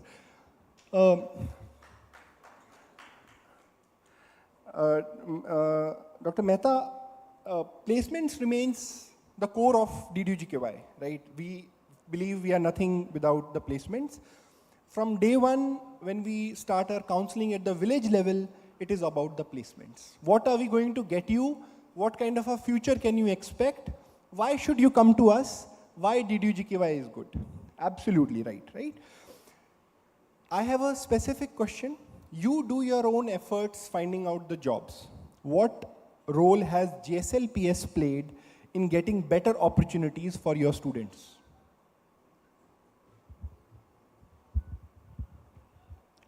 Good evening, everybody. Placement is the heart of this program. Without placement, training has no meaning. Yes, every partner does its effort, does placement. But I would like an SRLM should have a cell where their people should go to places like Tirupur, Bangalore, Ahmedabad, and find more new industries. The industries, what we have, वो हैं वहाँ पर. Advertisement? camp? What do you suggest? Advertisement nahi. It is the people going to industries, okay, and the industry would be happy to do a MOU with you as a government that I need 1,000 people in this year. Then the GSL PS can see how many are going to be out. So these can be mapped. If we get this support, I can assure you, placement in DDU GKY is not a problem. The students what we train are not engineers. We all were speaking about artificial intelligence, this and that. No, these are 8th pass, 10th pass. Or never studied. Or never studied. They are actually workforce. Industry is willing to take student without training also. They say, "Bacche de do." But as he rightly said, a retention. Our job is not 8,000 or 10,000 for 90 days. No. In that case, the government would have paid that guy a salary for 3 months. The objective is livelihood. Why 90 days? It was that he'll get used to it. Dr. Mehta, I'll have another question for you. I will, give me a second. Question? Well, no. Okay. Well, I'll ask, I'll move to Anjani. Anjani ji, you represent industry and you are also a training partner, right? You would know both sides pretty well. So when we meet our policymakers, Jharkhand is home, but when we go beyond Jharkhand, when we meet our policymakers, there are times where we are asked, 11,000 में 11,000 रुपए में क्या होता है? क्या आप जी पाएंगे 11,000 रुपए में? So there are such questions which I feel at times for a student who has just passed 5th class, never studied afterwards, never exchanged currency in life, comes to a DDGKY training center, gets one of the best trainings in the industry and passes out from their training, gets an employment and straight away gets an offer letter, work as per ILO rules, works only for 8 hours. I want to know, is there any way the rightly skilled people can have better grades as a tailor, for example, apparel? So if I'm training with the best trainers possible, can I become the B grade trainer straight away? Is it possible? Do you ever intake any B grade trainers? Thank you. Yeah, of course. You rightly said that there are certain issues where mostly the candidates are absorbed on a very basic minimum entry level. But as an industry, we do require certain multi-skill tailors. So suppose multi-skill operators, multi-skill particular operation based also, like we have very advanced machine in buttonhole, button cast, PWM. So if the training partners can impart training on those specialized machine, definitely they will get better wages. This is the answer of the first. Now I want to add a few things because we have been, since morning we have been discussing few things which are very relevant to in context of other also industry. But since I represent apparel industry in Sahi Exports, AI is the frequent word which we are listening from the morning. But fortunately in the garment industry, in apparel industry, the impact of AI on the employability is not going to so huge. Our friend from the apparel sector council, Sidha Saab, is there. इन्होंने सर्वे भी कराया था last year में, literally set कि अगले 5 साल में 50 आदमी हमको सिर्फ हमारे सेक्टर में चाहिए. If you talk about Sahi alone, हमें yearly we require 20,000 skilled manpower for the soft floor level, sir. So एक industry को 5 साल में 1 लाख चाहिए, तो we have thousands of apparel industry. So this industry is not going to have any huge impact on the AI. Okay. So this is the one thing we are fortunate for that particular apparel sector. Secondly, we are also discussing about, although it have impact on certain levels. For example, ये automation पिछले 20 सालों से चलता आ रहा है sir. ऐसा नहीं कि आज ही AI से ज़्यादा impact हुआ है. We are using the AI in different angles. For example, पहले जो line में material movement होता था वो होता था manual. Now we have the conveyor belt system जो AI dependent है. So the impact will be, but in a very phase-wise manner.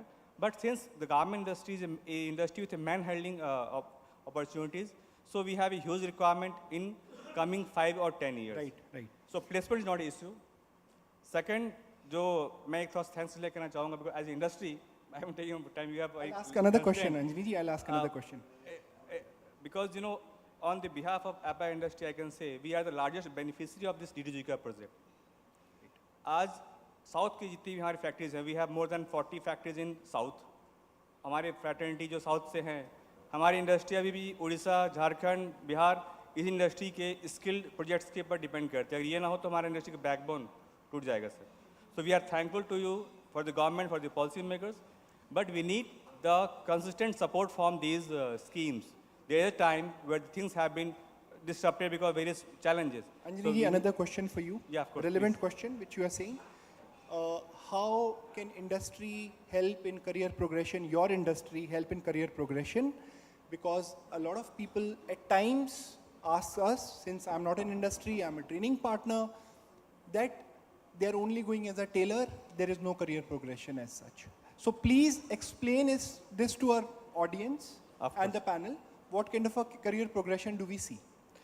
In apparel industry, the irony is that mostly employment is on the basic level only, where we are getting operator for the single machine operator. But as you say, career progression has certain timeline. Like in every year, we do the internal assessment and we upgrade the operators. Excellent. From the capital level. Those who have worked for 1 year, उनका assessment होगा technically. Those who have been skilled with soft skill, उनके अच्छा होगा, communication अच्छा होगा. If they can run 2 or 3 machines, they are promoted as a captains on the line. They will run the 20 machine line with their own. So there is a definite path of career progression. But apart from that, upskilling is a word. We are सुबह some of you सुन रहे थे. As an industry also, we are doing upskilling, sir. We are doing it from last 3 years from support of Ministry of Textile. और अभी हम 30 factories हैं हमारे पूरे India में, जहाँ पिछले 2 सालों से हम अपस्किलिंग 20 ऑपरेटर्स को लाइन से लेते हैं और उनको 200 आवर्स का ट्रेनिंग देते हैं. We are bearing that production loss हम बियर कर रहे हैं. And from the past 2.5 years, we have trained more than 6,000 operators under the upskilling. Right. Not only for the soft floor, we are doing it for the middle level also, for supervisors, for the managers, middle managers. So industry is taking part all these initiatives to upgrade the employee because they are our main assets. We understand investment in manpower is the best investment. Thank you. So we are doing that. Right, Anjali ji. Thank you very much. This is the direct industry advice that we are receiving. Shahi Exports employs maximum number of DDU-GKY candidates, and there is a responsibility on his shoulders to make sure that they are in a happy mode, their happiness quotient remains very high. I have a small question, Mr. Ramchandran. You, as a consultant probably, as a consultancy, maybe we can say that you consult between the industry and the training partners, or you consult between the candidates and and all, right? Any changes you can see post-COVID in the terms of employment and their retention? Are you seeing good employability prospects? Okay.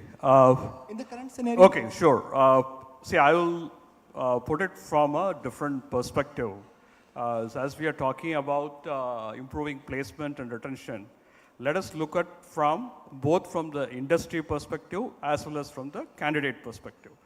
So if you really look at from the candidate perspective, particularly in the blue collar sector, whether it is sewing machine like apparel industry or manufacturing industry, one of the problem a lot of the candidates face is they will be working for 7, 8 years, 10 years in the salary range of 10 to 20,000, 25,000. So they will never be able to go beyond a certain point, whether it is an ITI or it is even diploma holders, the same thing. companies have them on the contract for 1 year, they are put in a staffing company, or apprenticeship scheme. After that, they are let go. And so they don't get an opportunity to skill. So when you look at from the employer perspective, from employer, for whatever the job that requires, they don't want to have whatever job that is required, they don't want to have a person, like they just need only about 3 weeks or 4 weeks skilling to get the person productive for the next 1 year. So why they want to kind of pay additional salary if the person goes beyond 1 year, they have to pay all of that, and they let the guys go and then take the next batch. Now, what this happens is these candidates go around working from one company to another company in the same kind of, they may get an increased salary of 2,000 rupees like that. So that is from the employer perspective. So that's the candidate's perspective. So now, as I was telling in the morning, so the new education policy which promotes candidates who are finished 10th or 12th or ITI or diploma to be working in the industry. Say, for example, I come from manufacturing industry. So assume that there is an ITI candidate who can be hired by an industry. They can work in the shop floor. The industry, parallelly, there will be a tripartite agreement that will be signed between the industry. Say, for example, MRF, and then there will be a staffing agency, and then there will be a virtual skill university, approved university. Now, what happens is the candidate will be enrolled, parallel working whatever is the job. So he'll be enrolled doing the production operator job. He'll be enrolled in a diploma in manufacturing one. And so they have to just do their work. So they have to attend like virtually or through the mobile phone, they have to attend some online classes. So the employer, advantage for employer is he doesn't need to pay PF, ESI for the 3 years. Right. And the candidate, the advantage for the employer, even there is a cost benefit, and there is also the candidate who is there with them, they work for 3 years. So first year they give like, say, for example, 11,000 rupees as a stipend. Second year they can increase it to 13,000. Third year they can increase it to 15,000. After they are completed with the 3 years, the employee can leave. So the industry may not be able to offer so they'll go to the next batch. But the advantage the candidate gets is, he has in hand, by merely working in the same company, in the same manufacturing, instead of switching for 6 months working in automotive manufacturing and then going into a pharmaceutical manufacturing, he works in the same industry. He gets a diploma in manufacturing technology. Thank you. So Thank you, this Mr. is the, Ramchandran. I'll ask another question. Dr. Mehta, my question to you is, our students from Jharkhand, they somehow are more inclined towards machine-related jobs.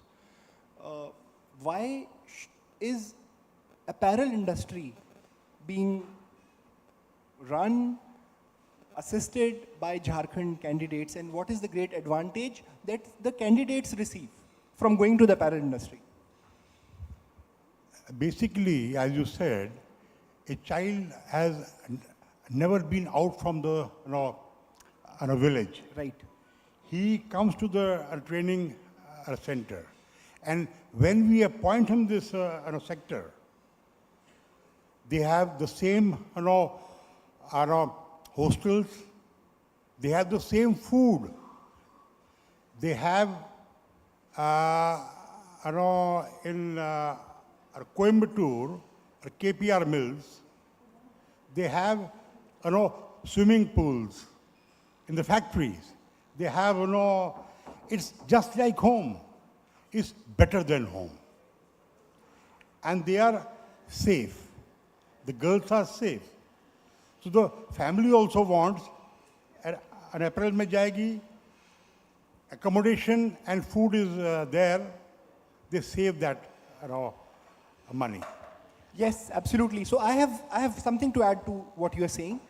If an individual candidate, sir, and the respected audience, if an individual candidate goes to Bangalore as an accountant, for example, or a data analyst, he wants to go work from Jharkhand, he will have to find a room for himself, he would have to find a roommate for himself, create an ecosystem which is not his own.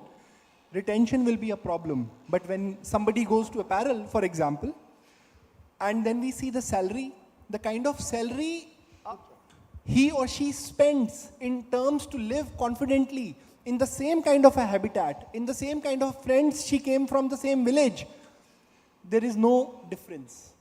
She will have everything in order, she will have a security, she will have everything in place, plus very strict. Since the orders, the apparel industry receives mostly orders from outside the country, am I right? UK, US markets, and they have to abide by the strict ILO rules. So if there is 8-hour shift, then it is an 8-hour, 9-hour shift. 8-hour shift, 9-hour shift. Beyond that, it has to be overtime. And our students work confidently, they stay together, they cook together. That's how their retention increases. But if you can add something to that, Anjani ji, I'll have you. Of course, thank you, Abhinav ji, because it is relevant to us, because, you know, we are the painful in this terms of retention word, because, you know, we get the number of employee operators from the various stakeholders from the PIS, and we have seen the retention is, for a year, if you can say 50% will just reverse migrated to the native. So that's our huge loss. So as an industry, we have learned a lot from the last couple of years, and we try to just bridge the gap. For example, the first thing we realized that the food habit was different from the particular state to the Bangalore. The hostel was provided with a kitchen facility, and they were given the groceries so that they can cook their own food as per their choice. Secondly, the hostels with the local wardens are provided, because in Karnataka maybe they have language issues. The warden from the local might not be able to understand their feeling. The candidates are, the girls are coming from very humble backgrounds, sir. Sometimes they are so much hesitate, they can't even say their problem to the warden. उनका background से इतना humble है कि वो HR को ही नहीं बताते हैं कि दिक्कत क्या है, पूछना है सिर्फ घर जाना है, क्यों जाना है, सिर्फ घर जाना है. सो सॉफ्ट स्किल ट्रेनिंग उनको हम ट्रेनिंग के समय से अच्छे से दें ताकि अपनी बात को सही से रह सकें. Because as a industry we are very much concern about these employees. We just want to retain them for a couple of years, not only for 6 months or a year. We just want to work for 5 years, 10 years. And NCR में ऐसा हो रहा है. In Sahi we have 3 generations working from in our Sahi. But ये South पे नहीं हो पा रहा है हमारे factories में. So we are very much concerned, and we are sometimes doing something very in terms of hand holding. हम उनके career progression के लिए जो कर रहे हैं, emotional connect को करना बहुत important है उनके लिए, because जब वो दूर 2000 किलोमीटर दूर से आ रही हैं, तो वहाँ पर उनको एक बडी सिस्टम चाहिए. As a industry we created a buddy system. Suppose एक गर्ल फ्रॉम खूटी से कोई आ रही है या फिर कोई गुमला से कोई आ रही है, तो नियर बाई एम्प्लॉय जो हमारे यहाँ ऑलरेडी वर्क करती हैं, हम उसको साथ में उसको अटैच करते रूममेट बना देते हैं. सो दैट कि एटलीस्ट सी विल गाइड उनके क्या डूज एंड डोंट्स हैं, how can they cope up with the environment. को दिक्कत हो तो they can assist them. This will be dedicated post placement team जो लोकल उनका लैंग्वेज को समझे और उनके साथ में इंटरेक्ट करे, उनकी प्रॉब्लम्स को इमीडिएटली HR तक और मैनेजमेंट तक लेके आए. We are ready to help him all the support जो कि उनको चाहिए होगा. इसके अलावा अगर हम suppose if you can bear me few time, that's why I am saying sir, please medical assistance सबसे ज़्यादा इंपॉर्टेंट, बिकॉज एक फर्स्ट महीने में जो ड्रॉप आउट है वो हाईएस्ट होता है किसी भी प्लेसमेंट ग्रुप में आने पे. हेल्थ इशूज़ क्लाइमेट चेंज की वजह से होता है, तो हमारे हॉस्टल में मेडिकल असिस्टेंस होना चाहिए.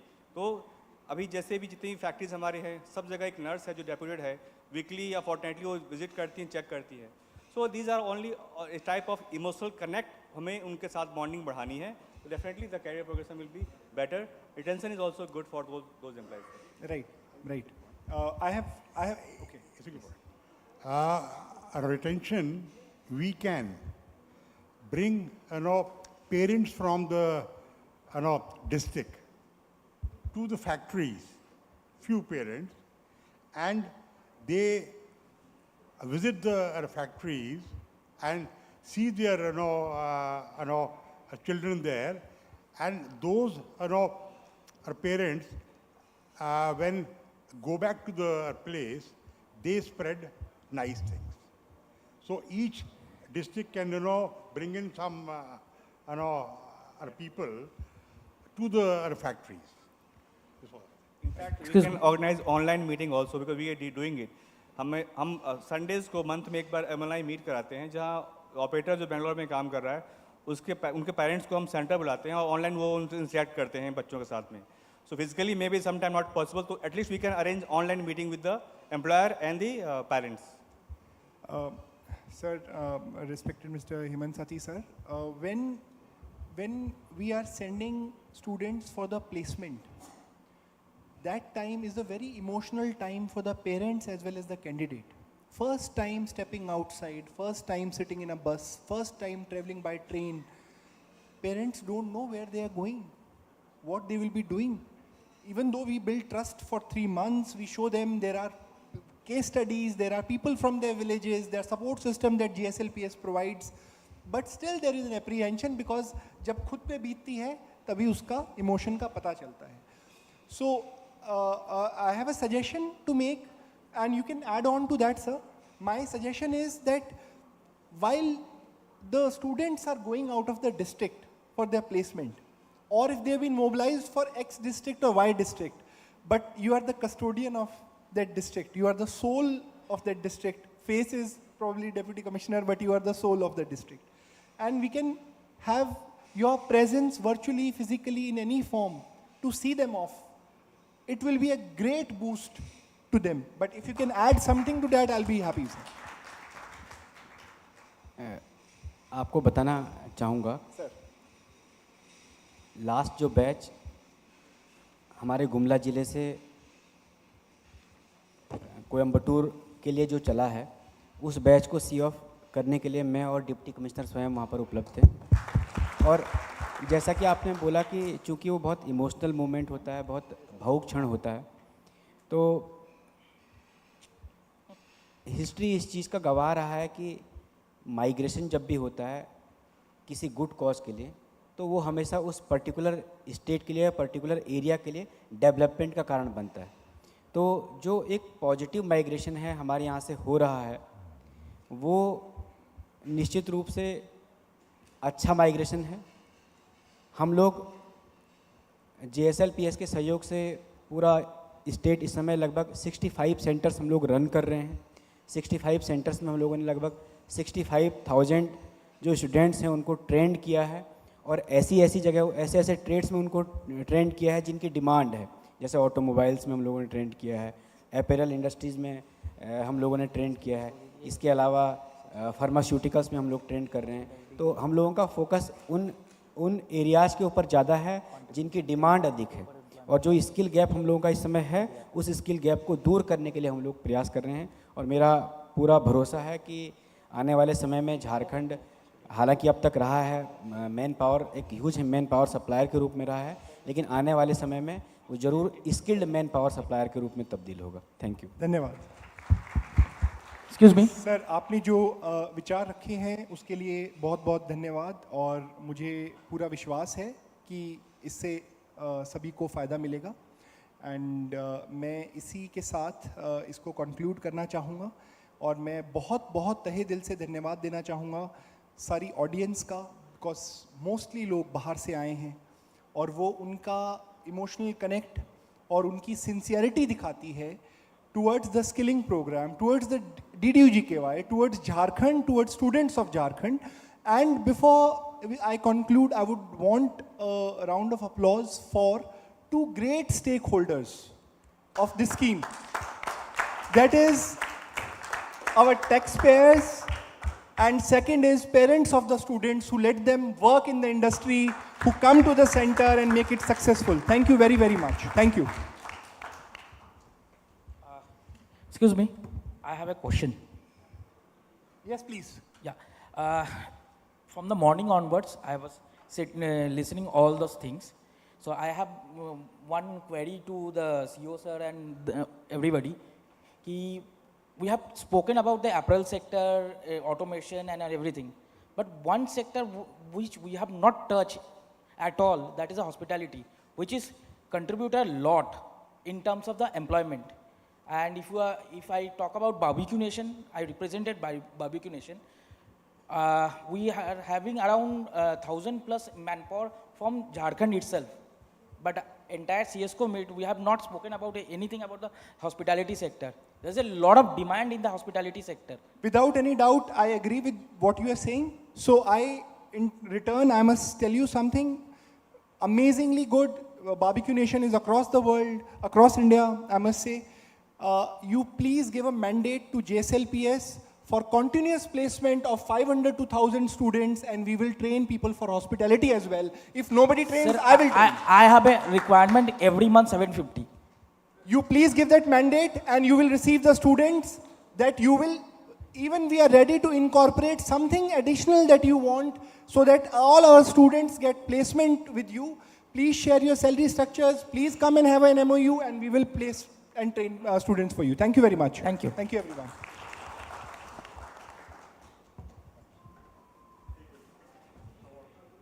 Sir.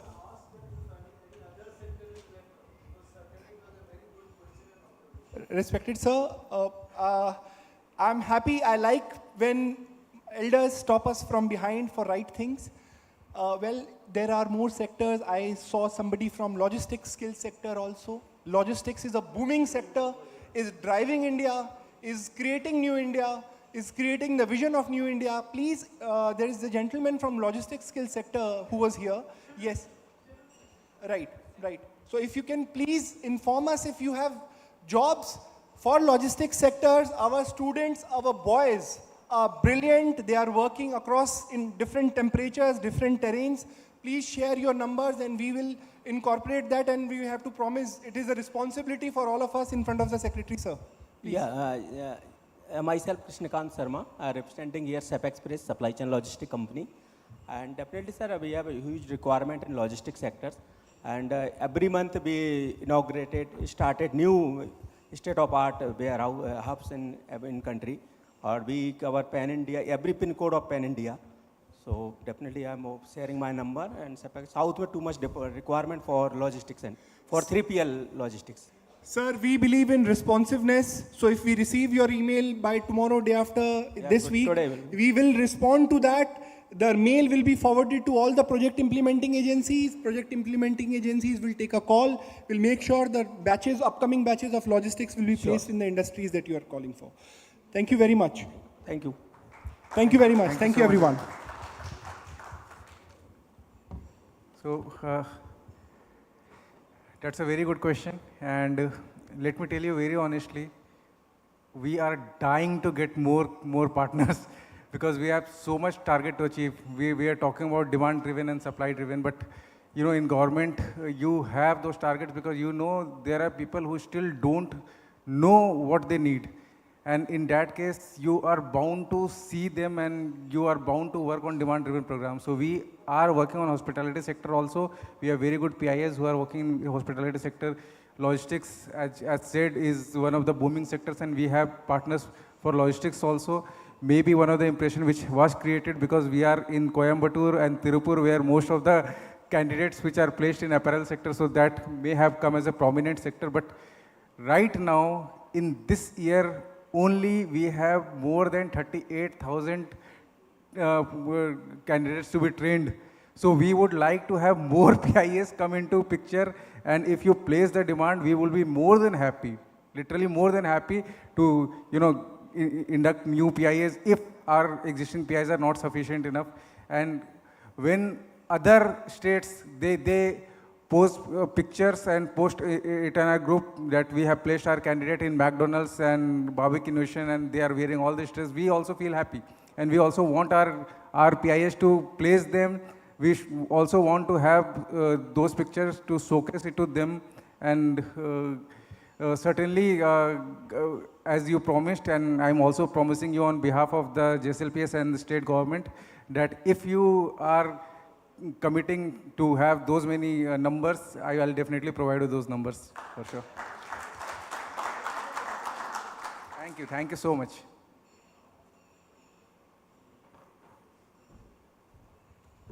Thank you, sirs, for throwing light on the skill gap and the strategies. And that was the last of all the panel discussions, and this marks the end of the panel discussions. Now we are heading to the most crucial part of the event. As a recognition of the PIA's performance in the training and placement, also their efforts in stabilizing the performance, there is a proclamation of award. So, to award them, I cordially invite the respected Secretary of Rural Development Department.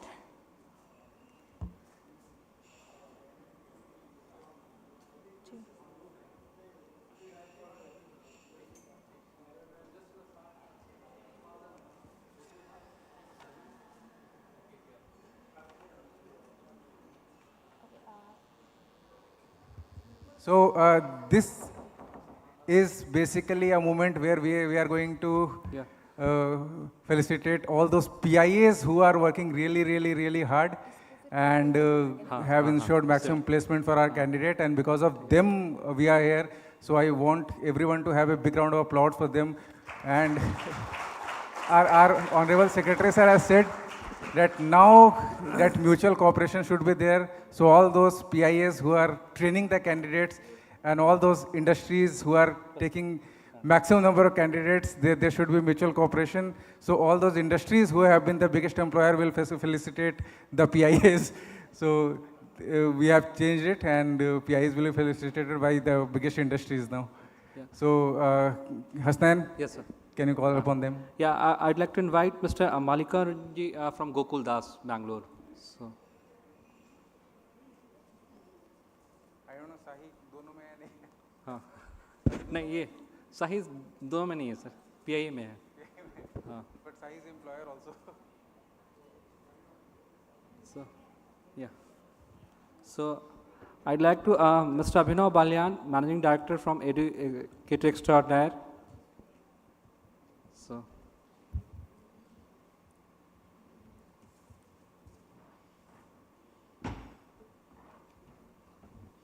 I'm here to support. Yeah, sir. Santosh sir. Sir, in fact, two projects, all placements to Gokul Das. Chalo, this guy here, he got the very first project closed of the entire state, and he completed all the 3 projects. His center is lying vacant. We are trying really hard to fill up his center, but there are certain policy issues. But hats off to this guy. He has shown tremendous commitment to DDO-GKY. So, and guys, don't take it as a fixed match. Particularly you. This is for particularly you. As many times I have listened him, I had got some extra energy. Thanks. Thank you very much. So I'd like to invite Wazir Advisory Private Limited.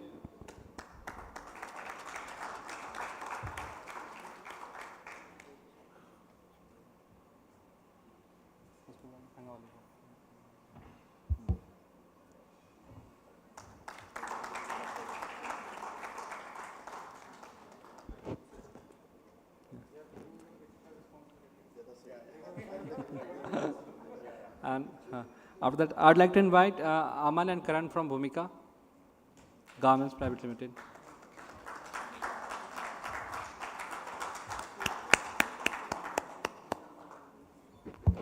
अच्छा और है sir, इसके बाद बुलाएंगे. And after that, I'd like to Mr.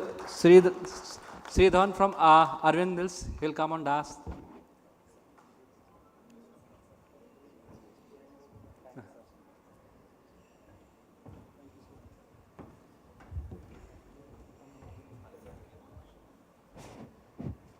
Let's give a round of applause for the PIAs, for their performance. So, I'd like to Mr. Gagan Dahal from Orient Craft Private Limited.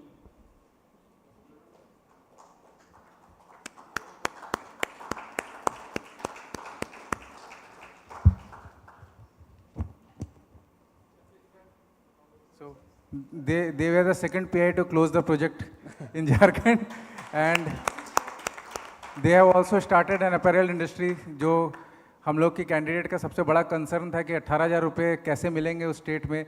So they are the one who are fulfilling it. Aman has also promised to establish one centre in Ranchi. So this is how that 18,000 जो आपने बात किया बच्चे, वो झारखंड में मिलेगा. इसलिए हम लोग आज ये मीटिंग कर रहे हैं ताकि सब लोग जो आपको यहाँ नौकरी देते हैं वहाँ पे भी इंडस्ट्री खोलकर नौकरी दें. So after that, I'd like to invite Mr. Rajiv Mehta from Niyam Education Foundation.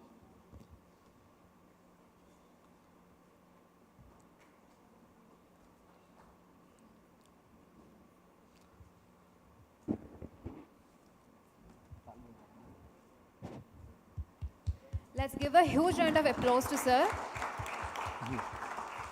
for his contribution in skilling. Sir, this gentleman, he have been truly out vocal, and he has changed me like anything.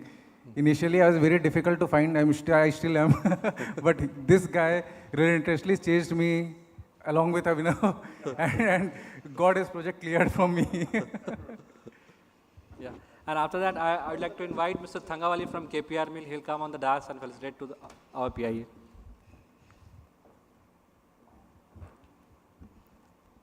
So next, Mr. Sanjay Singh from Anand Books International Private Limited.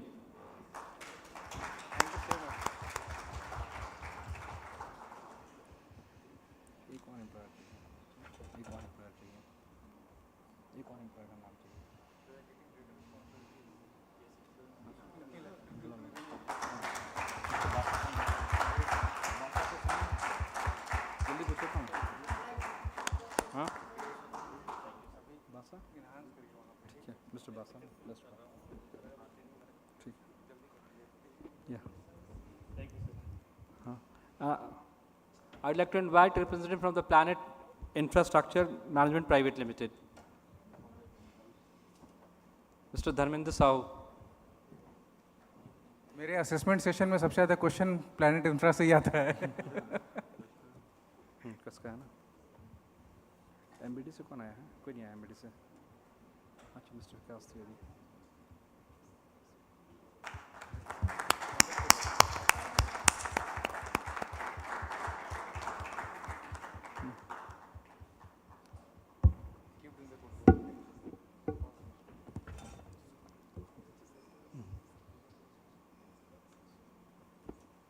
Yeah.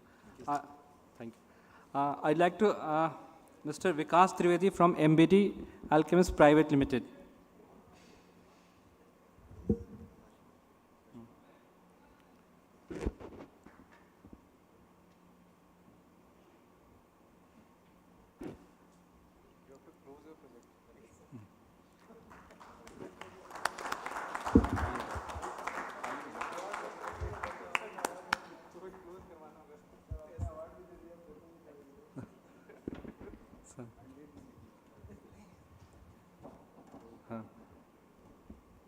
Then I'd like to Mr. Basa from Best Corp. He will come on the dais and felicitate to the next PIA.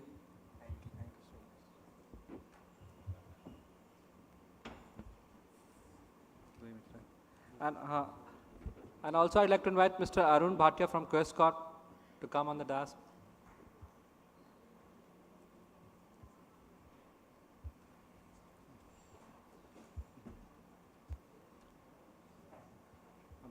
आप उस side चलिए, बस उधर से चढ़िए. Take the dais.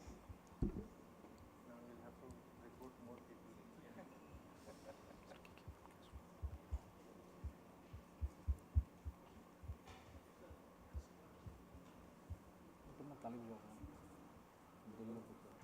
Yeah, let's give a huge round of applause to sir.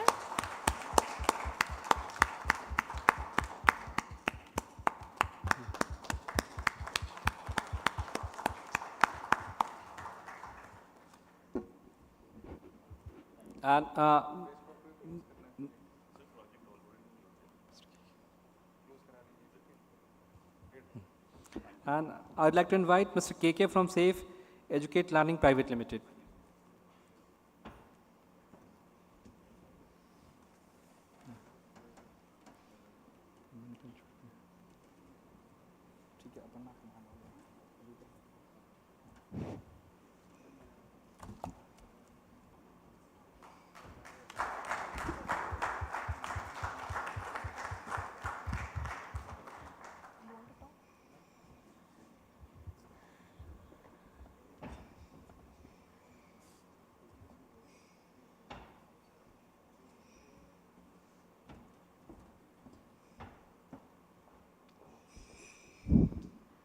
So, in the morning, sir was talking about the strategy of our Captain Cool.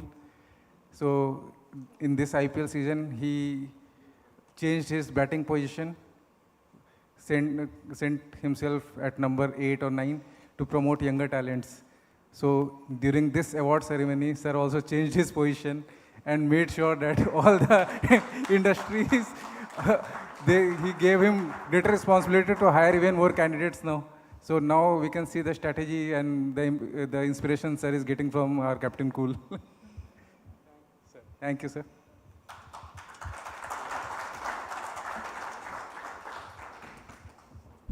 Thank you, sir. That was one of the major highlights of the ceremony today.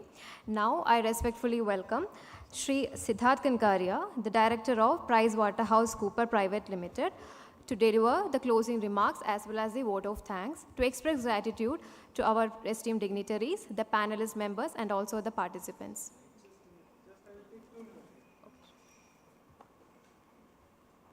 Kindly bear with me.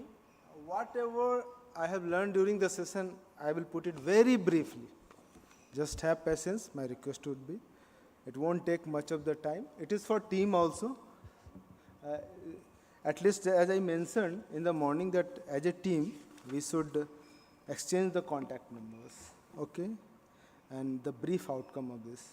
And last two sessions, what I could take, like important was the captive, you know. This is the thing I think even we will work in the state as well. This captive recruitment, that the industries there themselves are coming and they are recruiting, they are training the youths and then they are doing the placements.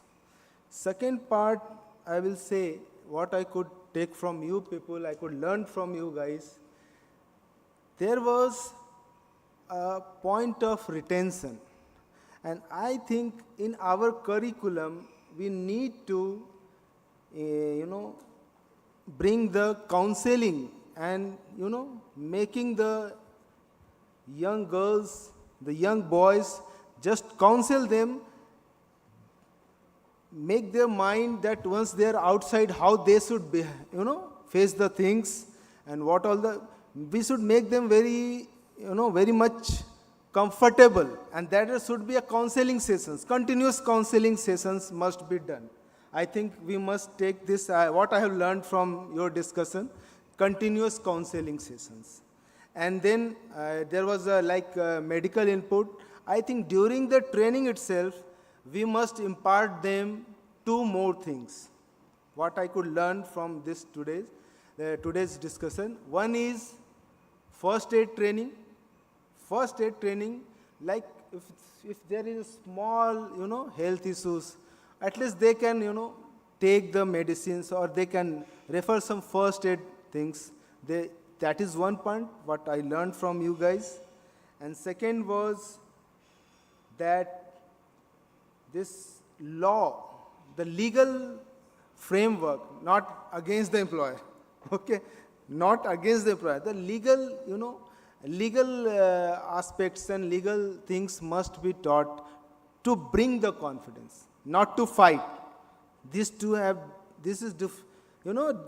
different things. So what I'm telling that some legal input should be given to them so that at least they can feel confident. So counseling and legal input and medical input will help them. And the fourth was the empathy from the employer. Ninga Periyamma, Ninga Periyappa. You are the guardian. If you just take care of them, certainly retention will be higher. Like you said, that swimming pool is there. So certainly some motivation is there. Because what I could decipher from discussion, that I am working as a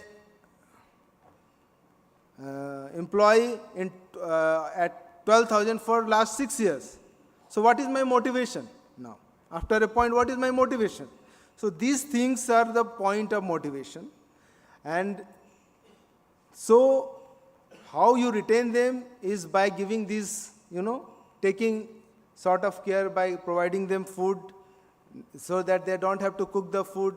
Okay? So charges can be, charges can be paid by them, but if the cooking is easy, if the kids, like in the morning I was discussing, they are telling that we are running a school so that kids also do the studies. So these kind of things. And from today onwards, I as a representative from the Jharkhand we will not use the word cheap labor. Cheap is something which is very derogatory. It is not for human beings. We will use economic and best manpower. Economic, they are economic, and they are best manpower. So rather than use it, because see, migration is a continuous phenomenon. Those who are here, they are migrating to Malaysia. And even yesterday I was discussing with ADB what the Gujarat government had given the mandate to the PIAs that 25% of their youth, they should get placement in foreign countries. So this is the mandate. So everywhere there is migration, and there everybody is migrating because they are getting the best opportunity. So any labor, anyone, their word should not be the cheap labor. The word should be economic and best labor, because it is for every human race and every person, for the dignity and all. And certainly we will try to increase the number of migration centers, but I think I need to work a lot, because opening a migration center is one thing. As representative from NIRDC said, opening is one thing, but maintaining is a different thing. Giving the skill is different thing. Taking the grievance and redressing the grievance is one thing. So I think we will work upon it. Thank you very much.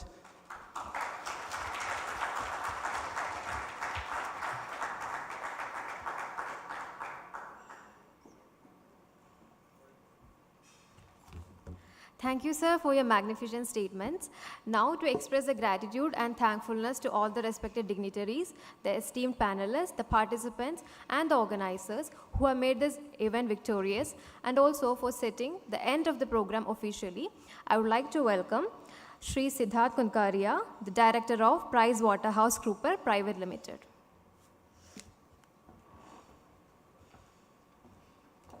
Thank you for that. And I think today has been a fantastic day. A lot of enthusiasm, a lot of discussion, a lot of positive vibe, and also the direction that Secretary Sir has just now given. So I just also like to summarize on certain aspect what has happened during the day, so that we can actually take necessary actions going forward.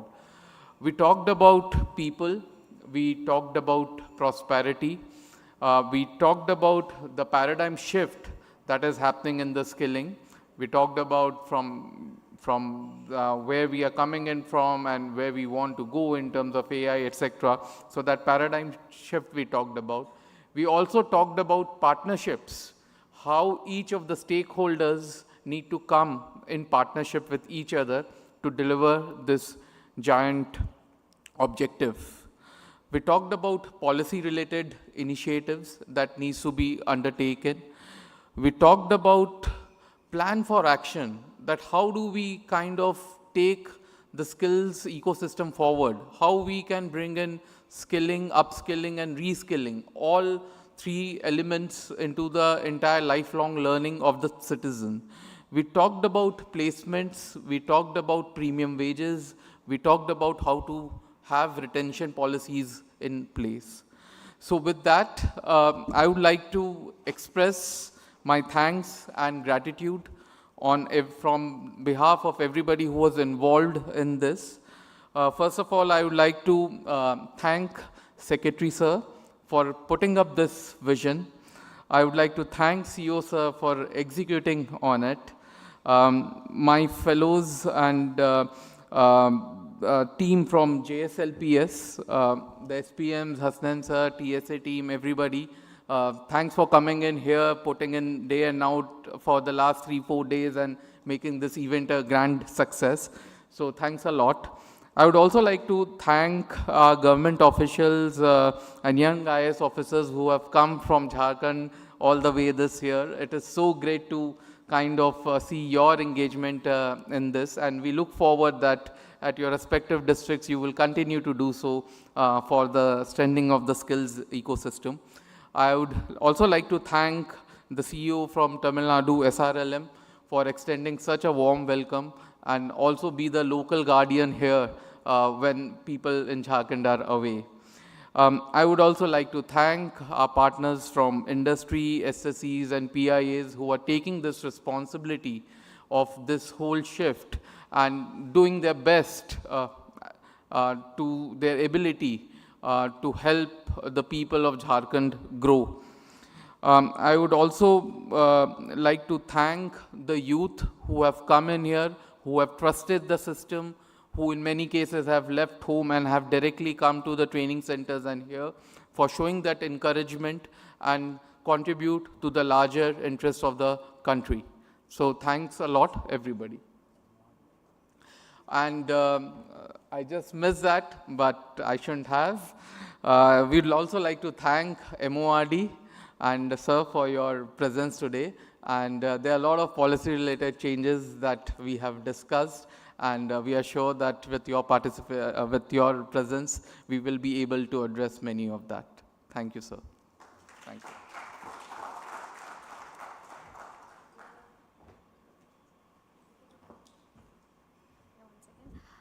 Thank you, everyone. Thank you, sir. So with this, we are wrapping up the session. Also, some of us know each other and some of us don't know each other. So stabilize a rapport between each other. We have organized in high tea with an intention of networking. And before that, we'll all stand together for a group photo.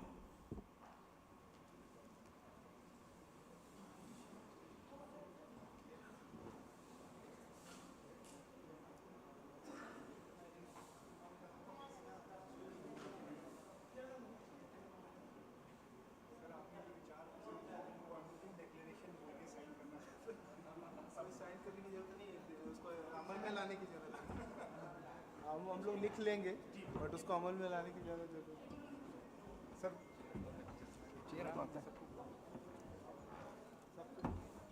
I think इतने लोग नहीं आ पाएंगे यार नीचे वाले clear sir मेरे ख्याल से कुछ लोग नीचे भी संजय